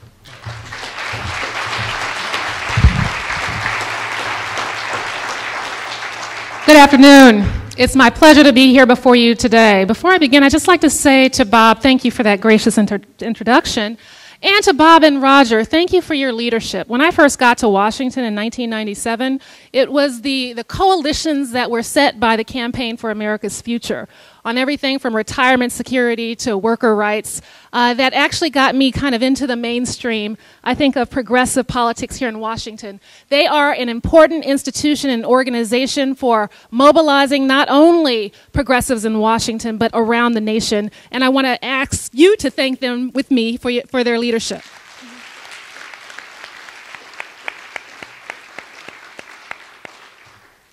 So let me give you just a little perspective. Several years ago, I was invited to talk at a plenary panel for an aging conference. The panel was actually sponsored by AARP, and the focus was on America's increasing diversity and what it means for the future of aging in America. And we were fresh off the 2008 elections at the time, and we saw the power, not only the promise, but the power of the rising electorate in that election. I think that many people were surprised that America was able to elect its first African-American president. But he was able to do so because of the support that he certainly got from young people, from African-Americans, from Latinos, from women. And so the notion of a rising American majority was one that was striking and empowering, and it felt so good. And so we were all talking on the panel about this future where we've got, you know, the U.S. Census Bureau projects that by the year 2042, the nation will be, quote unquote, majority minority. And the idea that you could actually have a rising American electorate that was fully empowered and engaged in the mainstream of American politics, life, and policy. And so, you know, I was up here spouting the same thing. I was taking the same perspective and the same tone. The hope and the whole notion of this future was an exciting one. But after the panel, an African-American couple came up to me and they said, you know, we heard what you said, but we just want you to know we think it's going to look more like apartheid South Africa in 2042 than it'll look like an inclusive and diverse America. And so that began to percolate in my mind. You know, could it be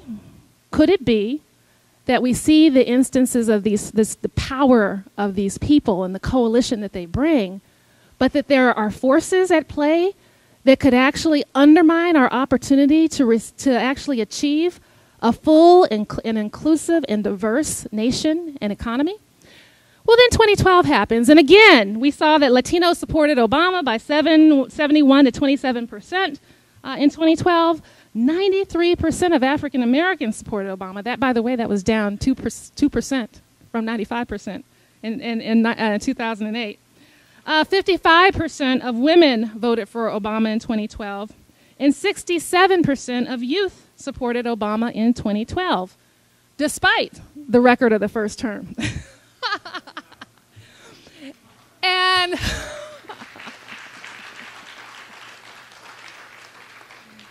And I was like, okay, I mean, the first term was a disaster in terms of progressive politics. In fact, I remember a Washington Post article, I think it might have been by Ezra Klein, where he actually labeled Obama the first African-American Republican president when it came to the nature and the content of the policies and the notion and the shape of the grand bargain that he was actually pursuing in an effort to bend over backwards to accommodate Tea Party conservatism and the Republicans in the House of Representatives.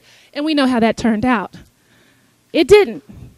And in some respects, you know, I was actually grateful that we had obstructionism when it came to the grand bargain, because that would have tanked retirement security in terms of Social Security and Medicare benefits for average American workers, and it would have been disastrous.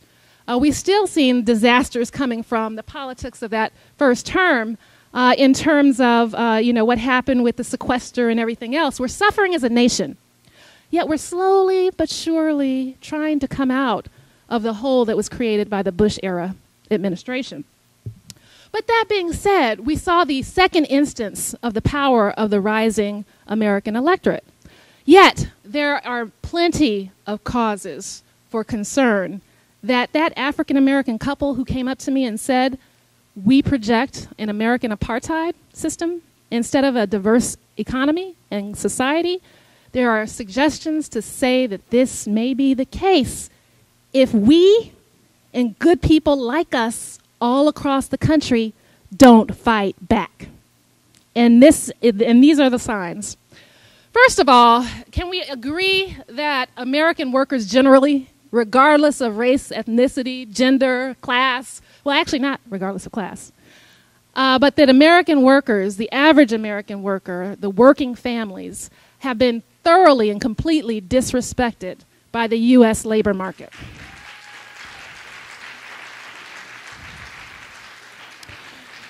And this disrespect has been aided and abetted by American conservatives who have helped an agenda of neoliberalism that has actually opened up the borders of America's jobs and taken them abroad. George Will wrote an op-ed last week where he said that America's decline is actually due to the Civil Rights Act of 1964 and Lyndon B. Johnson. And that is why America has declined. And so I wrote a letter to the editor that they're supposed to be running tomorrow, by the way, that said, how can you have this stunning instance of cherry-picked data to actually support a predetermined viewpoint? This is shameful. Shameful, because he completely ignored the offshoring of U.S. jobs and the role that globalization has had in creating massive and persistent unemployment and underemployment in the U.S. economy. And that has been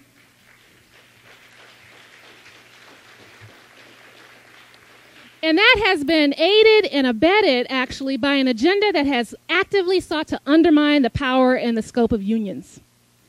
When unions suffer, American workers suffer, and that is the truth. And this is why. We already have labor market discrimination. When you actually look at the labor market, I mean, it's structural in terms of the forces of discrimination that we face. You all know, I'm sure you've heard the statistics about wages for the last 30 years actually stagnating, while we've seen increasing amounts of staggering wealth in this nation accumulating to the top 1%. 20% of America's top wealth holders in this country own 90% of the wealth in the country. The top 1% of the nation owns almost 40% of the nation's wealth. And all of that wealth has come at the expense of average American workers. In fact, the neoliberal paradigm has been telling us, well, you don't matter. The workers don't matter because, even though, the neoliberal paradigm has actually said that those who are actually working with capital are the ones that matter, not the people who are actually driving the economy and working jobs 9 to 5 outside of the Beltway and outside of Wall Street. And so that's the thing that we've been hearing, and that's what we've been seeing in the statistics with regards to what's happening with our labor market. So, one, we've been disrespected, and with that, the decline of the unions and the assault on the unions has been a part of that. But we also see structural disparities by race and gender. Everybody knows about the pay gap. We often talk about it in terms of the gender pay gap, that it's a tragedy and a shame that we actually have women who are similarly situated, similarly educated to men earning basically dimes on every dollar actually earned by men. But when you look at it by race, you see the same differential. You see that African Americans and Latinos actually have lower earnings, similarly situated people having lower earnings by race as well. And then when you look at the intersection of it, gender and race, you see the disparities repeated. And so we know we've got a structural problem in our labor market when it comes to pay differentials. We know that occupational segregation is a major part of this as well. That people of certain genders and racial and ethnic characteristics are segregated into certain occupations. And guess what? It's not a surprise that many of these occupations are for employers that don't actually provide benefits, that pay less than a living wage, that actually force these populations to rely on Social Security for all of their retirement security because they don't offer pensions or retirement vehicles through the work. And so, you know, it is a crisis that we have occupational segregation that's layered on top of racial and gender disparities to create these disparate effects for these very, very vulnerable populations. But we can't forget youth, another important part of the rising electorate equation, because youth have been screwed by the Great Recession. Did you know that? The data actually shows, and they call it the lost generation, that Generation X and Y lost a full 45% of their net wealth. Now, they were already starting, you know, when you're entering the labor market, you don't have much wealth to begin with. But the effects of the unemployment and underemployment that they disproportionately bore as a result of the Great Recession actually had an impact on their ability to amass and accumulate wealth, their ability to amass and accumulate any kind of retirement security that experts predict they will never recoup for the rest of their lives. So we have stiffed, because of that subprime mortgage crisis that then drove the global economic crisis, which led us to our Great Recession. We have basically stiffed our youth in the process, our most vulnerable young entering workers. And unfortunately, it seems like with teen unemployment rates at Depression-era levels for our youngest workers, that this kind of disparity will actually continue. And so we've got to be thinking about these differentials when we talk about the rising electorate, because, Bob, you were absolutely right. These are the people who are hurting most in our society. So that means we need to be thinking about these things when we're talking about these populations. And then before I go off of the point about the challenges facing, my organization just released a report this week that showed that for every dollar in wealth held by the typical white family, the typical African American family holds 6 cents. And the typical Latino family owns 7 cents. Now let me bring this into another point of perspective.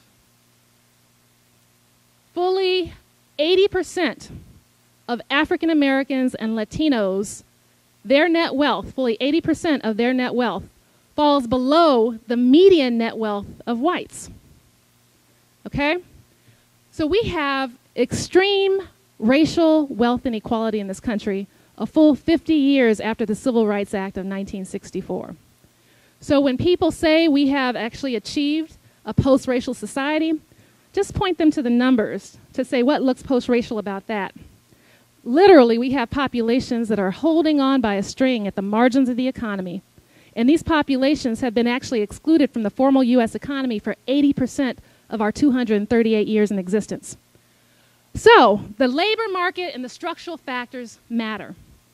But so do the other pernicious things that are happening, that are actually happening affirmatively and are being pursued by Tea Party conservatism and the rise of the wealth class in America.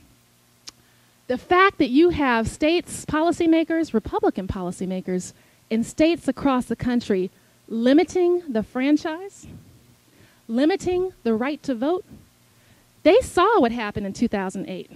They saw what happened in 2012. And guess what? It scared the hell out of them. So what we see in states across the country are these Republican majority state houses actually passing laws to restrict people's access to vote. This is one part of their strategy to actually prevent that diverse and inclusive society that I was talking about earlier. And we've got to be vigilant about fighting back. Another part of it, of course, as you all well know, they've got the Supreme Court in their back pocket. The Supreme Court is in the back pocket of these forces. And they have allowed the wealth class, to actually hijack American democracy by opening the floodgates of wealth to buying elections across this nation. And we have got to remain vigilant in fighting back against that as well. But we've also got a third thing that is very overt. Did anybody see the article in yesterday's New York Times by Tom Edsall? It was called The Great White Hope. So what he pointed out is that there are studies coming out the Republicans are actually studying because they're trying to figure out how they hold on to power. And these studies are showing that when you actually, when you actually put information, that statistic that I told you about African Americans, Latinos, Asian Americans becoming a majority of the population by the 2042, when they expose white subjects to that message, it scares the hell out of conservatives, moderates, and liberals. Not only does it scare them, but it actually it causes them to have anti-race and ethnicity bias, and it causes them to move to more conservative positions. And then another study actually looked at it by partisan affiliation, and it showed that the party leanings, that making changes to the nation's racial demographics led white Americans to endorse conservative policy positions more strongly. Moreover, the results implicate group status threat as the mechanisms underlying these effects. Taken together, this work suggests that the increasing diversity of the nation may engender a widening partisan divide. So we got a clue into what might be the strategy of Tea Party conservatives moving forward in their effort to hold on to power and to depress and actively fight back against the opportunity for inclusion and diversity in this country. And that is to lean on the nativist instincts that lie apparently within all of us in order to actually get people to come to their side and create what I call the new American apartheid system. Because if we don't fight back against this threat, if we let a political realignment happen with the combined effects of wealth in elections, with the combined effects of redrawing of the lines and narrowing of the franchise, with the combined effects of using racist messaging in order to appeal to the basest instincts in us all, in order to create this misalignment or a different alignment, then what we have here and what we've been enjoying, quote unquote enjoying, for the last 50 years is the second Reconstruction. Now, I don't know how many of you remember, but the first Reconstruction in this nation, right after slavery, where we actually had African American members of Congress coming right after slavery, which is amazing when you think about it in the late 1800s, that you had African Americans, an African American senator from Mississippi. You had African American members of Congress from Dixie. You had them from the South. You had, and then within a short amount of time, within the span of 20 years, that was all gone because of efforts to actually do everything that they're trying to do today. And that was called the first Reconstruction. But what I'm saying here is if we let them get away with it this time, we will have experienced the second Reconstruction. So, what am I calling for? What am I calling for, and what am I appealing to you for with regards to what the new populism should be looking like? And what I am calling for is an inclusion revolution. An inclusion revolution. We need to, as American progressives, as people who care about American workers, as people who know that our diversity is not our problem, it's our promise, as people who know that we need to be doing our best by every person in this country, that we have to band together and make sure that we're fighting back against the elements that want to take us backwards. And that means that we have to appreciate and we have to recognize that diversity and inclusion should be our goal. It should be a part of this new populist movement. Any kind of bias that we might have that might be latent, we need to be able to recognize it but not act on it. Any kind of bias that we see in our communities or we might hear, we need to be able to challenge that wherever we see it. Because we cannot afford to go backwards. Now, I don't know if you all heard Rancher Bundy a couple of weeks ago saying that, maybe African Americans should be better off in slavery. I ain't going back to slavery. I don't know about you, but I will go down kicking and fighting in my grave before we go back to slavery. And I know that I can appeal to all of you to join with me in this inclusion revolution. And I know that we can take this out to the nation. Another thing is that we need to be aware that with this diversity means that we can't have paternalism.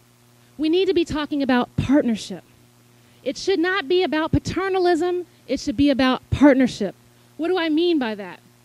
There's a lot of grief within the Democratic Party structure, with people of color feeling like, and women feeling like, they're being patronized by whites, or being patronized by, I see it, 1 minute, men. And the reality is that, some of that is true. And so we need to be thinking about equitable relationships that are on the same level, that are not paternalistic, but that are partnerships, truly. And then we need to pay attention to specificity, because you can't solve a problem, you can't solve that 5 or that 6 and 7 cents to every dollar of wealth without actually looking at class and the intersection of race. So you've got to be about specificity to circumstance, but also realizing that we're all in this together. That specificity does not mean that we can't say we can solve problems that are affecting some, but those problems affect us all.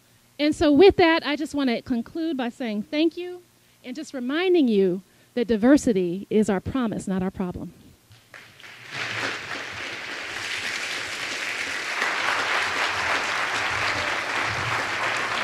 Maya Rockymore.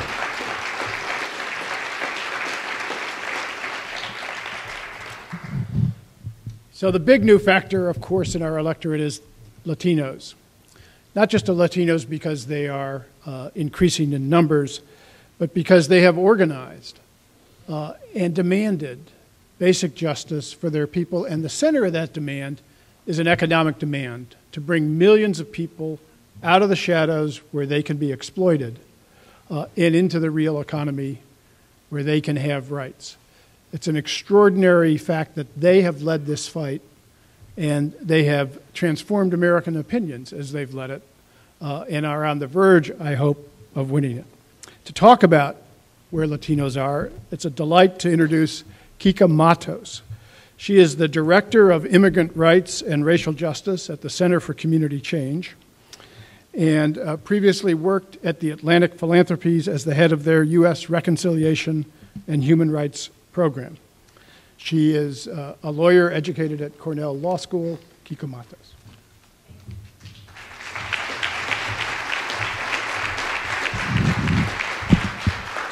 Good afternoon, and let me just start off by acknowledging that Maya is a tough act to follow. So the title of my presentation is Latinos Want Action, Not Retreat. And I would go so far as to say that we don't only want action, but we want it now, and we want it fast. Our community needs it because our people are suffering. We want better jobs. We want better education. And as Bob said, we want immigration reform. Let me offer just some statistics to help frame the conversation before I move on to some recommendations. The first is that the Latinos are the nation's largest minority and one of the fastest growing. There are now 53 million Latinos living in the U.S., which is about 17% of the U.S. population. Yeah. My people like to make babies, as do I. The population of Latinos in the U.S. has increased by 50% since 2000, so that's a huge growth in the last 14 years. Latinos are projected to become the largest single ethnic group in California by March of this year, making up 39% of the state's population. This will make California not the first, but the second state behind New Mexico, where whites are not the majority and Latinos are the plurality. I can never say that, plurality. And Texas may be next. Latino demographics, as Maya alluded to, are starting to really affect the outcome of elections all around the country. Record numbers of Latinos are eligible to vote today. Between 2008 and 2012, the number of eligible Latino voters grew from 19.5 million to 23.3 million, which is a 19% surge. As a result of that increase, Latinos now make up 11% of the eligible U.S. voters, and made up the percentage of U.S. voters in 2012. And about 3/4 or 76% of the nation's undocumented immigrant population are Latinos. Estimates put the total number of undocumented immigrants living in this country right now at about 11 million, and that's a reduction because of deportations, which I'll go into a little bit later. So on the one hand, we are large in numbers, and we are growing quite fast as a group, and more of us are voting, so all of that is really good, but unfortunately, that is not the total picture. That is because when you look at economic and other indicators, Latinos are at or near the bottom. We are at the low end of income distribution and are more likely to be unemployed than any other group except African Americans. Latinos are also more likely to earn the minimum wage than most other groups, again, except for African Americans. The two groups that were hardest hit by the housing downturn, as you might have guessed, are Latinos and African Americans. And Latinos lost about 44% of their net worth because of the housing downturn. And according to the National Poverty Center's most recent statistics, 27.4% of African Americans and 26.6% of Latinos are poor, as compared to 9.9% of whites and 12% of Asians. Finally, a little bit about the undocumented immigrant population as well. I've worked with this population for the last 12 years, and it is not an understatement to say that they are probably the most disenfranchised population in this country, not only because they don't vote, and they have less rights than most of us in this country do, but because a large number of them are in low-skilled work, they can't get good earning jobs, and because they have a well-founded fear of deportation, they're often afraid to report abuse by their employers. So when I go talk to immigrant communities and I talk about challenges in the workplace, a lot of what comes up are examples of employment discrimination, sexual harassment, sexual abuse, and threats on the part of employers. So I don't mean to be like Debbie Downer, but I just presented some very depressing facts. And given these facts, I guess the question then becomes, what do we do to demand action and create change? And how do we take advantage of our growing numbers to make sure that we actually work to transform our communities? And I want to make a few observations and recommendations to that end. The first, at the risk of stating the obvious, and Maya again alluded to that, is that race matters. I don't think it's any surprise to anybody in the room that race does matter, and the people of color fare worse by every social indicator. Race discrimination affects education, it affects employment, it affects housing, it affects immigration, and it's the reason why we haven't been able to move immigration reform forward. And let me give you an example of what I mean about how race playing a role in immigration, and this is just a very small example. I was in the Capitol about 3 weeks ago, and usually when I go to the Capitol, it's either to get arrested or to engage in arrestable actions around immigration reform. And on that day, I was not looking to get arrested, but I was definitely engaging in an arrestable action in the office of a legislator who has not moved forward on immigration reform. And we ran into a group of advocates that had green T-shirts that said Irish in support of immigration reform, and they greeted us warmly. They went one way, and we went the other. We were thrown out by the Capitol Police and threatened with arrest. The Irish community advocates went on and met with a number of legislators. And one of them got back to us and said, you know, we had some really interesting conversations with members of Congress, and this person said in one meeting we had, this member of Congress said, you know, you guys aren't the problem. If the problem were Irish immigration, we would have passed immigration reform a long time ago. So that's just a minor example of what I'm talking about. Race doesn't just determine who is poor and unemployed. It affects people's ability to climb the economic ladder, go to good schools, live in healthy, vibrant neighborhoods, and have a better standard of living. So in order for us to advance, I think it's critical that we look at issues of race and look at interventions that address structural racism and race discrimination. We need to tackle as progressives head on the question of why so many African Americans and Latinos remain at the bottom. Until we do that, we're not going to have the kind of structural changes that we need to bring justice and equity to all of our communities. The second observation I make is that civic engagement matters, and Bob mentioned this. We are undergoing rapid demographic changes in this country that are changing both the electoral map and the electorates, and we are part of the reason this is happening. Latinos are being more and more welcomed by members of Congress, and we weighed in decisively in the last presidential election. 71% of Latinos voted for Obama. And after the elections, it was interesting that somebody met with Mitt Romney, and started doing a dissection of the elections and asked him what he considered his biggest mistake.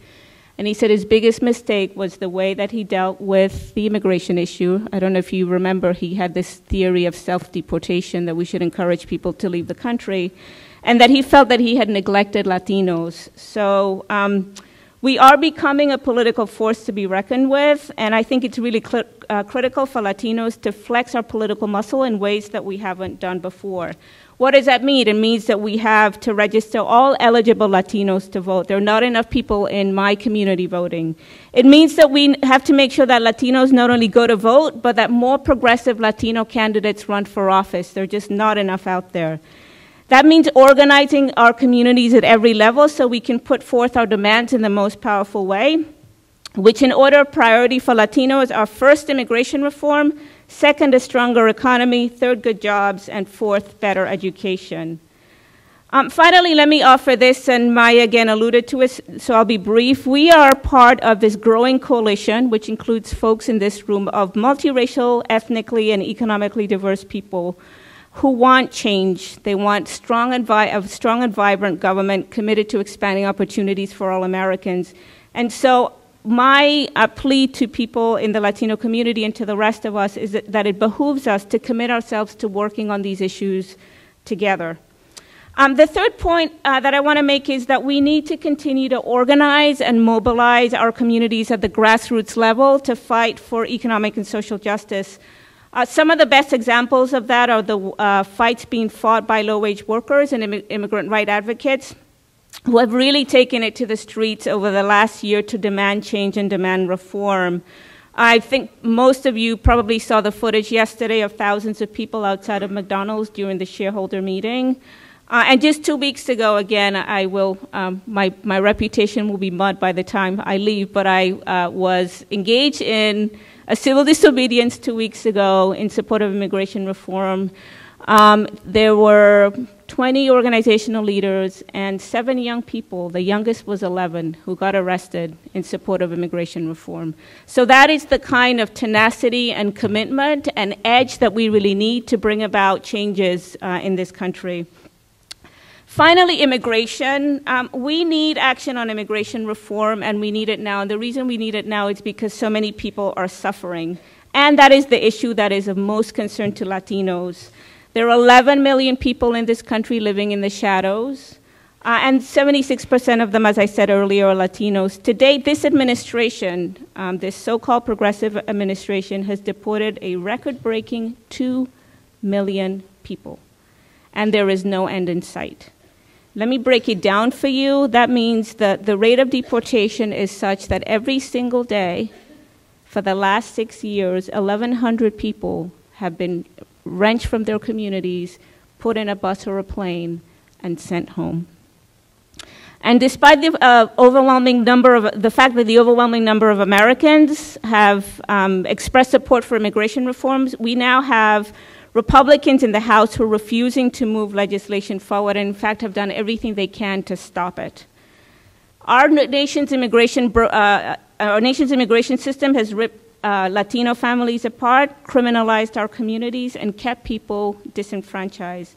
We are the ones, Latinos, who have borne the brunt of our nation's deportation policies. You go into any community in here, New York, San Francisco, Kansas, Missouri, any state in this country, and you're going to hear heartbreaking stories of family separation and disintegration. Until we have reform, no Latinos will feel truly safe or welcome in this country. And again, let me give you sort of a taste of the xenophobic slant that the immigration debate has taken on as an example of why it is that we're simply unable to move forward. Republicans are afraid of a brown planet, a brown-black planet. They're afraid that if we legalize 11 million people, that is 11 more progressive people that will go against them. So the debate has gotten to a level that is so toxic that it is quite disturbing. And what I think is most astonishing is how these members of Congress just put it out there. They're not afraid to espouse their xenophobia. So I'll give you two quick examples of what I'm talking about. Steve King from Iowa, who's a member of Congress who was rabidly anti-immigrant, very xenophobic, was in a debate, and people were talking about dreamers. These are young people who came to this country at a very early age and want to be legalized. And somebody was talking about the educational achievement of dreamers and how so many of them are valedictorians, but then when they go on to graduate, they can't go to college or they can't get jobs because they don't have status in this country. And he got up and he said, for every valedictorian that there is 100 Latino immigrants who have cantaloupes the size, who have calves the size of cantaloupes because they're carrying around 75 pounds of marijuana across the border. That's one example. There was another member of Congress who was talking about concerns over border crossing. And he said, you know, here's a solution to border crossing. Let's just put up electronic fences. I mean, we do it for cattle. Why wouldn't we do it for immigrants trying to cross the border? And it goes on and it goes on. And I actually don't want to end on a bad note. So I'm going to withdraw any more examples of the kind of xenophobia that we have affecting the immigration debate. But let me say this before I close. And that is that we have, over the last 15 years, created a very robust, very vibrant immigrant rights movement around this country that is very multiracial and that is having an impact not just at the local level, but it's also having an impact at the state level, and it's having an impact at the federal level. And it's gotten to the stage now where even Tea Party folks are saying that we need immigration reform. So for me, the question isn't whether or not we're going to have immigration reform. The question is a matter of when we're going to have immigration reform and how prepared we're going to be to seize those 11 million people and make them a part of this growing coalition of progressives who are really going to push for more equality and more justice for people in this country writ large. Before you flash a sign, I'm going to tell you I'm ending now. So I want to end with a quote from Franklin Roosevelt, who reminded us many, many years ago that the test of our progress is not whether we add more to the abundance of those who have much. It is whether we provide enough for those who have too little. Thank you.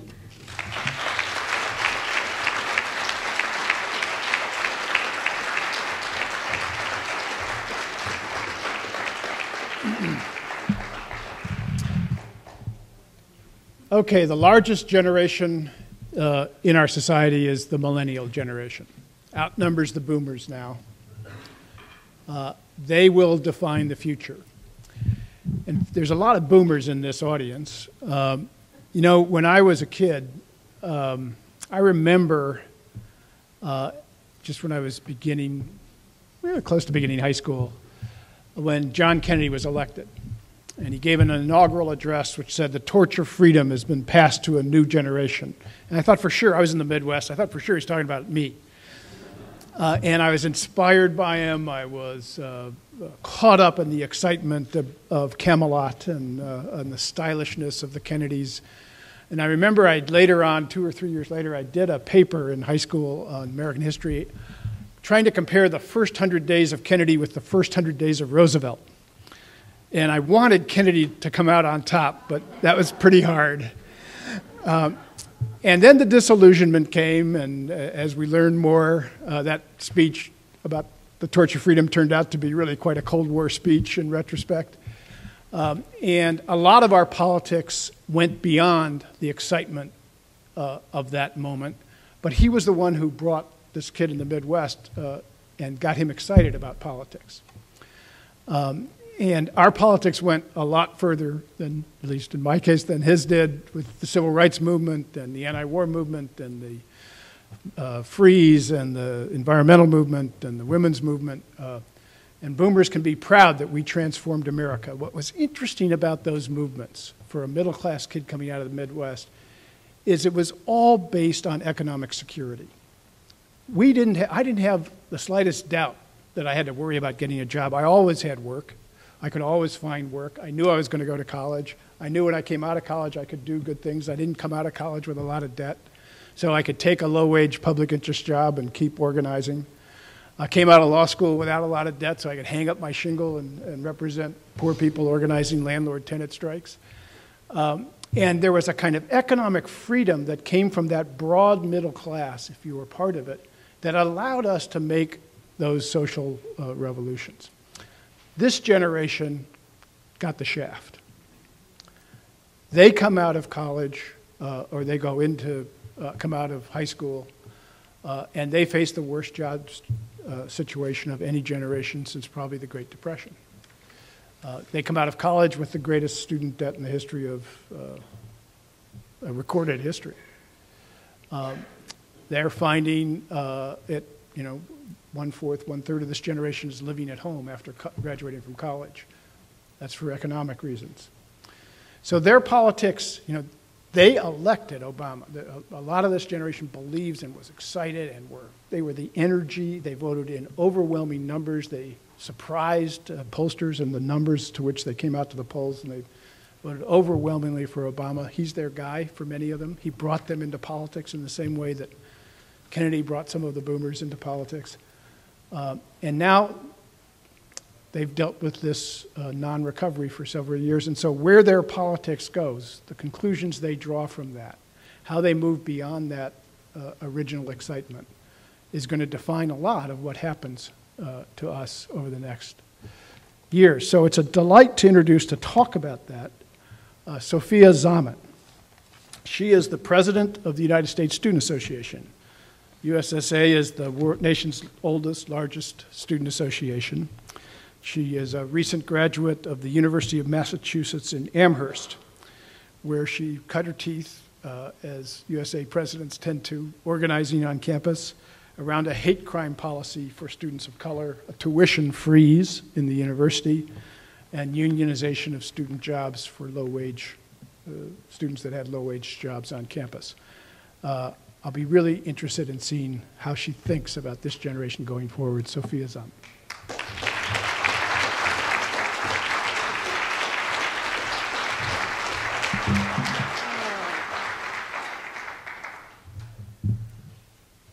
Excellent. I'm a little short, so I'm just going to pull this down.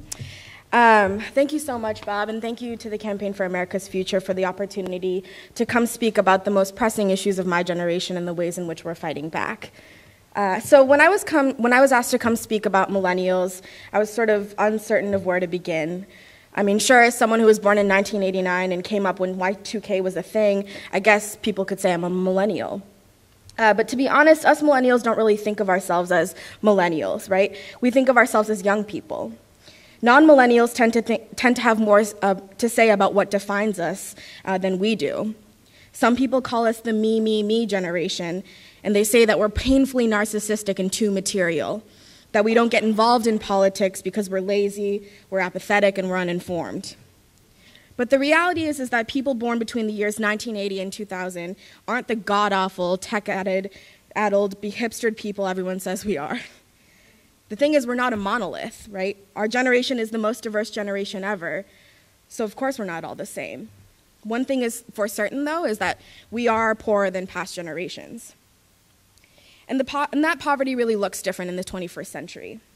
Rapid technological advancement creates new norms that pressure young people to purchase new technologies in order to avoid being left behind.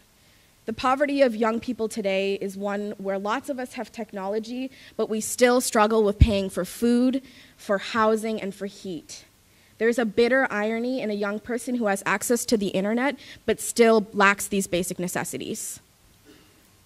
However, this technology has brought us more access than any other generation to a world of new ideas and a platform to produce and publish our own. Which brings me to my next point. People don't actually want to hear from millennials.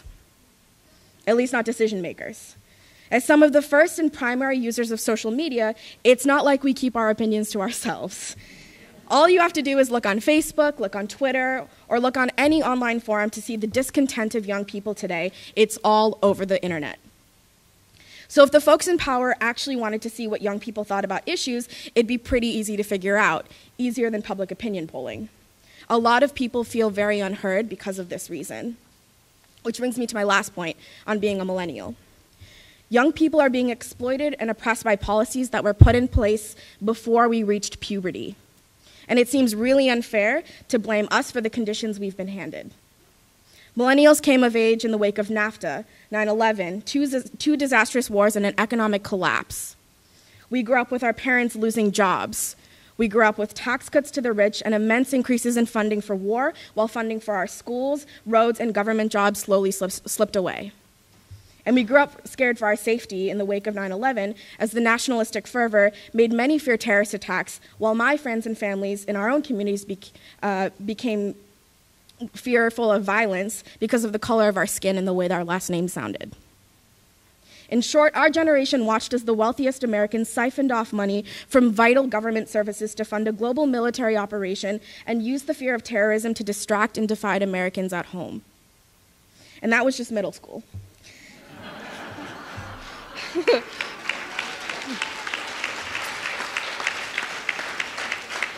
9/11 was politicizing enough for a generation, but then came the global economic collapse. It was clear that it wasn't just about the housing market. All of a sudden, people were losing jobs, and not just in the construction or real estate, but in sectors that didn't appear to have anything to do with housing. And our parents couldn't explain why. What we know now, however, is that capital was on strike. The richest Americans have screwed up by playing games on Wall Street and decided to no longer invest in anything resembling the productive sectors of the economy, and normal working people paid the price. No investment meant no jobs and also less economic activity, and that combined with decimated property values resulted in a state revenue crisis like we'd never seen before. It seemed like everything we cared about was on the chopping block, whether that was education, public worker pensions, or welfare, because quite frankly, the people who created this crisis don't give a damn about those things. And more to the point, they knew that without destroying these institutions, the only alternative was taxing the rich. So there was definitely a concerted effort to destroy the support systems of the working class to make us less of a threat to corporate power. We saw that with the rise of ALEC and the Tea Party and Supreme Court decisions overturning protections like affirmative action, voting rights, and restrictions on campaign finance. And that brings us to today. If you want to know the political climate of millennials, the political climate that millennials grew up in, that's it. It's super alienating, so yeah, sometimes we go on Facebook and sometimes we go on Twitter to distract ourselves from all the ways in which we're being screwed. But is that any different than any other generation? I mean, the average American spends 5 hours a day watching television. Our distractions might be different distractions, but it's not that young people don't care. It's that we don't see any way to change our circumstances, at least not outside of the pull yourself up by your bootstraps mentality that's drilled into us from childhood. The reality is that apathy is a myth, but alienation is real. Our job as organizers is to identify the solutions that speak most to people's experiences and develop ways for a broad base of people to engage meaningfully in creating systemic change. So with that, let's talk about the issues that my generation cares most about. I think first we should talk about the environment. It's no secret to our generation that the planet is being destroyed. After all, we grew up being taught on how to recycle and use different types of light bulbs, so we get the hint that we're supposed to be protecting the environment. But we've also come to recognize that those methods of individual choice aren't getting us anywhere. Recycling didn't stop the Deepwater Horizon oil spill, nor does it make up for the widespread practice of fracking, which is causing everything from flammable water to cancer to earthquakes. And beyond pollution, the threat of climate change is looming over our heads, providing a dystopian vision of what's to come. Temperatures are rising, causing ice caps to melt and water levels to rise. And by the year 2100, my home country of Bangladesh will be completely underwater. Large storms and extreme weather caused by the changing climate have already shown their might. Anyone who survived Hurricane Katrina or Hurricane Sandy can tell you all about that. The destruction wrought by these storms leaves homes leveled, roads submerged, and bridges destroyed, making vital resources like food and water impossible to transport, not to mention millions of people who are left displaced and impoverished in the storm's wake, and usually they're black and brown. But we aren't completely helpless. Young people are fighting back and finding outlets to create change. Coal-fired power plants still exist in communities and on college campuses, and young people are organizing to shut down these pollution-creating facilities. College students are demanding that their schools stop investing endowment money in fossil fuels, and with a lot of success. Yeah. And over the past few years, we've seen massive youth-driven demonstrations against the Keystone XL pipeline.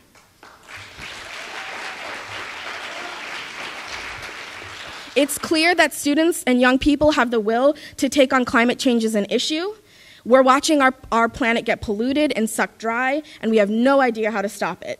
But the thing is, we want to be able to swim in lakes, we want to see sunsets without smog, and we want to breathe air without coughing. But the question remains, how does this movement with so much momentum build up enough power to take on big oil in the political arena? Well, part of the answer is that the progressive movement needs to be stronger and be more united on these issues. It's not an accident that the progressive movement is getting divided between labor and the environment. People are so desperate for jobs that any plan is seen as a good plan, but that's not enough. We cannot accept a jobs plan that puts our future at risk. We need green jobs, and we shouldn't settle for less. The future of our generation and our planet depends on it.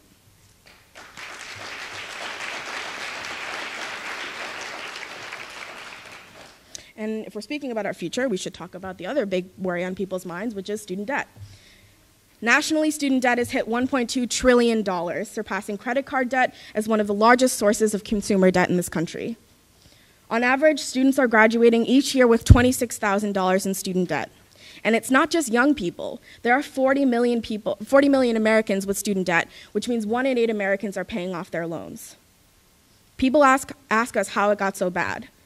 The reality is state and federal disinvestment in funding higher education has resulted in skyrocketing tuition. And even though the 07-08 economic collapse had a big effect, this has been going on for a while. Since 1978, tuition has gone up 1,120%. That's not inflation, that's a crisis of disinvestment. State spending per student hit a 25-year low in 2012, and Pell Grants, the primary source of federal grant aid, aren't keeping up with the rising cost of college. When the Pell Grant was created, it covered 72% of the cost of college. Now the Pell Grant only covers 32%. The message we hear from the media and from political leaders is that we need to pull ourselves up by our bootstraps and work a job to pay for college. I worked 3 jobs, and I organized, and I still graduated with $24,000 in debt. And I went to a state school, which was supposed to be the affordable option. Elected officials love to dismiss the concerns of students, saying that we're doing something wrong. But they went to school when you could pay a year's tuition by working a summer job. It seems beyond comprehension to them that maybe we're just suffering under a broken system that they created. But it's not just disinvestment. There's another reason why students are in debt. The crisis of disinvestment created an opportunity for Wall Street firms to come in and turn education into their latest profit-making venture. Since 2000, rising tuition costs have led to explosive debt and explosive profits for private student loan companies. Chief among those profiteers is Sallie Mae, which reaps profits both by issuing private loans at high interest rates, as well as maintaining a lucrative contract with the Department of Education to service federal student loans. And it's not just about student loans, though. Wall Street firms are profiteering from the outsourcing of financial services and debt collection by colleges, speculation on university-issued bonds, and marketing outside vendors for auxiliary services, which allows universities to bust unions by contracting out. And let's not forget about the for-profit colleges. For-profits have sprung up across the country, preying on the most vulnerable students. Unfortunately, their schools cost more than the most prestigious private universities in this country, but they're issuing degrees that are seen as worthless. And that's if a student graduates. 1 in every 100 students at a for-profit college graduates in 4 years. 1 out of every 100. But regardless of whether or not students graduate, schools like DeVry or ITT Tech or the University of Phoenix still get paid overwhelmingly through the use of Pell Grant funding and federal loans, turning grant aid into private profit and leaving a student in debt without a degree. Students are done with this farce of an education system. We will no longer be told that an education will bring a better future and go along with it, knowing that our futures are saddled with debt. We are demanding a future where education is free and where student debt is a thing of the past.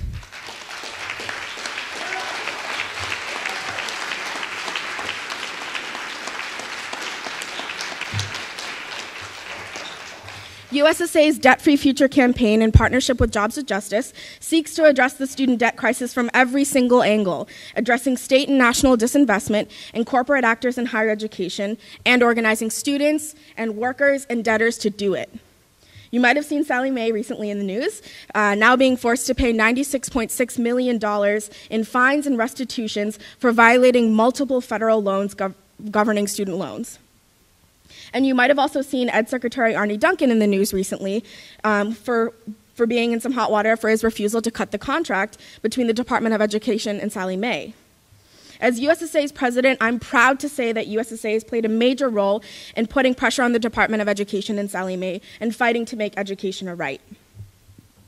And while USSA fights to prevent national student debt from hitting $2 trillion, there's another crisis that's putting our generation's future in jeopardy, which is youth unemployment. It is an exceptionally bad time to be a young person in this country, as we're faced with an unemployment crisis unlike anything we've seen in recent times. 15% of Americans ages 16 to 24 are unemployed, compared to 7.3% of the entire workforce, and youth unemployment is higher for people of color.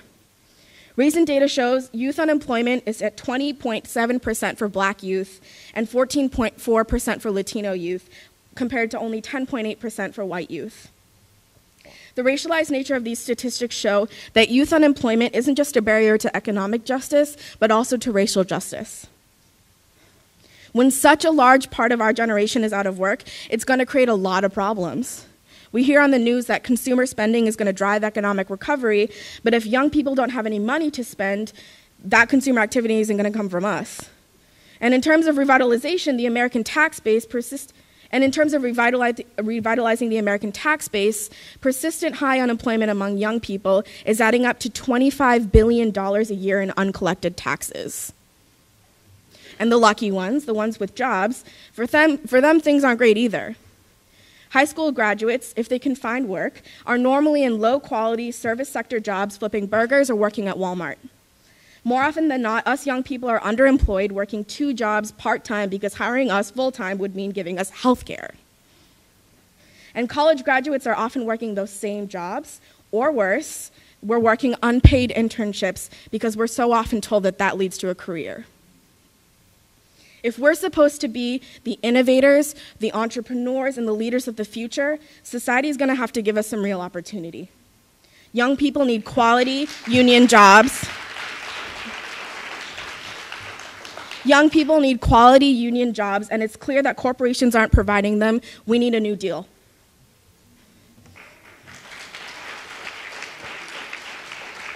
So, these are just a few of the problems our generation is facing.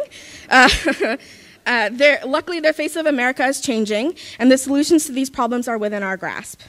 The hardships brought on by unemployment and debt and the terrifying decay of the natural environment have created a political consciousness shift that we haven't seen since the 60s or 70s.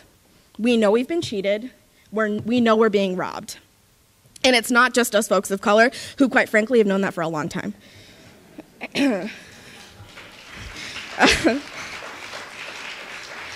America's white middle class has suffered greatly from the recession, and cuts to government services and jobs meant that those in the middle class are struggling as well. So in short, we're all in this together. The poorest, most diverse generation in American history knows who's to blame. And we're organizing to fight back. A lot of folks talk about their rising American electorate, and my generation is what gives that term its strength. We're young, we're women, we're queer, we're black and brown, and we are fighting back.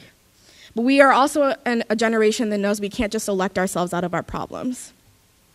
So we're building power that goes beyond elections, and it's building from the grassroots. We see it when students storm administration buildings on campus demanding lower tuition.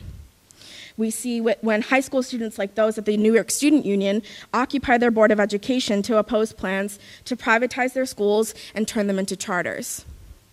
when fast food workers go on strike for a higher wage, and when undocumented students occupied Obama campaign offices to win the executive order that established deferred action. The rising American electorate is interesting and it's powerful, but I'm so much more excited by the uprising of the American electorate. Today's youth are pissed off, and how can you blame us?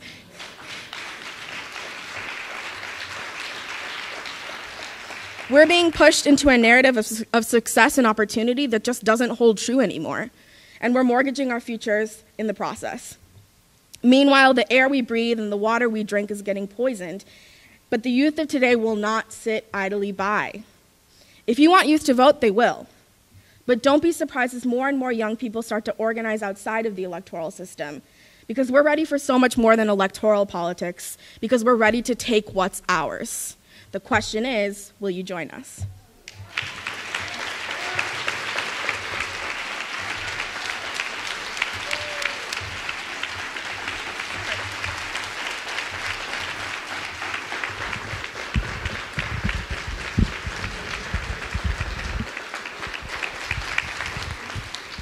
So we have time for questions, and is there someone with a mic? Yeah. Questions? Anyone over here? Hold on. Wait for the mic.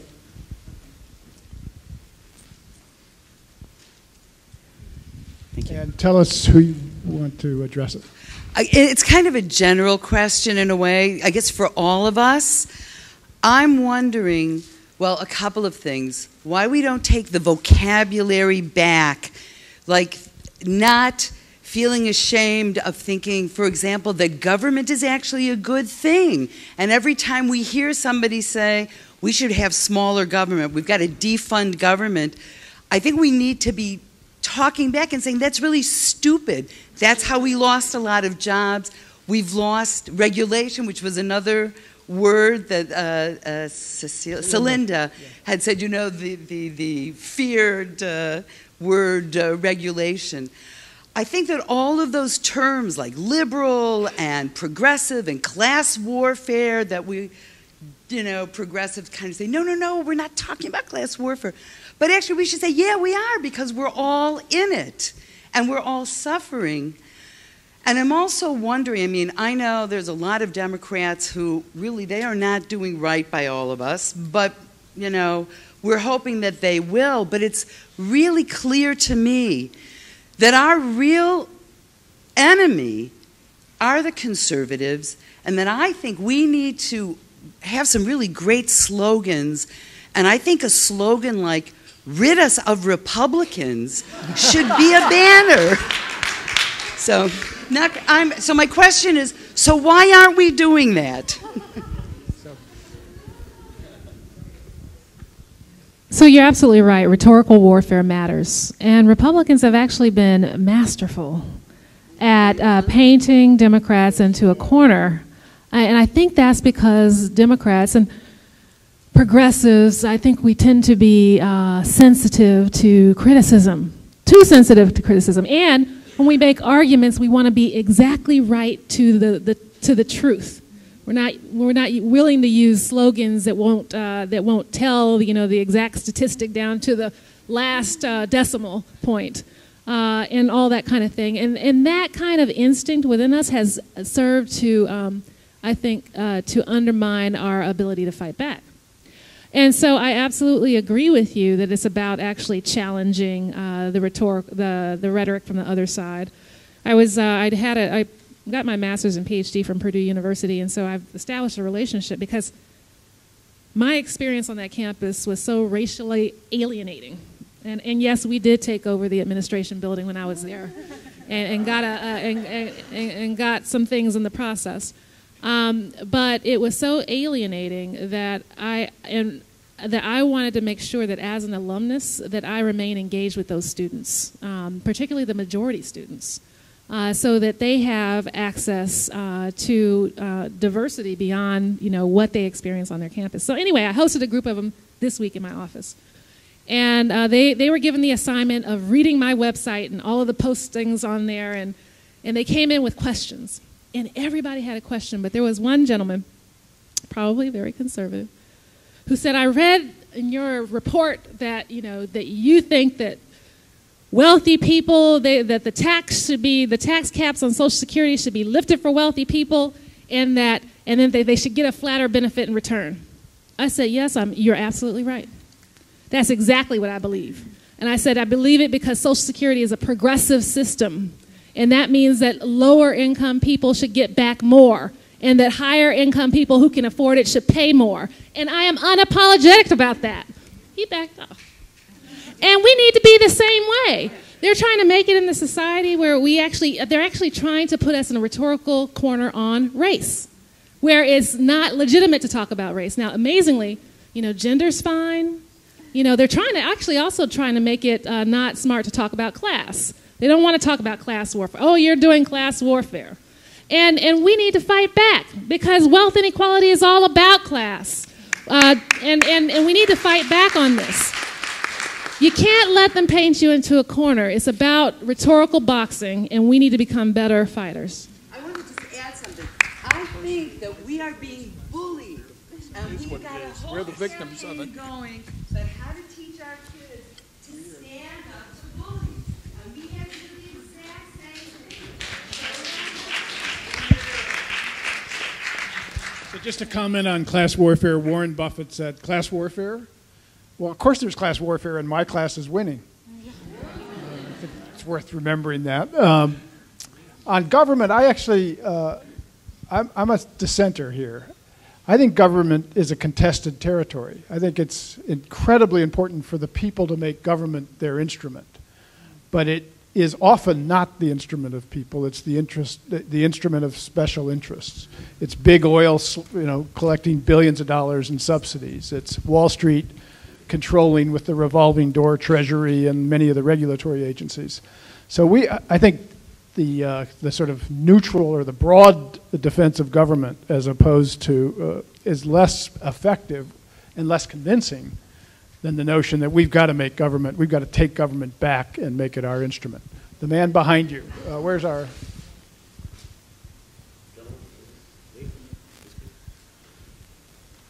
Yeah, my name's Irving Gelb, and on the notion of language, I think if we're progressive, we got to stop calling them conservative. They're regressive. They're trying to take us back to a time before the Constitution. They're not conservative. They're regressive. And also, on the notion of abortion, we've got to stop letting them have the term right to life as theirs, because they're not for the living. We've got to start calling them anti-abortionists, because that's all they are.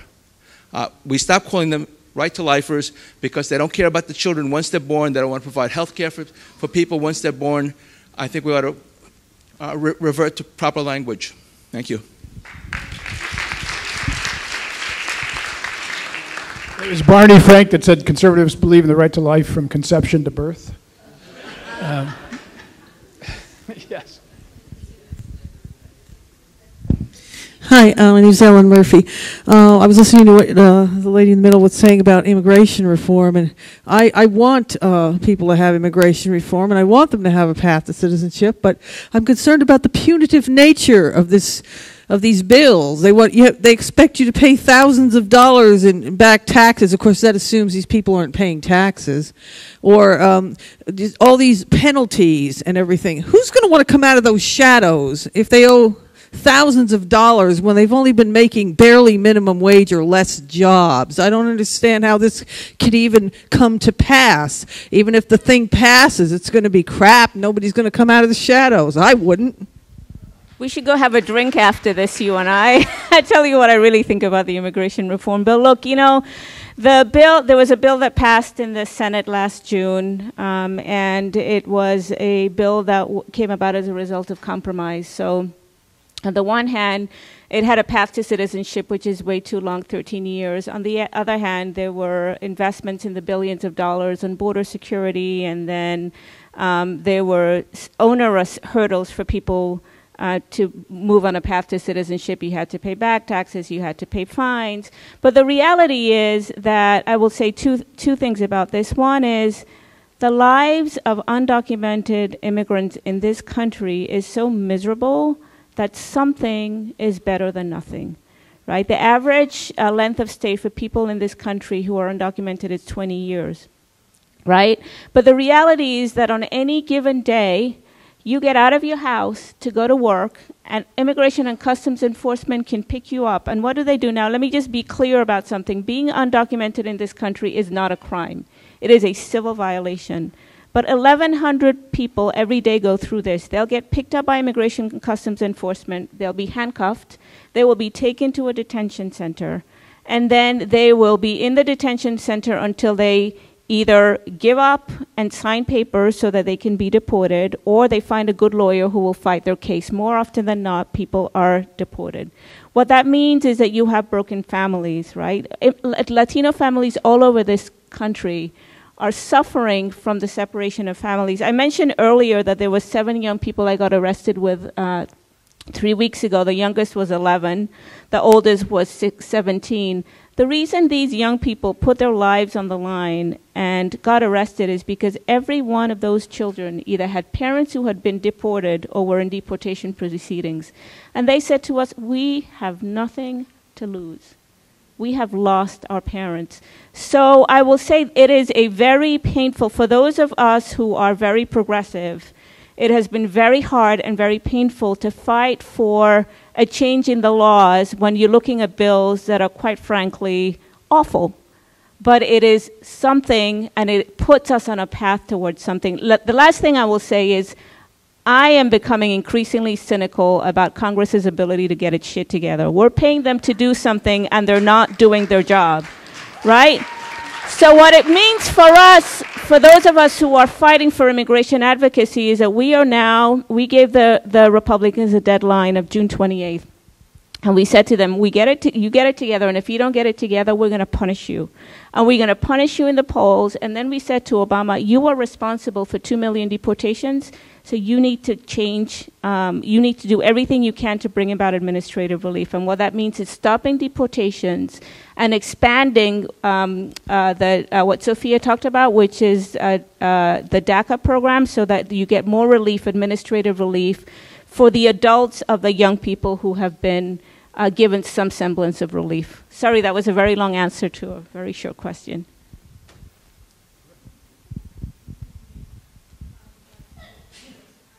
Sure. Wait for the mic. Wait for the mic.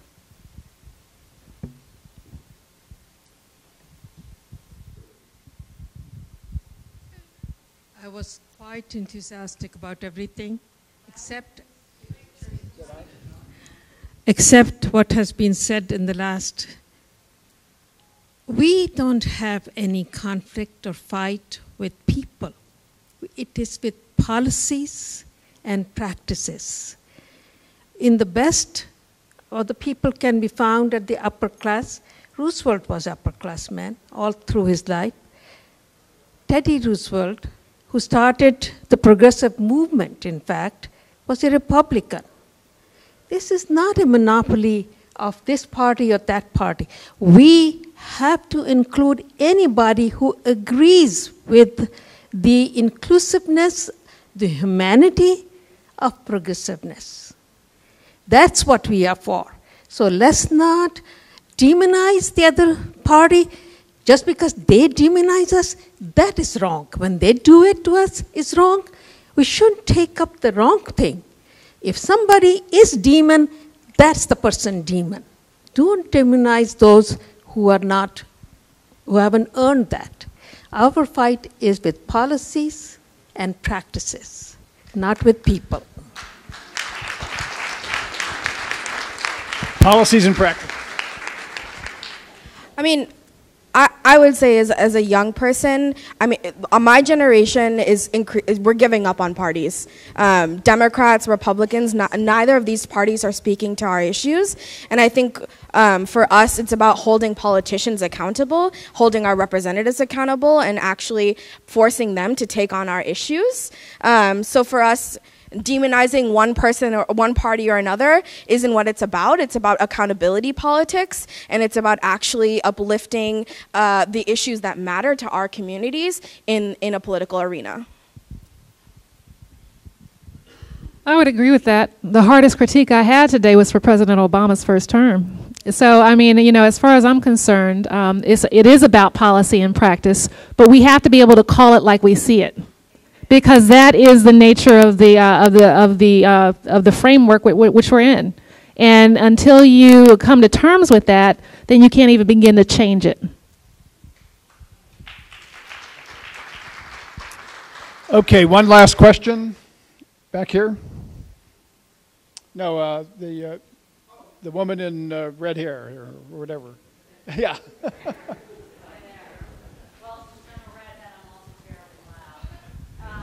There's the mic. Hi there. Great presentations by all of you, and very heartening to hear so much passion from millennial.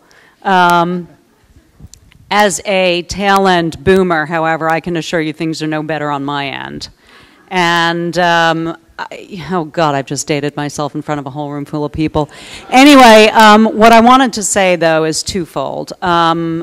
I lived in England through Margaret Thatcher's entire reign of terror. And while I hated what she did to England, what she did was fascinating in terms of leadership and getting the working class engaged in politics when they'd given up on the Labour Party. We need to find leaders who are going to be able to do that on the progressive side, and not just in Congress. We've really got to start finding people who have that charisma and that ability to pick up the rhetoric that is going to bring blacks, Latinos, and white progressives, people of my generation, people of your generation together, because I don't see it happening very much, and it breaks my heart.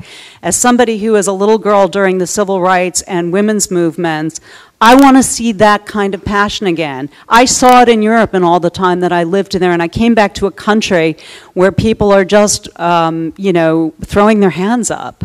So there is that. And the other thing is that what gets left out of the conversation at a lot of these conferences gets touched on around the fringes is this question of debt, of personal debt. Students are saddled by it, whether they're your age or whether they're my age. I mean, I'm going to be paying off my student debt into about 10 lives from now, so there better be some bloody reincarnation waiting for me.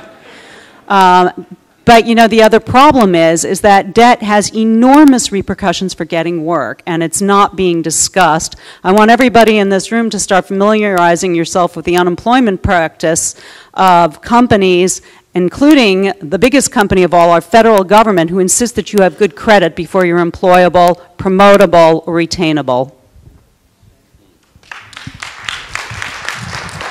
Okay.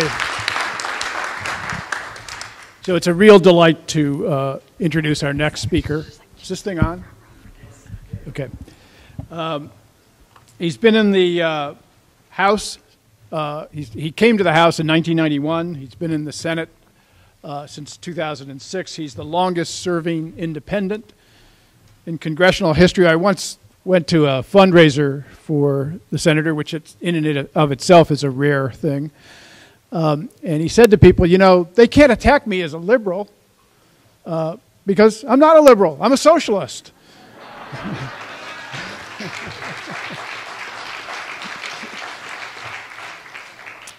Needless to say, no one has been a more tireless, a more energetic, a more firm and forceful and fierce advocate of working people and working families than Senator Bernie Sanders of Vermont. He really took off, though, I think, in the context of the Obama administration, when he stood up for 8 hours, when the deal came down that both parties signed on to, and all the outside groups signed on to, that they would settle the budget deal by putting up with sustaining the Bush tax cuts.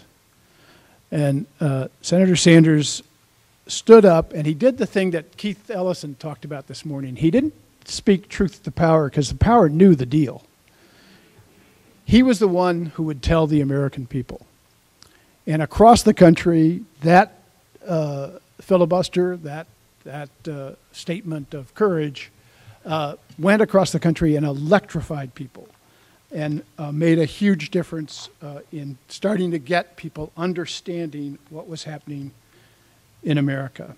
He's one of the great advocates of Social Security and of expanding Social Security. He's been a tireless advocate of Medicare for all and single-payer health care insurance.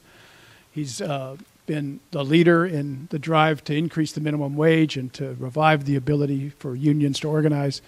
And of course, he is our hope to be the person who puts extraordinary pressure over the next 2 years on changing the way this political debate is going. The Senator for Vermont, Bernie Sanders.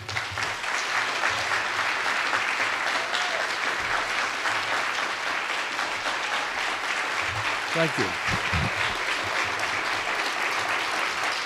Thank you.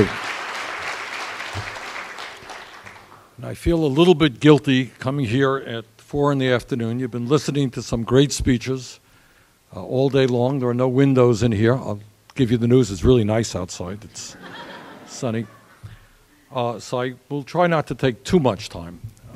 I want to thank Bob and Roger and all of you for the enormously important work that you do year after year after year. And God knows that in this moment in American history, we need that effort and we need to redouble that effort.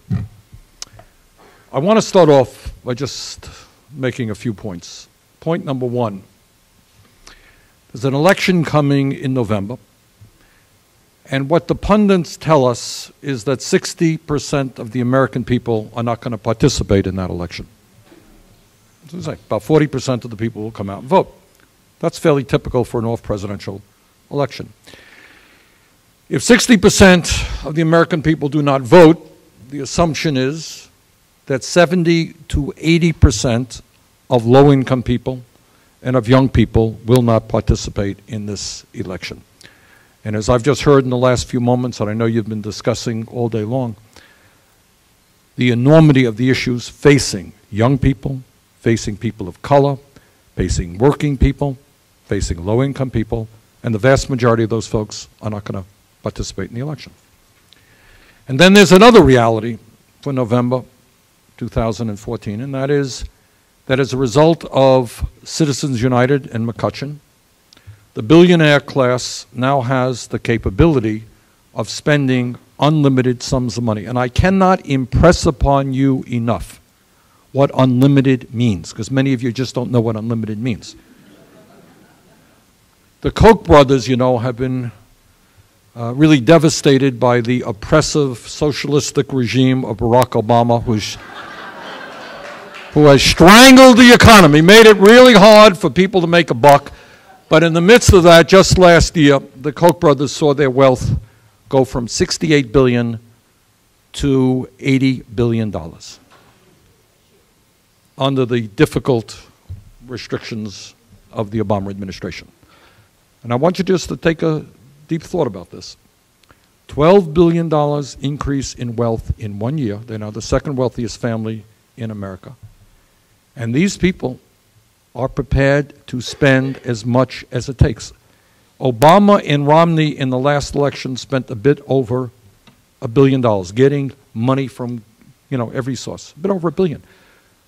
For these guys to spend $1 billion, $2 billion, $3 billion is like you going out for lunch. It is chump change. It is a fraction of what they increased in wealth in the last year.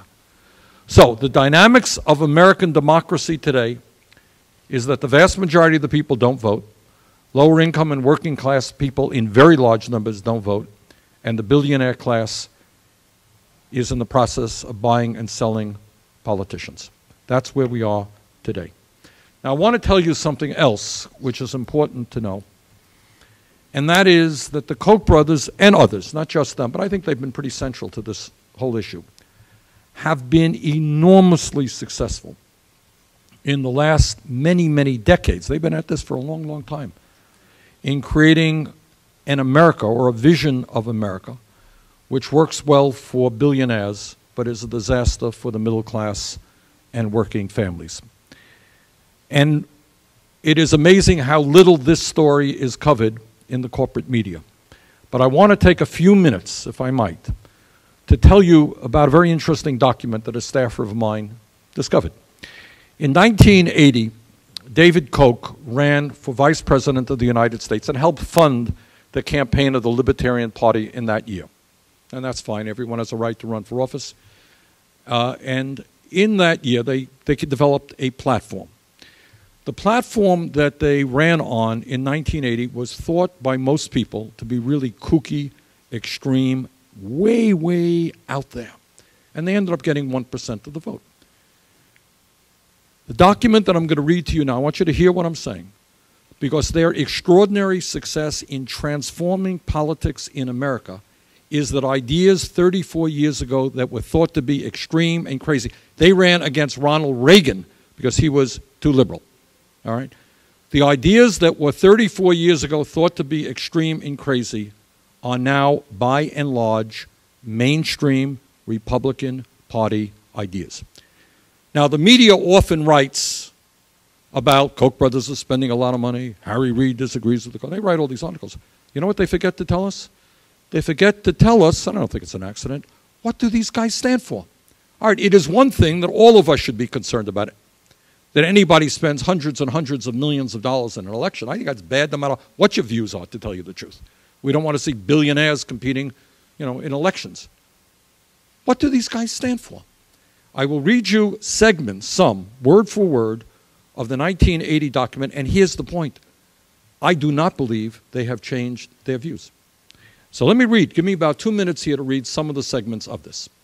First one, quote, this is exact quotes from their platform, quote, "We urge the repeal of federal campaign finance laws and the immediate abolition of the despotic Federal Election Commission."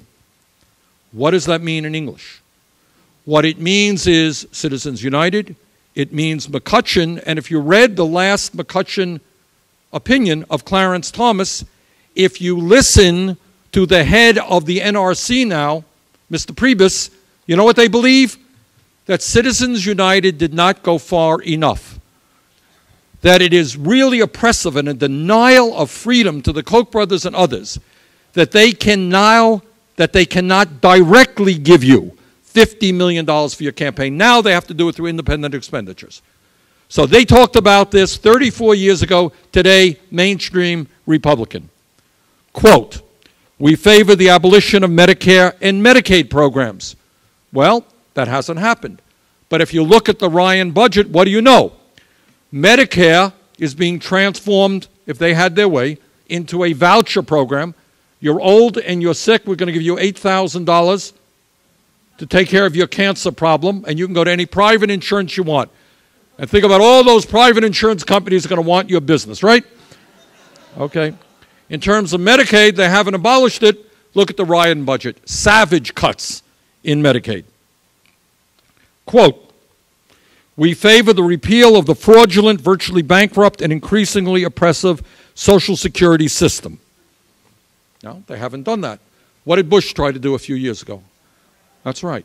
So that idea, which 34 years ago was thought to be totally insane, was now pushed by a Republican president, and you got many, many people, Republicans in the Senate, who believe that. They may not speak about it every day, but they do. "We propose," quote, "we propose the abolition of the governmental postal service," end quote. It's an issue I've been heavily involved in. But you got Republicans who want to decimate the postal service today, no question about that. Now, listen to this one. This is where these guys are coming from. You read about the attacks on the IRS all the time and how the IRS this, the IRS. Quote, "We support the eventual repeal of all taxation." It's a modest proposal. It simply means ending government. Nothing significant about that. That's all that it means. Now, all of you are aware that we're fighting to raise the minimum wage. 1010 to me is a modest proposal. I would go higher than that, but it will be a significant help to 25, 30 million Americans who will get a pay raise. This is their view on that. Quote, "We support repeal of all law which impede the ability of any person to find employment, such as minimum wage laws." And today, what I can tell you, most people don't know this. They say, well, Republicans are not supporting an increase in the minimum wage. What you should know is that many, many, many Republicans agree with that right now, and they are upfront about it. It's not a question of raising the minimum wage. It's repealing the minimum wage so that an employer in a high unemployment town, city, can hire you for $3 or $4 an hour. That's what they were talking about 30-plus years ago, and we're seeing that discussion becoming mainstream right now. Quote, We advocate the complete separation of education and state. Government schools lead to the indoctrination of children and interfere with the free choice of individuals. Government ownership, operation, regulation, and subsidy of schools and colleges should be ended. What does that mean? The ending of public education in America, the ending of state colleges and state universities, and moving strictly to private schools. We condemn, quote, we condemn compulsory education laws, and we call for the immediate repeal of such laws. You know what that means? Kids are back working in McDonald's and Walmart at the age of 14 or 15. That's what that means. Now, needless to say, for the folks who are in the fossil fuel industry, it's not surprising that they said, quote, we support the abolition of the Environmental Protection Agency. Last point, quote, now I want you to hear this thoroughly because this is their philosophy, and this is a philosophy that has permeated right through the Republican Party. Quote, we oppose all government welfare, relief projects, and aid to the poor programs. All these government programs are privacy invading, paternalistic, demeaning, and inefficient. Here's the key phrase. The proper source of help for such persons, majority of Americans, is the voluntary efforts of private groups and individuals. That means goodbye food stamps, goodbye Head Start, goodbye unemployment insurance, goodbye every piece of legislation passed in the last 80 years to protect working families, the elderly, the children, the sick, and the poor. In other words, if you are hurting, the way you get help is to go to some charity or some church, and maybe if somebody is nice to you, they may give you some help. That is their view of society. Now, the bad news is that this philosophy, because of the enormous wealth of the Koch brothers, and what they do, and you got to give them credit, they are very, very smart. What they do is not just put money into campaigns, and they're going to do that. They have, over the years, set up and supported many, many think tanks and organizations. So when you come to Congress and you hold a hearing, as often as not, and it happens to me all the time, what's the issue? It's health care. We got somebody there in an organization funded by the Koch brothers to tell you why it's a great idea to end Medicare or Medicaid. You got somebody there in education who tells you why public schools are really bad and we should not go forward to help students who are deeply indebted or expand Pell Grants. You got people who are dealing with veterans issues who come up and give you a right-wing perspective on that. You name the issue, and they are there. And their goal is to, in a certain significant way, to transform American society to back where we were in the 1920s, where a handful of very wealthy people and corporations controlled the economic and political life of the nation. Now, that's the bad news. The good news is that this philosophy maybe reflects 5%, at most 10% of the American people. But because of the money that they have and their ability to parse words and to do very good work in communications, they now control the House of Representatives and stand the shot to control the U.S. Senate. Now, let me say a word, and I'll try to be, it's not as scary as all this. To talk a little bit about what is going on in our country today. And in one sentence, economically, what's going on in this country is the middle class is disappearing. We have more people living in poverty today than ever before in the history of the country, while the people on top are doing phenomenally well. Since 1999, you want to know why people are angry? Typical American family, a family right in the middle, has seen its income go down since 1999 by more than $5,000 after adjusting for inflation. Typical male workers today make $283 less than they did 44 years ago. What about that? In terms of inflation accounted for dollars. So you got millions of people working longer hours for lower wages. 44 making less money than they made 44 years ago, despite the huge increase in productivity, which means they're producing a lot more. Typical female workers earned $1,700 less last year than they did in 2007. Now, when you talk about American society, and I see this all the time, and I travel a lot, I'm going to be on a plane in a little while, go through airports, you see people are stressed out, people are frightened, and one of the reasons for that, and this is unbelievable, half of all Americans have less than $10,000 in their savings account. Right? Doesn't shock you, but you know what that means. That means you are an illness away from financial disaster. That means you're an automobile accident away from disaster. It means you're a divorce away from disaster. You've got millions of people, many of them getting older. They're figuring, how are they going to retire? Can they make it just on Social Security? And what they have is less than $10,000 in the bank. Today, you got some 7 million young people who either dropped out of high school or graduated high school. You know what they're doing? Not much. They don't have any jobs, and they're not in school. And many of them are doing self-destructive activity, doing drugs, and so forth.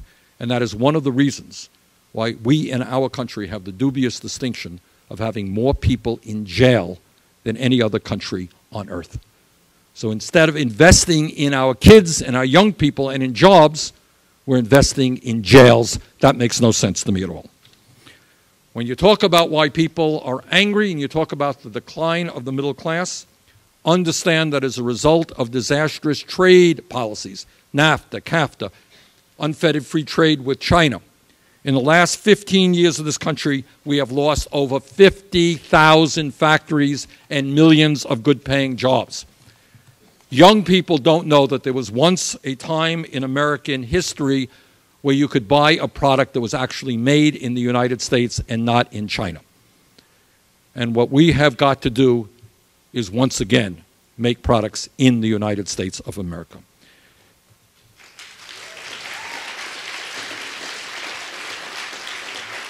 Not so many years ago, the largest employer in America was General Motors. Union, strong union, decent wages, decent benefits.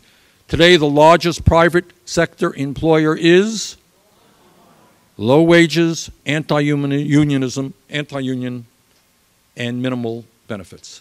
And by the way, Walmart is owned by the Walton family, the wealthiest family in America, and I'm sure you're all delighted that because of their low wages and minimal benefits, many of their workers are on Medicaid or on food stamps or in government-subsidized housing that you pay for. So on behalf of the Walton family, I want to thank you very much for helping them increase their $140 billion. They appreciate it very, very much. And here's another issue of huge consequence. 30 years ago, in the United States, we led the world in terms of the percentage of people who had college degrees. We were the best educated country in the world. Today, we are in 15th place in terms of the percentage of our people that go to college. So where we are at right now is not only a collapsing middle class, but people on the top doing phenomenally well. So let me bore you with a few statistics. Top 1% of America owns 38% of the financial wealth of America. Who wants to guess what the bottom 60% own? What's the guess? No, 2.3%. All right? Top 1% owns 38% of the financial wealth. Bottom 60% owns 2.3%. The Walton family, our good friends that you are helping to subsidize, own more wealth than the bottom 40% of the American people. Sheldon Adelson, who is also interested in running his own primaries, has a net worth today of $38 billion, up $11.5 billion last year. Now that's wealth. That's what people accumulate in their lifetime. In terms of income, which is what you made last year, you'd all be happy to know that since the Wall Street crash, 95% of all new income goes to the top 1%. Okay? So in that sense, when you talk about economic growth, it doesn't mean a whole lot if almost all of that growth goes to the top 1%. Top 25 hedge fund managers made more than $24 billion last year. That is the equivalent of the full salaries of more than 425,000 public school teachers. Oh, we just can't afford public education. So you got 25 hedge fund managers making the equivalent of over 400,000 public school teachers. Now, in terms of taxes, what you should be aware is that 1 out of 4 corporations in America pays less in taxes than most of you. They pay nothing. Over the past 5 years, profitable corporations like General Electric, Boeing, and Verizon paid nothing in federal income taxes, even though those companies made a combined profit of $78 billion. All right, that is the reality of what's going on in America. The rich get richer, the middle class disappears. We have the highest rate of childhood poverty of any major country on earth.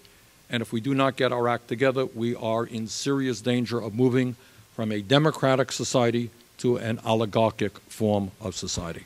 All right? What do we have to do? Briefly. Number one, real unemployment is not 6.3%, it is close to 12%, counting people giving up looking for work, people who are working part-time when they want to work full-time. Do you know what every single poll tells us is the major priority for the American people? It is a 4-letter word called jobs. So what do we have to do? Immediately, we need a massive jobs program to put millions of people back to work. Easiest way to do it is to rebuild our crumbling infrastructure. Do that, we put millions of people back to work, make the country more productive. Wages. I think raising the minimum wage, given the fact that most of the new jobs being created are low-wage and part-time jobs, we need to raise the minimum wage. I applaud the people in Seattle, Washington, for putting a target of $15 an hour. That's where we've got to go. We've got to start off by passing at least 1010 in the Congress as soon as possible. We've got to deal with the issues of pay equity. Not acceptable that women earn 77 cents for what men earn. Education, huge issue. We're not going to move forward in a society as a society unless we deal with a crisis in childcare. In my state, all over America, you got working families. They do not know where to send their kids in terms of affordable quality childcare. We can create a huge numbers of jobs doing that. In terms of college, we have to ask ourselves this question. I want to go through the whole issue of the deep debt that people find themselves in. We are competing against countries that are a lot smaller than we are. You know what they do in Scandinavia? You know what they do in France? They say that they want their best, they want their young people to be able to get the best education they can without cost. Without cost. God, you know, the idea that we have free public education through high school, that's an antiquated concept. People need a college degree. Everybody in this country who has the ability and the desire should be able to get that education regardless of their income.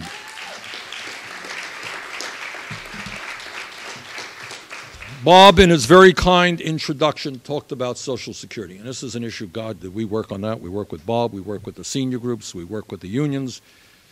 We work with disability groups, women's groups, the veterans organizations. What you saw in the effort to destroy Social Security is what you see all of the time. Mistruths, mistruths, and mistruths. How many times did you hear people on television saying, well, Bob, we all know Social Security is going broke and that it has to be reformed? We've heard that a million times. Well, guess what? Social Security is $2.6 trillion in its trust fund, can pay out every benefit owed to every eligible American for the next 19 years. And if you lift that absurd cap, which is now at $119,000, we can not only extend significantly the life of Social Security, we can increase Social Security benefits, which is exactly what we want to do.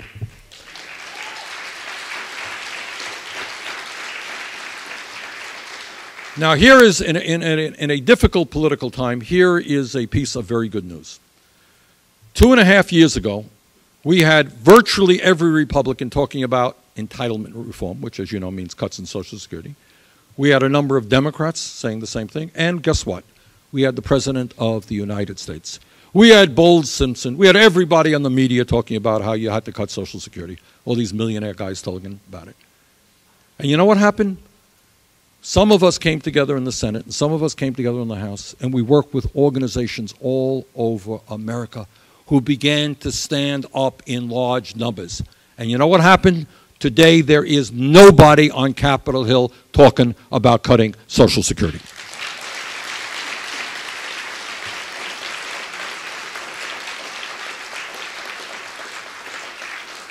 There's another issue of huge concern that creates, I think, some strange bedfellows, and that is the issue of constitutional rights and civil liberties.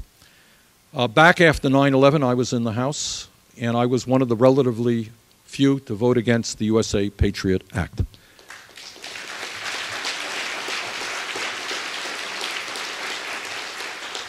And then I voted against the reauthorization of the USA Patriot Act. So what's the story? Should we defend ourselves against terrorism? The answer is yes. But can we do it in a way that does not undermine the constitutional rights of the American people? I believe from the bottom of my heart we can do that. The idea that the United States government has files about every phone call that you made is beyond disgraceful. So we do not want the United States government, we do not want private corporations to be going into our phone calls, into our websites, into our emails. And we got to stand up and say, if this is a free country, stay out of our phone calls, stay out of our emails, stay out of our websites.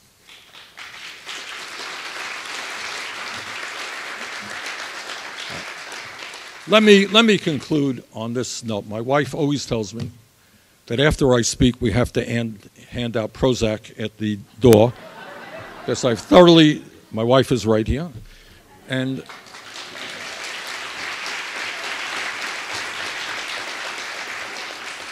says I depress everybody so much, you know, half the people leave are suicidal and everything.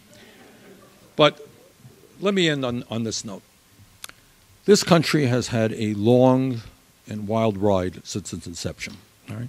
If you read documents like the Constitution, the Declaration of Independence, given the fact that they were written in the late 18th century, they're really extraordinary documents, and we owe a lot to those people. You know, Jefferson and Madison and those guys were nobody's fools. We also know that when those documents were written, we had slavery in America. We had a situation where women were not second-class citizens, were third-class citizens. And, you know, where in a so-called free society, it wasn't just blacks and women who couldn't vote, it was men who did not own property, right? So what has been the struggle? What has been the struggle to today? The struggle has been for rights, for dignity, to create a more democratic and just society. That's been the struggle. And God knows, you all know, how many people fought and died in the trade union movement for the rights of workers to organize, to have a 40-hour work week. How many women gave up their lives, not just so that women can vote, but women could have an equal place at the table in all aspects of our lives. And what we have seen in recent years, for example, is a revolution in terms of gay rights. And I'm very proud that my state has been one of the leaders in that effort. The point being,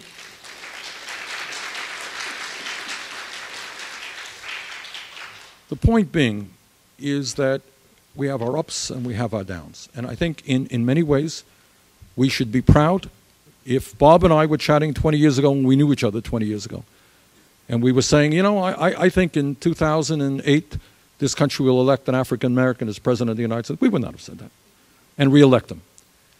That is a huge step forward in overcoming racism. So this country has made many, many important strides forward in becoming a less discriminatory society, and we should be proud of ourselves for that. Clearly, where we have failed is on the economic area, which is perhaps the most important. And today, so few have so much, and so many have so little. So I conclude by urging you and begging you not to turn your backs on the political process. Now, more than ever, we need people educating other people. We need people organizing in a way that we have never done before. I will promise you this, just in this one election, and we've got to go beyond that, If we were to raise the voter turnout from 40 to 45%, Republicans will not take control over the Senate. Absolutely. Just that. In Denmark, where political consciousness is a lot higher than it is in our country, their last election, if I'm not mistaken, 89% of their people voted. 89%. By the way, their election was 3 weeks, and there were no TV ads. Not bad. All right. So what am I saying? What our job is to do exactly what the Koch brothers are doing, except we don't have billions of dollars behind us. They are also trying to shape political consciousness. And that's what they do, and they spend huge amounts of money every day, and that's what our job is. What we have going for us that they don't have going for them is the overwhelming majority of the American people agree with virtually everything that I said and everything that you believe in. We have the people on our side. There is, in my view, I do not and never have accepted this red state, blue state business. I don't believe it for a moment. I don't believe it for a moment. There is no state in this country where a majority of people believe that we give tax breaks to billionaires and cut Social Security, Medicare, and Medicaid. No state. And our job is to educate and organize in 50 states in this country, not concede any state.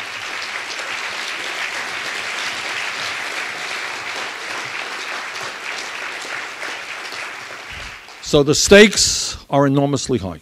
I mean, really what we are fighting for is whether or not the middle class survives, whether or not we retain our democratic structure of government, or we evolve to an economic and political oligarchy. You guys have been there. I look around, and I know some of you. I know you've been doing it for a long, long time. Now is not the time to turn our backs on the struggle. Now is the time to redouble our efforts. And thank you all very much for what you have done.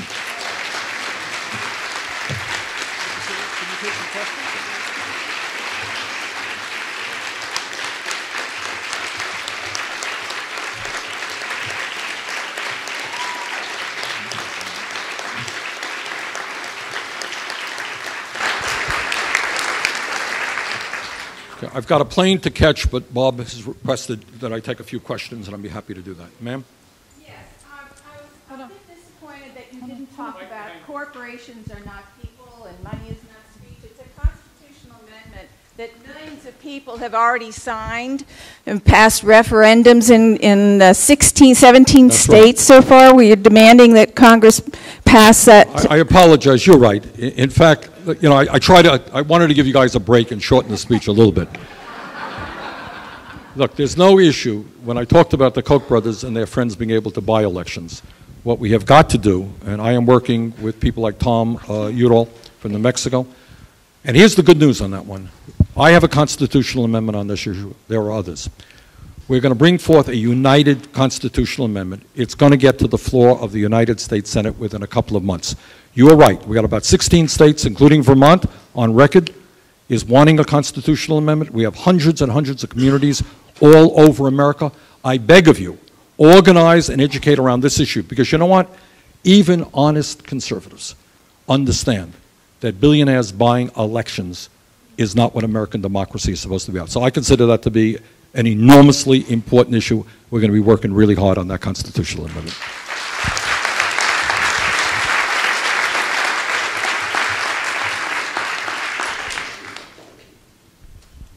Senator, I want to thank you for your service to the people, and I want to ask you one question.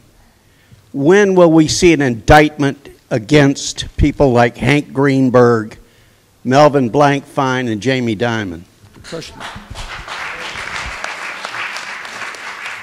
You know, there is almost no place that I go where somebody doesn't ask me that question. And you know why? Because people understand that the crooks on Wall Street, please quote me accurately, I said crooks on Wall Street. I don't want to be misquoted on that. A place where the business model is fraud, where their recklessness, where their greed and their illegal behavior has caused so much pain for so many people in this country and around the world. And people ask, they say, you know what, kids are in jail for, doing drugs, and somebody's in jail for burglary. What about these guys and their crimes? You may remember last year, the Attorney General, first an underling of his and then he, was asked this question in Congress. And he said something to the effect, I don't want to misquote him, but he said something to the effect, well, you know, if we arrest these people, it could destabilize the financial industry. It's true. In other words, he later backtracked on that. But in other words, what he was saying is these people are not only too big to fail, that they have to be bailed out, and I voted against that bailout, by the way. Not only are they too big to fail, they are too big to jail. So I agree with you. Okay, maybe one last question if there is one. Yes. Right here.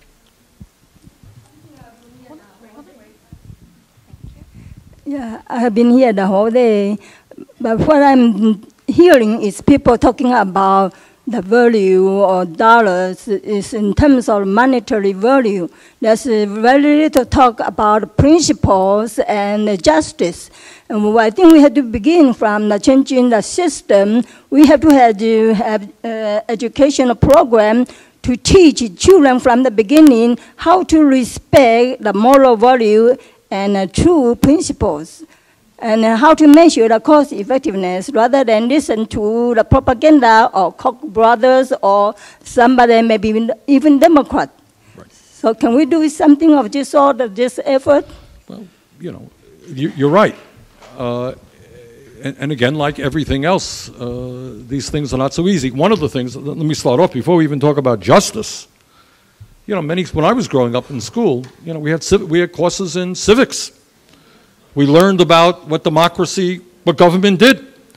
There was a poll that came out last year, Mammoth University. 63% of the American people could not name the parties that controlled the U.S. House and the U.S. Senate. I doubt that the majority of people know who the member of Congress is. How do you bring about change when you have that low level of political consciousness? But your point is, you know, we have got to educate people about justice and struggle and human dignity and ending prejudice. We obviously and absolutely have got to do that. All right, let me run to the airport now so I don't miss my plane. But look, again, you guys have been there, are there now, and Bob and Roger and the campaign here. Thank you for what you do. And thank you all very, very much for everything you do. Bye-bye.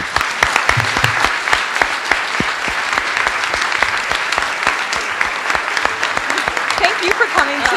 We appreciate it.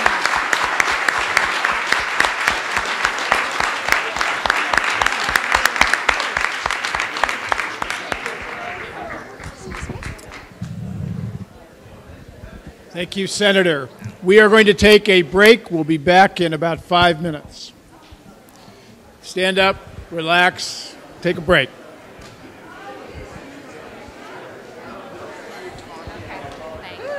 Let me go get your pen back.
Good.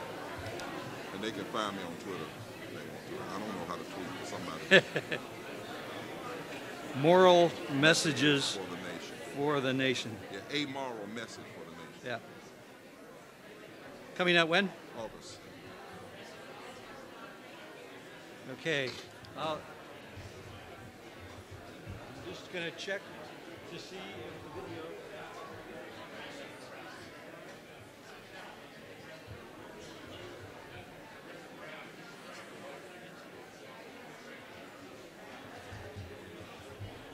Take it easy on this.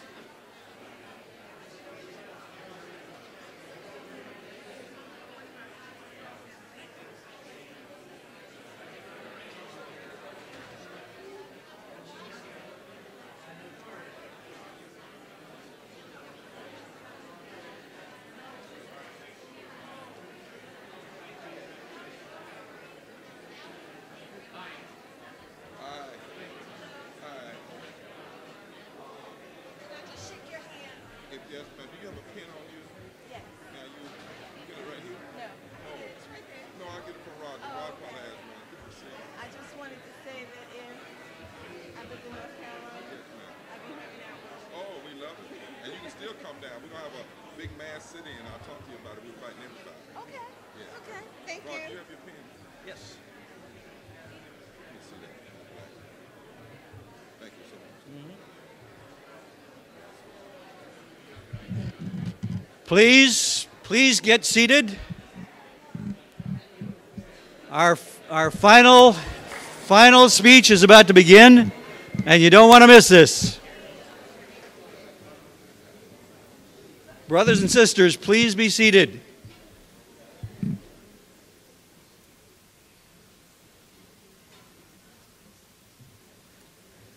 Thank you.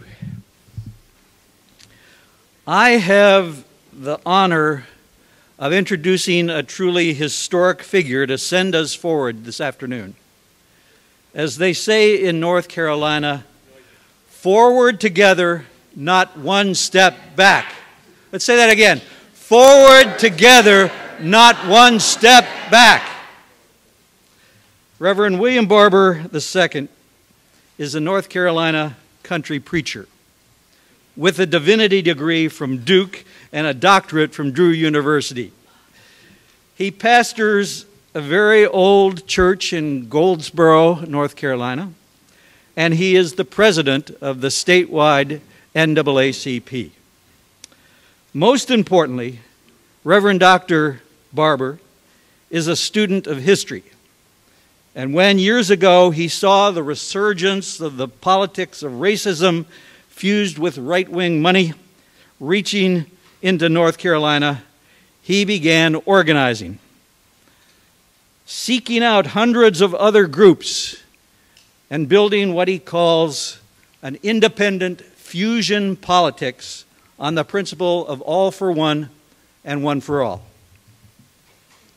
So when the right wing took over in North Carolina in 2012, propelled by the money of Art Pope, a kind of junior Koch brother from another mother,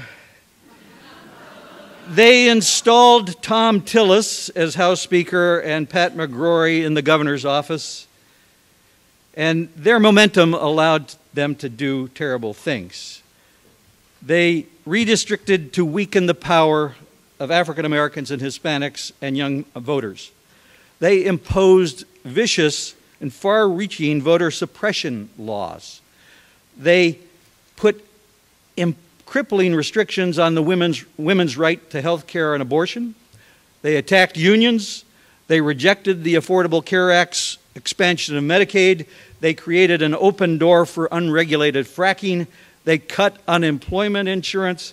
They cut taxes on the rich and raised taxes on the middle class and the poor. They cut funds for education and funded vouchers to privatize schools. And they undermined environmental laws, and you saw what happened in North Carolina just recently around that Duke Energy disaster. And they have attacked the rights of immigrants and LGBT people in North Carolina. So The North Carolina Moral Mondays movement was not able to stop the worst, at least initially, but they were prepared to fight back.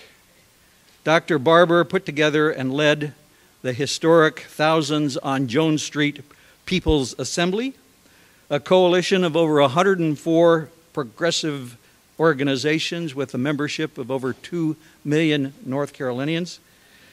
They created the Moral Mondays movement you've heard so much about, which has brought together thousands of North Carolinians to Raleigh and other cities in the state to stand up for the real moral majority in North Carolina, and often to get arrested following the principles of Dr. King. Dr. Barber can tell that story far better than I can, so I just want to note that as Dr. Barber has put together his movement for what he calls the Third Reconstruction, that movement is fused by the memory of what happened after the First Reconstruction, when working class blacks and whites joined together, often calling themselves the populist movement, the Pitchfork Rebellion, and moving to fight the power and for justice against the old planter class. And what we got was a racist campaign to destroy that alliance, and we got Jim Crow,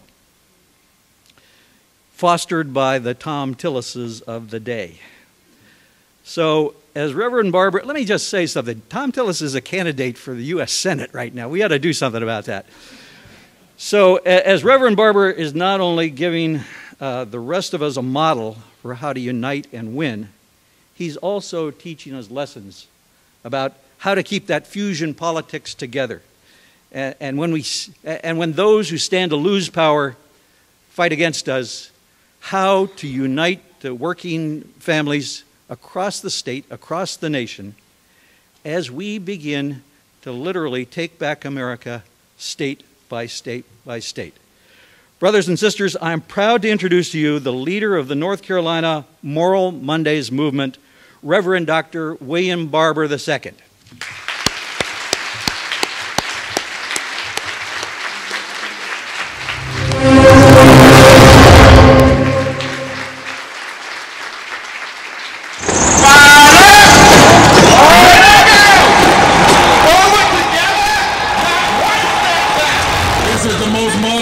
Multiracial, multi-ethnic gathering in the South. And they said, we have power, we're going to engage in political tyranny, and this legislature has had a propensity to pass laws that the courts of the state, we didn't have to get to the federal court, the courts of the state overturn. So we have the moral high ground. They're the ones that should be questioned. Mr. Speaker, Mr. Speaker,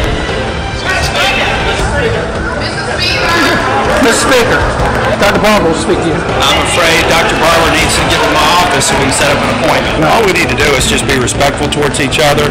Forward together, not one step back, not one step back. Our collective hope is that we'll continue to build a movement that affects this state, that has implications for this nation. We are seeing some of the worst attacks on students and young people our state has ever seen. The North Carolina General Assembly is attacking one of the pillars of democracy in this state. We are now facing a voter ID law which directly targets students and is more restrictive than either South Carolina or Alabama. These provisions, individually and collectively, will result in less opportunity for African Americans to vote, to have their votes counted, and to elect candidates of their choice. This extreme bill goes further than ever to make it harder for students to vote. And it has become clear that the North Carolina General Assembly is scared of students of this state. That is why we are here today. That is why we will march. When blacks and progressive whites came together 144 years ago to begin the long journey out of the divisions of the Civil War, the good of the whole was their vision and their dream for this state. They knew then what we must know now. It's the only way forward. It's the better way. The battle today is not between the Democrats and the Republicans. It is between those who believe in a philosophy of greed and selfishness and those who believe in the morality of caring for those in need. We are workers. Continue to fight, because I'm going to fight and I won't stop. Now is the time to take a stand for justice throughout this land. Not expanding Medicaid means this year that 27,000 diabetics will go without medicines and the treatments they need. That 12,000 women will go without mammograms and 27,800 without a pap smear. The policies of Tom Tillis, Phil Berger, and Patrick Drury are harming my patients grievously. There are constitutional rights that must be supported in this state. Our governor and legislators are trying to steal our birthright as citizens. But together we say you cannot have our state. An attack on voting rights is an attack on the soul of our democracy. This state does not deserve this. We deserve better. If there's nothing wrong with North Carolina that a good dose of people power cannot fix. No justice, no peace. If heaven contained flesh and blood, I believe this is what heaven would look like. Yes, we know.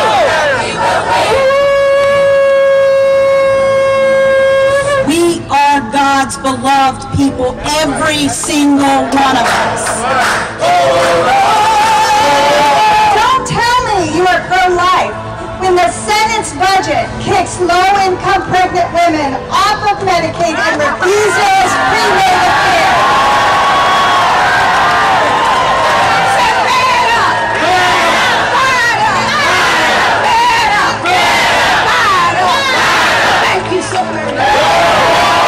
Nothing concerns me more than the ways these new laws and this new budget will harm children and teachers and schools all over North Carolina.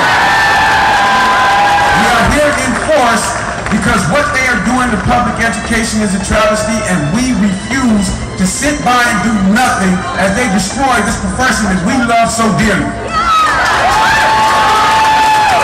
I'm a teacher. I drove 6 hours this morning. I was so depressed when I heard what this legislature thinks of me. But I came last week and I was inspired, and I'll come as often as I need to. I am here as a student. These attacks on women, on people of color, on immigrants, on public workers are tricks that have been tried before, and they have been stopped before.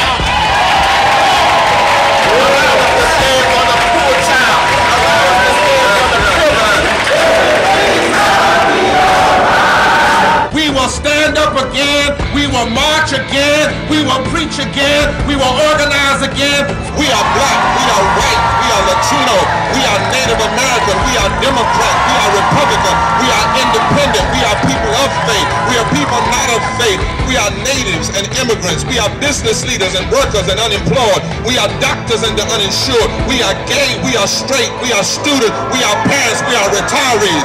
We are North Carolina. We are America. And we're here, and we ain't going nowhere.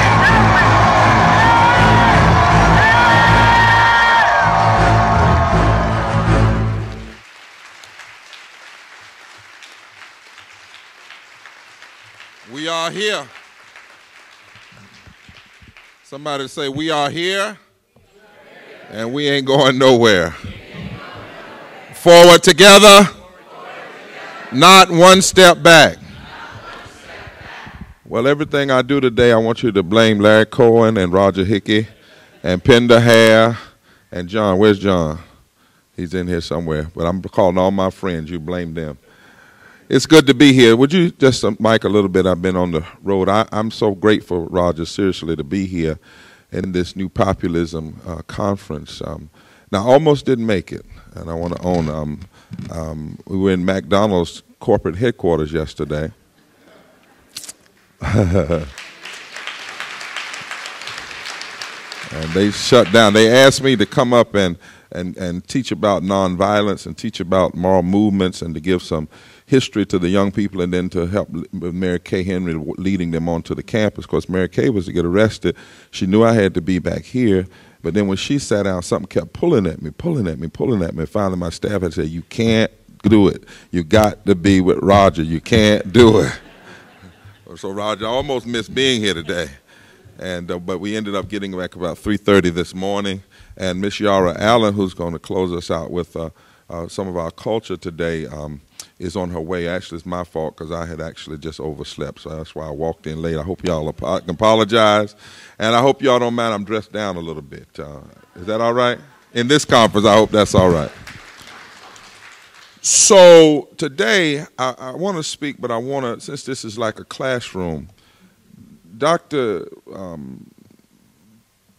Sam Proctor, before he died, said to me as one of his students, you have to engage in thinking and in praxis. It's not just practice, but that there ought to be a deep connection between academia and activism. If we're in a time now, I think, where if we need anything, we need more than just bumper sticker phrases.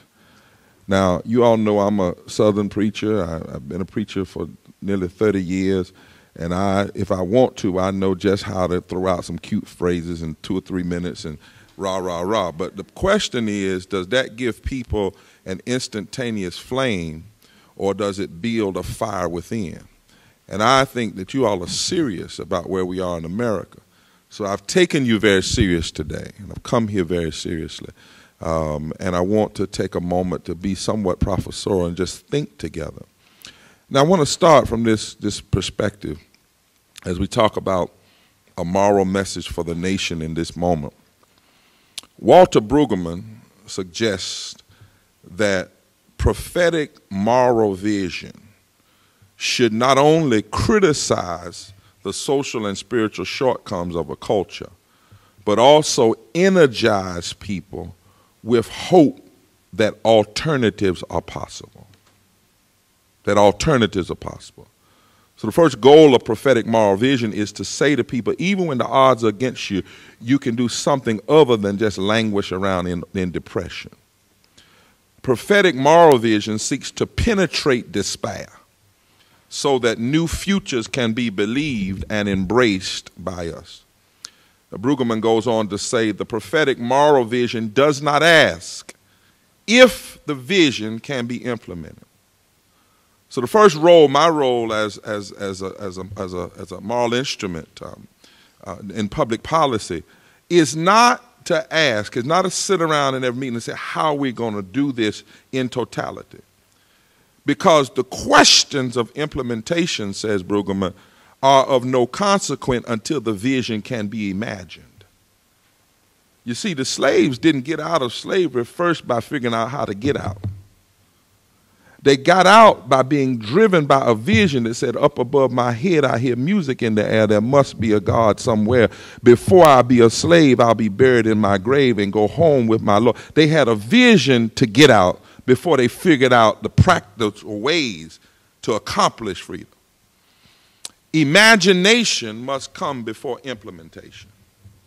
If we're going to have a real populist movement in this country, we have to have a reinstatement of our imagination that is not merely driven by pundits on TV, but a larger vision. And most of the time, your greatest vision comes in your darkest night. Because it is then, Dr. King says, that you see the brightest stars. And so one of the things that prophetic moral vision has to do is restore the kind of hope, somebody say hope, that is the refusal to accept the reading of reality, which is the majority opinion at the particular time. Now, this kind of hope is subversive. In fact, it has tended in America to get some people killed. Because there was a guy that got killed simply by saying, I have a dream. And Dr. Lisher, who taught me in seminary, said he didn't get killed for saying, I have a dream. He didn't even get killed for loving people. He got killed for talking about love and hope and dream in the wrong places. And connecting a vision of love to a vision of power and a vision of justice. We need, though, a vision in this country that dares to announce, as Brueggemann goes on to say, that the present to which we have all made commitments is now called into question. And so the prophetic moral vision brings to public expression the dread of endings, the collapse of our self-madness, he says, and it calls us back to our humanity to see one another as brothers and sisters. And so it must be the role of a moral vision or a populist vision, let me add to Brueggemann's thought, to keep alive the vocation of imagination. That's why you're here today. Before you win another election, before we see some of these things turned around in the court, your first and most valuable vocation is to keep alive the vision of the vocation of political imagination, that we can be better than what the extremists say. We have to do that. There has to be, I don't care if they have the votes. I don't care how many state houses. There has to be somebody that says there's something better than this kind of vision for the country. Deny health care, deny public education, deny workers' rights, deny LGBT rights, deny women's rights, deny immigrants' rights, and if you really want a great society, after you finish denying all of that, give more tax cuts to the wealthy and give people more guns. Your first, I don't care how it works. I don't care if it has worked as a wedge issue. I don't care if they've won elections. I don't care. The first role is there must be a people who keep alive the vocation of imagination, who keep, if you will, conjuring up and proposing alternative visions. And I don't know if you do that, or when you do that, are you the beginning of a great movement, the middle of a great movement, or the movement itself? But what I do know, unless it's happening, unless there's a group of people who do not lose faith and hope, you will never have the continuation of populism. Dr. King one day when E.D. Nixon's house was being burned down, and E.D. Nixon was no nonviolent person. He was the president of the NAACP down in Montgomery. And he looked at Dr. King and he said, "Doc, what you got to say now? My house is on fire. You know, really? These folk ain't gonna never change." And Dr. King said, "But that's not the issue. They may not change. The question is, will you?" He said, "What do you mean?" He said, "Well, let me tell you something that Paul said to the Hebrew people when they were in the middle of great struggle in the New Testament, in the middle of Roman domination. They decided, regardless of what happened in the next year, the next 6 months, this was going to be their declaration. We are not of those who shrink back unto destruction, but we are those who persevere unto the salvation of the soul. Now faith is the substance of things hoped for, the evidence of things not seen." You don't say that when you're in the majority, when everything is going fine. You have to have that kind of declaration when it looks like all of the political opposition is against you. That's how you build a populist. Populist movements don't build when everything is fine.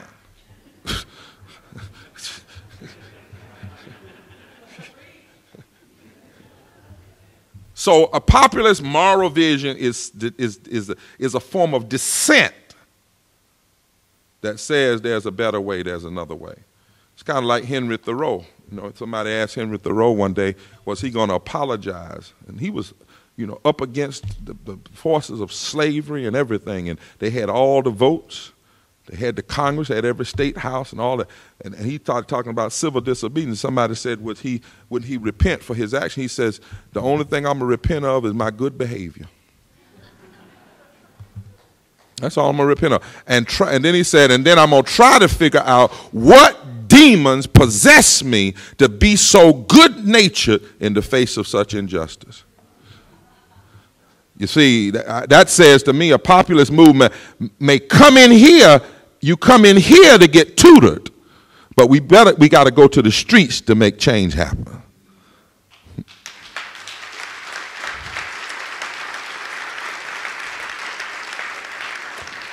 Justice Ruth Bader Ginsburg recently became an instrument of moral visioning and historical visioning when she wrote about the terrible Voting Acts decision in Shelby. She didn't just talk law, she lifted up history. Then she went further, and she actually challenged the Supreme Court in a way, in essence, that said, you all are not ultimately supreme. Listen to what she said. She said, hubris is the fit word for the demolition of the VRA. She said, it's like throwing away your umbrella in a rainstorm because you're not getting wet. And then Justice said, but she said, but there's another thing. And here is her sowing the seeds of populism, this moral populism, even in the court. One writer says she reminded the court of the Bloody Sunday campaign in Selma. In other words, said there was a time when people had more against them than just the court. She reminded them that Dr. King had said the moral arc of the universe is long, but it always bends towards justice. Somebody, you and I, are the reminders. We are the ones we've been looking for.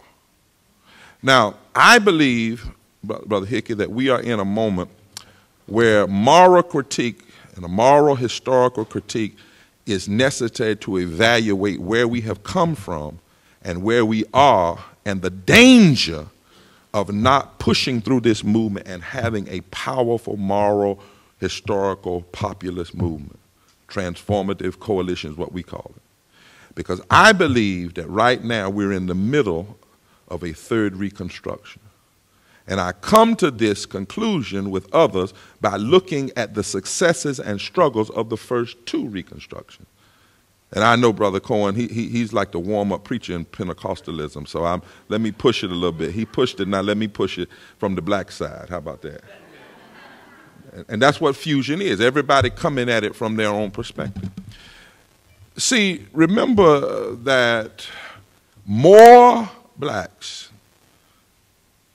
were elected to public office during the period of 1865 than 1880 and any other time in American history. Now, I'm from down south. During that period of time, we had more African Americans and white politicians working together than we have today in North Carolina. That's fusion politics. Almost every southern state body was effectively under the control of strong African American caucuses and fusion caucuses. And the blacks and whites joined together to reconstruct the nation toward the more noble goals of justice and equality. And during that time, they passed some of the most progressive education laws, labor laws, tax policies, and voting laws. Now, I want you to hear me. This is 148 years ago. Not the 1960s, 148 years ago. In North Carolina, for instance, when blacks and whites came together in fusion in 1868, listen how they wrote the preamble of the Constitution. This is language that's not even in the federal Constitution. We hold it to be self-evident that all men are created equal, endowed by their Creator with certain inalienable rights, among which are life, liberty, now watch labor rights come in there, the enjoyment of the fruit of their own labor, and the pursuit of happiness. That's 1868, y'all. That's black and white fusion in the South. They further went on to say, in 1868, they put an equal protection clause in the Constitution of the state. Right now, we're using that clause to fight back what the extremists are doing in North Carolina. In other words, the people 148 years ago had enough sense to make the Constitution strong enough because they knew that politics ebb and flow, that the pendulums fall. They guaranteed public education as a constitutional right in North Carolina. 148 years, that's what blacks and whites did. We don't even have that protection in the federal Constitution. They declared 148 years ago that all political power comes from the people, from the populace, to only be used for the good of the whole. Listen at this language. This is popular. This is fusion coalition. When we look at that time period, one of the great leaders back then, brother, how did we get education as a constitutional right in North Carolina? It was a white Congregationalist minister named Samuel Ashley and a black AME Zion preacher named J.W. Hood. They came together. They crafted the language of this Constitution. They fought for it against the former planters who still had representation in the Constitutional Convention. And J.W. Hood, listen at his language. This is his language from 1868, the African-American preacher. He says, "Gentlemen of this convention, there has never been before and there probably will never be so important an assemblage of the colored people of North Carolina as the present in its influence upon the destiny," watch this, "of all people," not just colored people. He says, "Let us have faith. Let us have patience and moderation. But let us assert always that we want three things. First, the right to give evidence in the court. Second, the right to be represented at the jury box. And third, the right to put votes in the ballot box. These things we want, these things we contend for, and these rights under God we must have." He framed it as a moral vision. And this is 1868. This is before the 15th Amendment in 1870. These interracial alliances pushed public education, protected the right to vote, curbed corporate power, reached across the color line. And they did something else. Black and white folk, they raised taxes. Yeah. And when black and white people came together in Fusion Coalition in 1868, they raised taxes and outraged the white extremists then, because they raised it and framed the raising around the need for public education. And they won. They won in the South. So I thought somebody would say, "My Lord," or something right there. They attacked the divisive rhetoric of white solidarity, and they pointed to the common destiny and interests of black people. These fusion coalitions took power. They took power. And during that time, more than 25% of white voters in the South cast their ballots for black people, black politicians. In 1890s, a fusion of Republican populists in North Carolina swept the state legislature. They won both United States Senate seats and the governorship, and controlled the Speaker's House and the Pro Tem's House in the Senate. Now, this did not go unchallenged. The radical and racist Democrats of this period could not stand for this, and around 1870, they formed the Ku Klux Klan. But they did not form the Ku Klux Klan first to come after black folk. They formed it to come after white people who were hooking up with black people who were making progress for all people. And then, maybe this sounds strangely familiar, they started a campaign to redeem America, called it the Redemption Movement. And they declared that their role was to take back America. Now, I'm talking about back then. I'm surely not talking about anything now. And their role was to take back America from the influence of black political power and progress. So they launched the frontal attack. And the first thing they went after was the right to vote. Second thing they went after was they started stacking the courts. Federal courts. And then, beginning in 1875, they stacked the courts. And they said they were going to redeem America. And one of their phrases was, one editor of a newspaper said, "We have to have a permanent good government by the party of the white man." And everywhere and always, these extremists howled about the use of tax money to support public education, especially for black children. They howled about using tax money for anything that uplifted the poor. And they sought to suppress the African American vote in order to undermine fusion politics, because they knew then that if you change the South, if you have fusion coalitions in the South, you fundamentally alter the contour of America. And then in 1896, they hooked up with an ultra-conservative media arm. Well, it wasn't called Fox then, it was called News and Observer in North Carolina. And there was a guy by the name of Daniels that owned it. And he connected with Carl Rope. No, wait a minute. His name was, I'm sorry. His name was Fernhold Simmons. And he was the political operative that put this campaign together. See, the model would be the model for the whole South, but in North Carolina. And then they connected themselves with some group called the Red Shirts. And the Red Shirts' job was to go around and intimidate people at the poll. See, this in North Carolina, Pender tell you, they just passed a law in North Carolina to allow anybody to go into polling places and challenge your registration right to vote. That's as old as the deconstruction movement of the 1896, when they had the media, they had a political operative funded, backed by big money, and they had the Red Shirts who went into polls and intimidated people. And watch this, and they declared that all of the progressives were thugs, outsiders, un-American, and that if you did not stop this fusion politics, it would destroy the family and the way of life. And particularly, it would destroy white women. Now, since most white folk in the South couldn't read, really during that period of time, the papers used cartoons, political cartoons. And the cartoons depicted black and white people as vampires who were lording over people, sucking the blood out of their existence.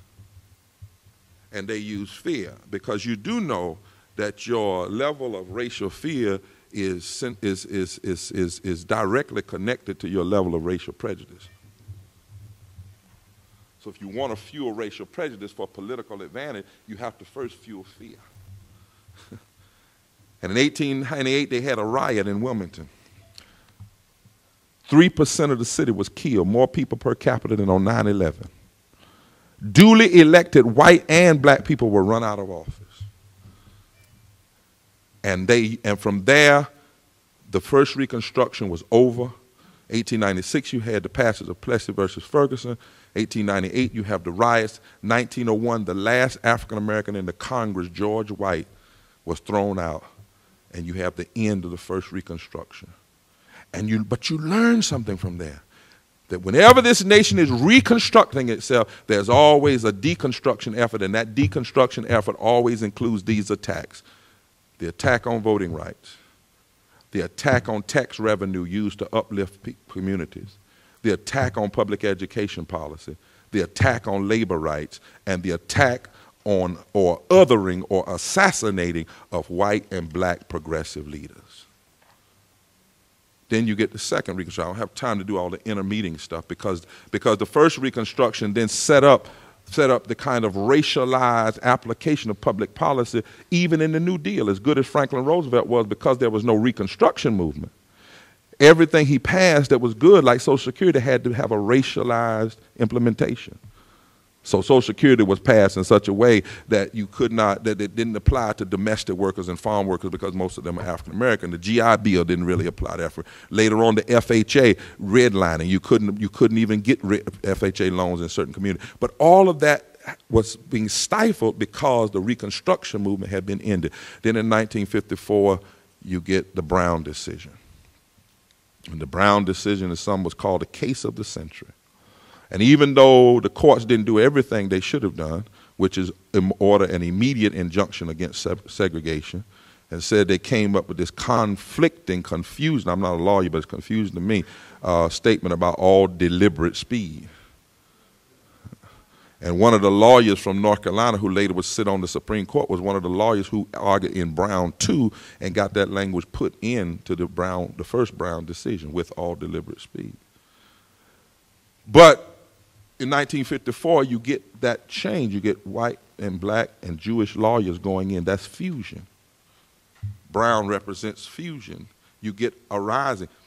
But you also get some violence that happens. You get Emmett Till being killed at 14, kind of like Trayvon.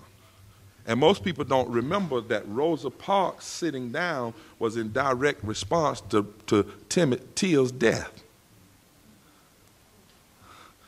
When Till was killed, it was then that Rosa Parks said, I have to do something in response to his death, and hers was to start a fresh populist fusion movement by using her character and her power and her ability, and she was not by that way all that timid, but she sat down. That allowed a young Dr. King to stand up. That allowed the beginning of the Montgomery movement, which was kind of like social jazz, as Bayard Rustin would say, bringing together white and black and the gospel of the Southern gospel with Gandhiism and all of those things happening.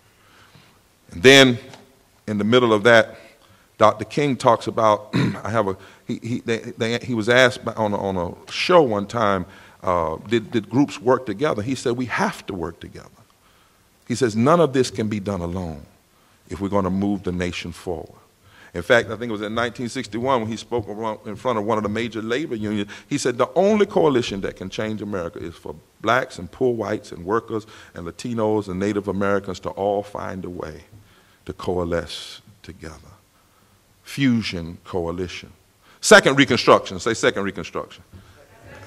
I hope I'm not boring you today. 1954, 1968, we began to see this Second Reconstruction. We see it, first of all, it's in the street, because you got to have a movement in the street. You got to have a movement that shifts the center of political gravity, a movement that forces another conversation, a movement that gives an alternative, a movement that breeds hope.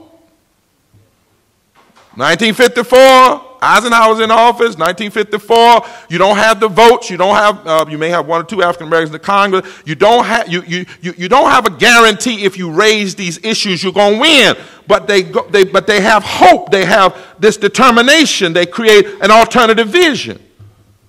And so what happened? March 1961, John F. Kennedy is elected. He issues Executive Order 10925, which made the first reference to affirmative action. And you get the Committee on Equal Employment Opportunity. This executive order mandated that projects financed with federal funds take affirmative action to ensure hiring and employment practices. Then 1965, with the streets bubbling and with people who are talking about moral issues, you create a context. You get the Social Security amendments of 1965. You get the creation of Medicare and Medicaid. That wasn't included in 1935. And also you get the opening up of Social Security in 54, where my grandmama could get in, because in 35 she couldn't, but 19 years later in 54, people in the agrarian culture and domestic culture could now get in. In 1962, President Kennedy succeeds in obtaining a minimum wage increase, increases in Social Security benefits. Then you get Lyndon Baines Johnson in 64. Democrats control the House and the Senate. You get a national Medicaid program that was enacted under Social Security, but this is not happening isolated of a fusion movement. It's the movement. It's the movement that's producing the change. Then you get the 64 Civil Rights Act in 64. You get that out of movement. The March in 63, the death of the girls in Birmingham, that reverses. Instead of pushing people out of the movement, it actually brings people in who were kind of moderately racist, if that's such a term. But after they kill those girls, they say, wait a minute. Wait a minute. And then you get some Freedom Summer 50 years ago this year. Last week, and you get the Voting Rights Act of 1965. Why? Because of a movement. Because Dr. King goes to Selma, and blacks and whites and Catholics and Jews show up in Selma. And the tension becomes creative tension. And Lyndon Baines Johnson, a former segregationist, does what he never thought he would do as an elected person. That's what fusion does. See, fusion politics does not always change the actors. It changes the context in which they must act. And sometime when you change the context in which people must act, either the people will rise up and put them out, or the people will change. And so President Johnson, August 6, 1965, calls the Voting Rights Act a triumph of freedom as huge as any victory, a moral triumph of freedom as huge as any victory that's ever been won on the battlefield. But that law came 7 months after the SCLC Fusion Moral Campaign based in Selma happened. So fusion begins this tremendous power during this 11 period.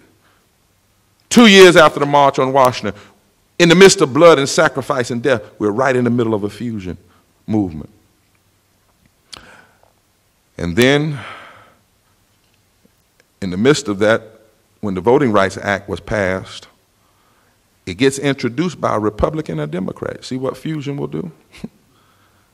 You remember Senator Mike Mansfield and then Everett Dirksen, March 18, 1965, 11 days after the brutal beatings. Think about that now. It was 11 days after the beatings on the Selma Bridge that a Republican and a Democrat now are pushed, and they come together and they sponsor the Voting Rights Act.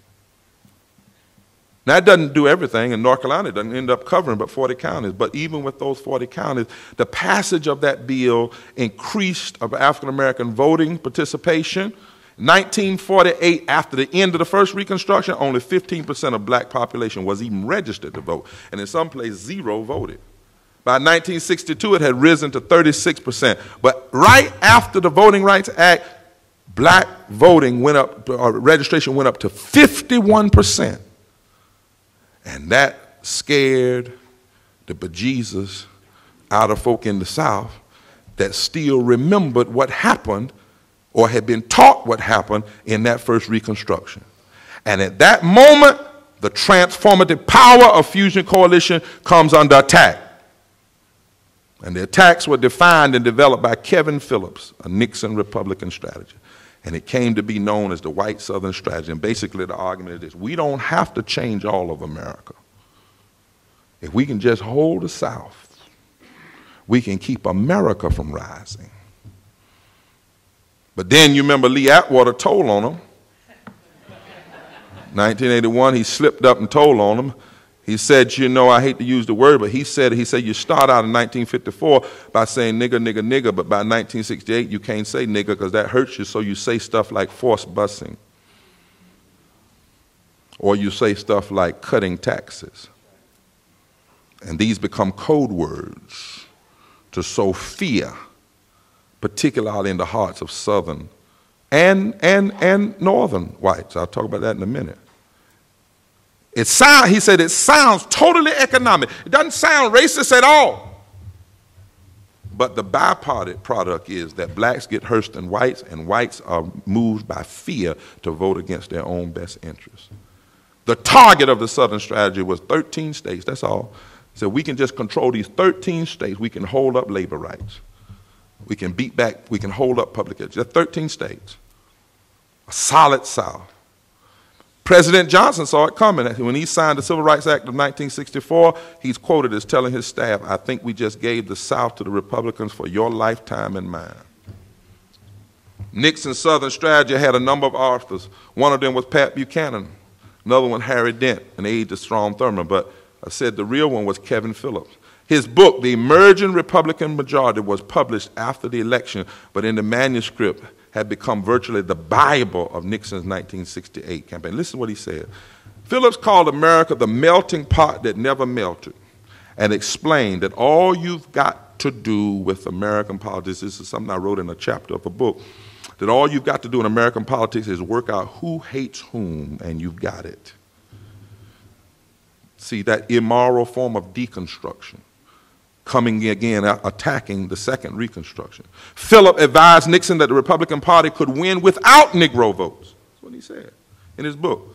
In fact, by painting the Democrats as the black party, Phillips predicted a new American revolution coming out of the South and West because of fears and objections raised by the Civil Rights Movement's victory. Noted that white ethnics in the North were also right. This ain't just a Southern thing.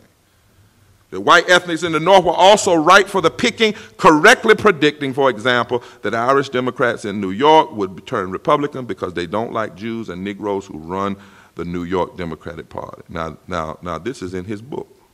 I'm quoting him. This is footnoted if you want to see it. The South, Phillips said, would become the base of the new Republican Party. Harry Dent urged Nixon to use racially coded language strong enough to persuade white Southerners that Wallace was not a viable alternative, and they would turn to republicanism in droves. The GOP should follow Phillips' plan, said Dent, but then disavow it publicly. Follow it, but disavow it publicly. Say all manner of evil, and then when you get caught on TV, say, oh, I'm not racist. I'm talking about tax cuts. I'm talking about preserving the American way. Huh? Now watch this. Nixon intended the Southern strategy, I'm almost through, to go beyond just his election day. He intended it to establish a new Sun Belt power of base for the extremism through the Republican Party in the South and in the West. And by 1968, many Southern white conservative Democrats, Jesse Armstrong, Thurman, left the Democratic Party, became Republicans, but more importantly became what I call extremists. Kevin Phillips was optimistic. He said white Southerners would ease their way into the Republican Party by the way of American independence. He assured Nixon, we'll get 2/3 to 3/4 of the Wallace vote in 1972 if we continue to push this Southern strategy. This is what we were dealing with, and he won. He won in 1968, and then he won later. And then Nixon pushed the Southern strategy, pushed it further by doing this. He started using appointments to the courts, even if they didn't get past nomination, to further bring people into the extremist thinking. So the first person he nominated was Clement F. Hainsworth of South Carolina. He knew he wasn't going to make it, but that's not the point. The point was to keep sending these signals that if you don't understand the first Reconstruction or the coded language, you miss it. So he had all this segregation baggage. J. Edgar Hoover called him the foremost jurist in this area and very conservative. He didn't get confirmed. But then Nixon used his non-being confirmed to say that, in fact, people were now suffering from reverse racism.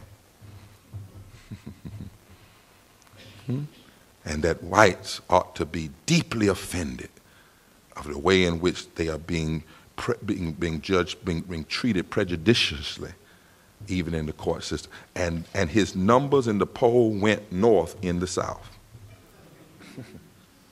His numbers in the poll. Then in 1980, you have Reagan secured a nomination, and where does Reagan choose to kick off his presidential campaign?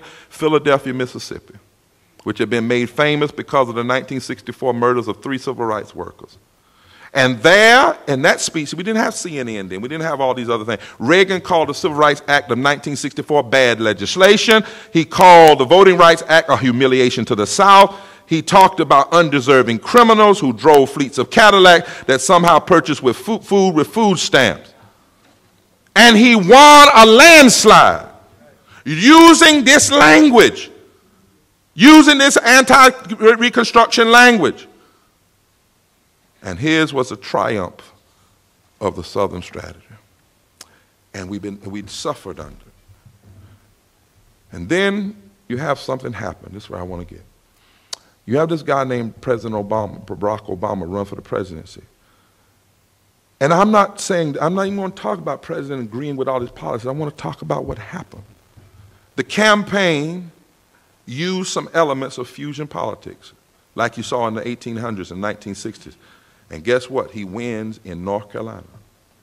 We have a movement going. We had a movement going in North Carolina that had changed the voting laws before he was ever on the ballot, that won same-day registration, early voting, that was challenging even Democrats to be more committed to fusion politics and a moral vision. And he wins. And when you look at how he won, the electorate, that's the point. It's not him, it's the electorate.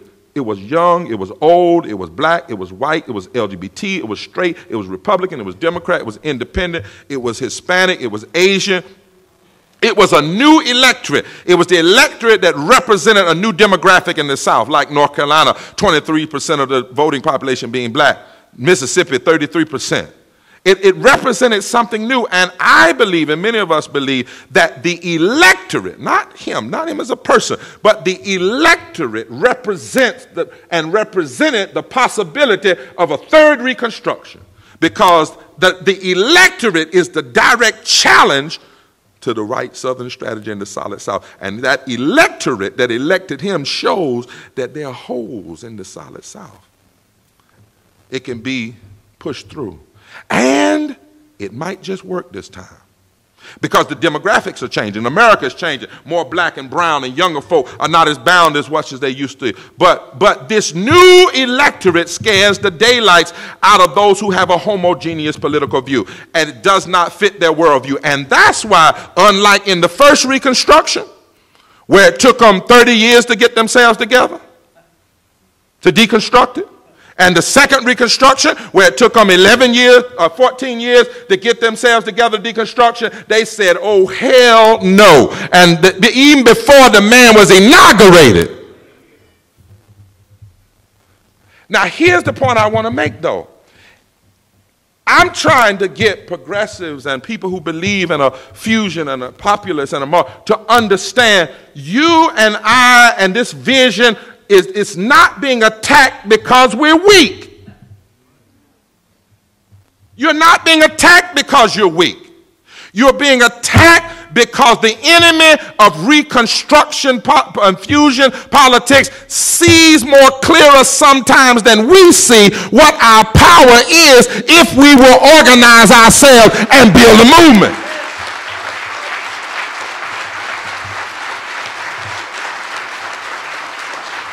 And this, my friends, is not it's older than us. It's as old as the scriptures. In Psalm 78, the Jewish scholars will tell you it's one of the most tragic scriptures in the Bible. It says this: Ephraim had everything he needed as a tribe to win the battle in the day of battle. But despite having everything, in the day of battle, Ephraim chose not to fight. It's a tragic scripture. He had everything, Larry. We got everything we need, Hickey. We got everything, brother. You got everything. But the question is, are we going to be discouraged by a few elections and sell our birthright? Because we come from people, black and white, who knew all the odds were against them, but they built a movement in spite of the odds. And as Dr. King said, they decided there comes a time you have to stop being a thermometer and start being a thermostat and change the temperature of the situation in which you exist.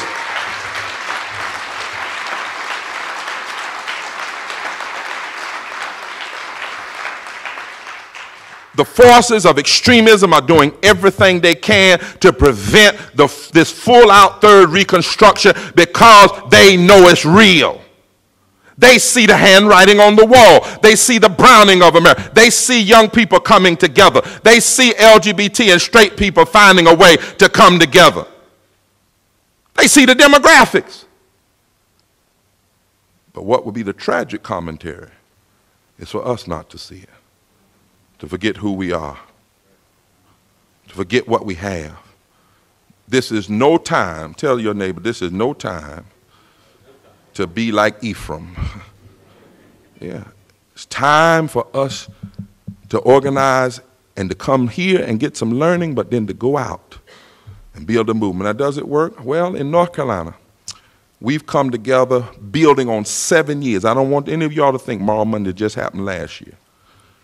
We've been working for 7 years building this coalition. We had to start when Democrats were in office. Because I'm sorry to tell you, sometimes Democrats don't do what they should do when they have the power.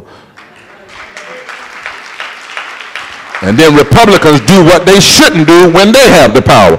So you got to have an independent movement that says it doesn't matter who's in power. There are some things that are just right, and we demand that they be done. So fusion. So we see this moral fusion vision coming together, black and white, Latino and Native American and Asian, gay and straight and unemployed. I've seen unemployed people standing beside millionaire businessmen.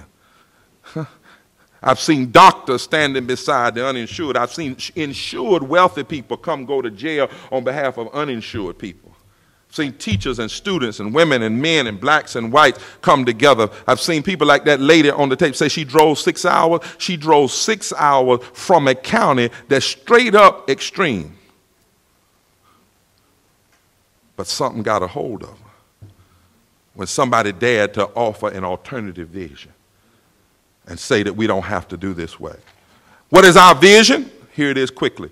We need across this country an indigenously led, state-based, state government-focused, deeply moral, deeply constitutional, anti-racism, anti-poverty, pro-justice, pro-labor, transformative fusion movement.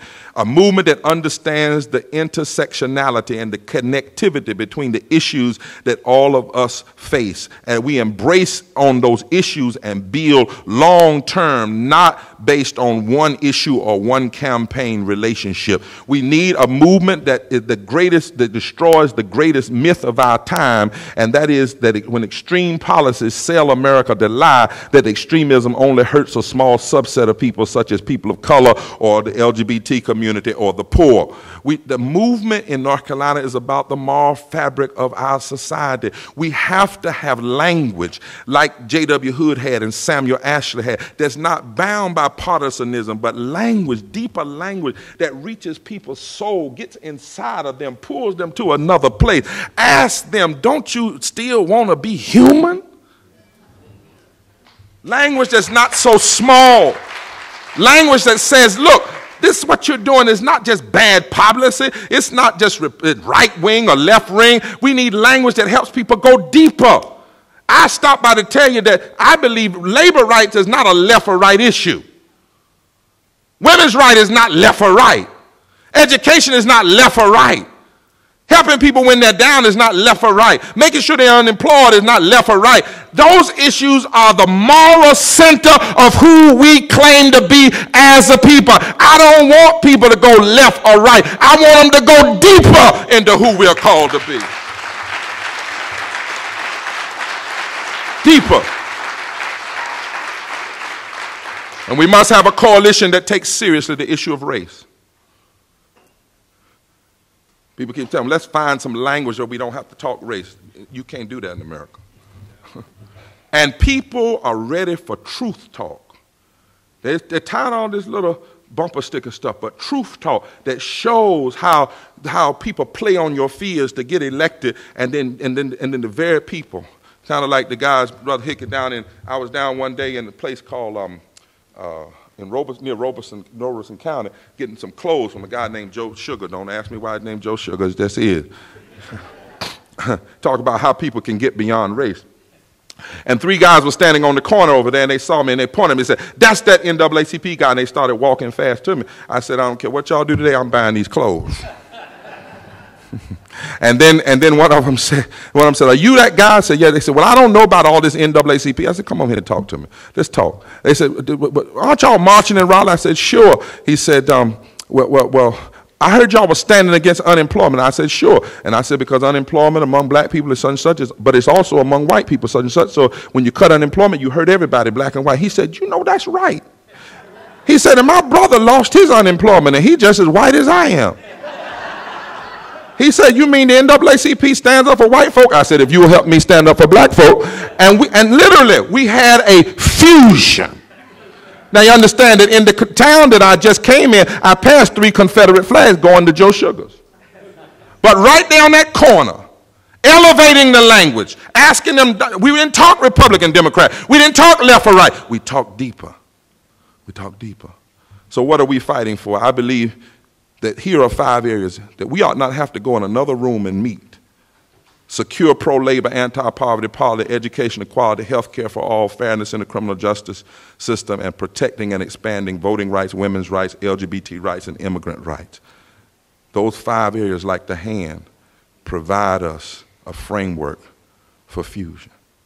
So, my friends, I've been long, too long, but somebody's got to stand up.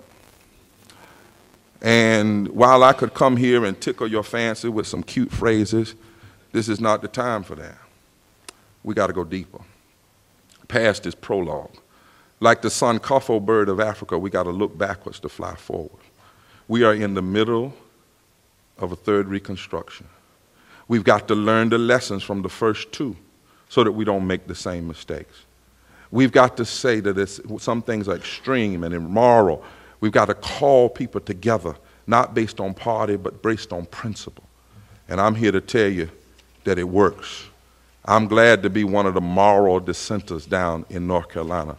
I'm glad to be a part of a generation of moral dissenters. I'm glad to be a part of a new group of people who give voice and spirit. I'm glad to see some of the old timers like my friend Brother Hickey over here coming together with my son who's barely 30 years old, and they finding a way in this framing to come together, who still believe that justice is better than injustice, who still believe that we can't turn back now. It was too hard to get where we are.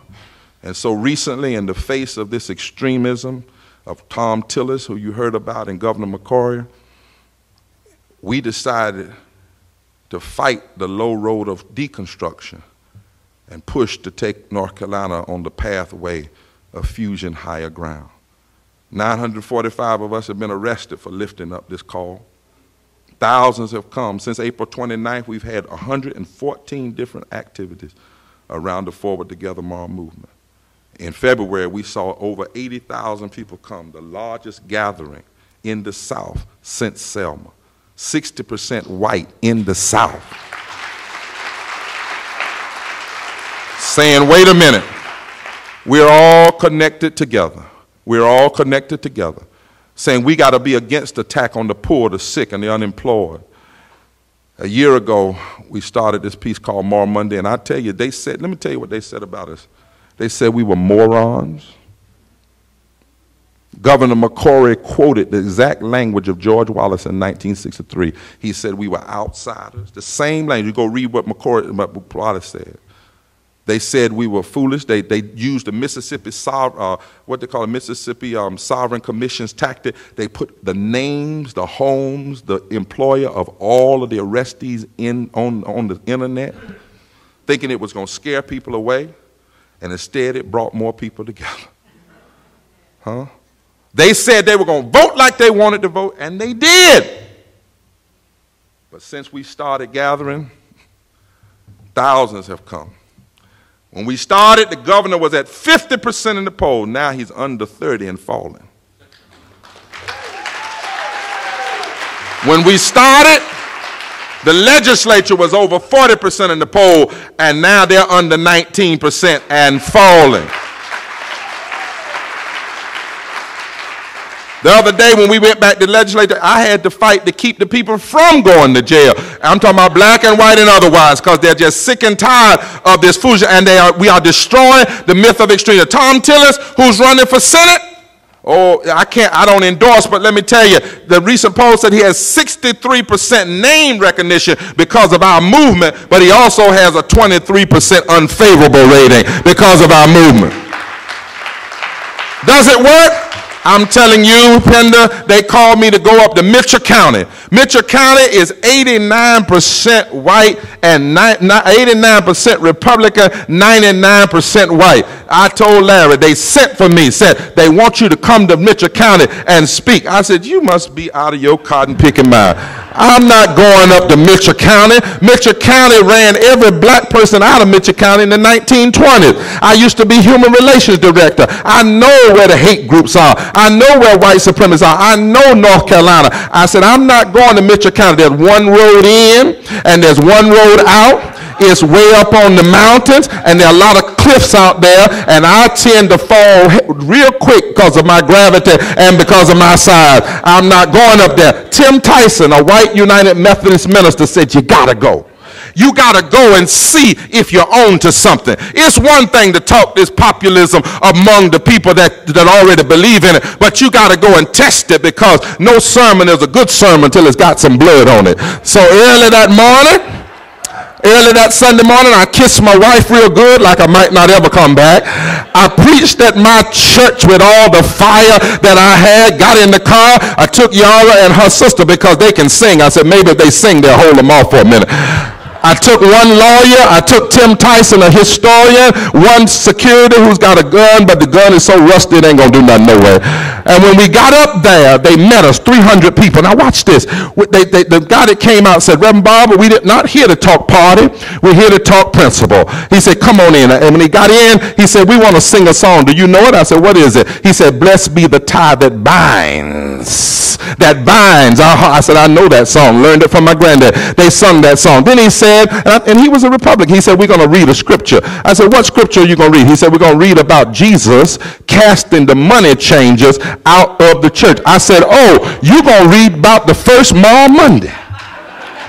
Because when Jesus cast the money changers out of the temple, that was Monday of the week he would get crucified. I said, read it, brother. And then he read it. And then after he read it, he said to me, he said, now the floor is yours. And I started talking about this fusion politics, started talking about economic sustainability and poverty, labor rights and educational equality and health care. By and after a while, I heard somebody say, I said, I started talking about dealing with the disparities in the criminal justice system and protecting voting rights and immigrant rights, and somebody else said amen. And after about an hour and a half, kind of like here today, Lord help me here, y'all forgive me, but I said, what do y'all think about this? And they stood up, black, white, no black, white now, all white order, I think maybe two blacks, and Republicans and Democrats, they said, well, to tell the truth, we just invited you up here because we've been coming tomorrow Monday secretly. I said, well, why'd you come secretly? They said, well, you know, folks say a lot of things, but we wanted to make sure you were real, not just a movement, you know, just for the Democratic Party, but a real movement, thinking about populism, thinking about a broader way of thinking. I said, well, what you say? He said, we're with you. He said, let me tell you something. Public education means something to us up here in these mountains. That's the only way we can get our children. It doesn't matter whether we're Republican or Democrat, and some of the best jobs are teachers. We can't lose our teachers. They said, Medicaid means something, expansion of Medicaid, because there are a lot of poor people up here in these mountains, and they're sick, and they don't have insurance. They said unemployment means a lot because the textile mills have gone, and the railroads are gone, and a lot of folk have lost their job. And we don't believe that you ought to kick people when they're down. Earned income tax credit means something up here in these mountains because we don't have a lot of jobs with a lot of wealth. And then they said, and we didn't send our representative, who's a Republican, down there to be a Tea Party extremist. I said, what you say? He said, we didn't send our Republican representative down there to be a Tea Party extremist, and we're going to do something about it. Said, fact of the matter, the Republican chair has renounced this current Republican Party because he says he's an Eisenhower Republican or a Lincoln Republican, and he is not a Tea Party extremist. So he's already sent his letter in renouncing the party. Number two, we're organizing to send somebody else down there. Now, Reverend Barber, they may not be a Democrat. I said, I don't care, as long as they got some sense. It doesn't matter who they are. All I know, Tea Party folk, many of them just seem to be stuck in an ideological time warp. They can't think about nothing else but extremism. They say, well, we're going to work on him. And by the way, we're ready to form an NAACP. I said, what you say? They said, we're ready to form a chapter of the NAACP. I said, we've never had a chapter of the NAACP since the history of the NAACP in Mitchell County. Well, we got one now. It's the most diverse chapter of the NAACP in the nation. I'm here to tell you, this fusion populist stuff works. Then they said, we're going to meet you, because the next day we were in Asheville, 3% white, 3% black, 97% white, but we ended up with 10,000 people there in Asheville. They came down the mountain and met with us, but then they got crazy up there in Mitchell County, and I can't go along with y'all all the way. I'm with populists somewhere, but then they got crazy. They said, Reverend Barber, now we want you to lead us on a march. I said, where? They said, to the man's house that's the Tea Party extremist. I said, but it's 9:45 at night. They said, but we're fired up. I said, I understand that. I said, now I don't mean no harm, white folk, but y'all started that marching at night business. I said, the NAACP, we don't march at night. We march in the daytime where everybody can see what's going on. And if y'all have a march in the daytime, I'll come back and lead a march. But if y'all marching at night, y'all show up at night. I don't. You go ahead on and march tonight. They said, Reverend Barber, don't worry about it. We got it because we're together. Not because we're Republican. Not because we're Democrat. Because it's time to take this nation to higher ground. And I just stopped by to tell you, if we'll learn this history and learn from this history and ask people to go deeper than just left or right or Democrat and Republican. If we can build a coalition in North Carolina in the South, if we can build a coalition in Mitchell County that's 99% white and 89% of Republican, don't tell me that that we can't be a coalition all over America. Don't tell me that we can't transform this current tide of extremism. I want to know, Ephraim, are you ready to fight? God has given you everything you need. All we need to do is fight back and fight forward. Fight back, fight forward. Fight back, fight forward. Fight back, fight forward. Fight back, fight forward. Fight back, fight forward. And if we do it, our children's children will holler our name, because in the time of challenge, we did not give up.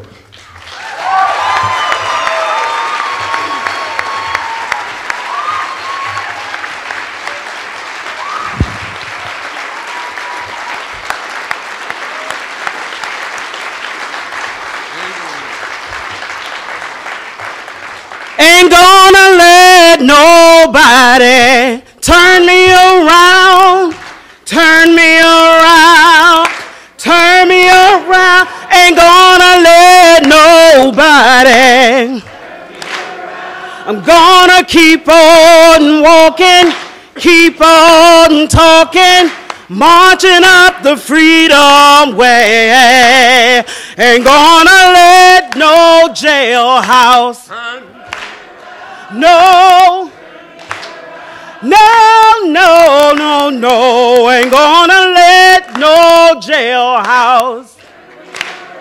I'm gonna keep on walking, keep on talking, marching up the freedom way. Ain't gonna let no governor. No. No, no, no, ain't gonna let no governor. We're gonna keep on walking, keep on talking, marching up the freedom way. Ain't gonna let nobody. No, no. No, no, no, ain't gonna let nobody. I'm gonna keep on walking, keep on talking, marching up the freedom way. Miss Yara Allen, one of the Tomorrow Monday singers.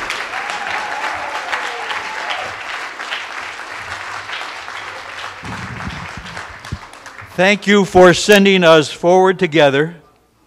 And that's the name, Forward Together, of a new book from Reverend Barber that will be out in August. Forward Together, a moral message for the nation. We'll get you information. I want everybody to copy down that web address and send money to the Freedom Summer Project of the NAACP in North Carolina. They are going to be moving people during this election season. Send money. Thank you. Thank you all for being here. Thanks for all you do every day. Let's keep it rolling.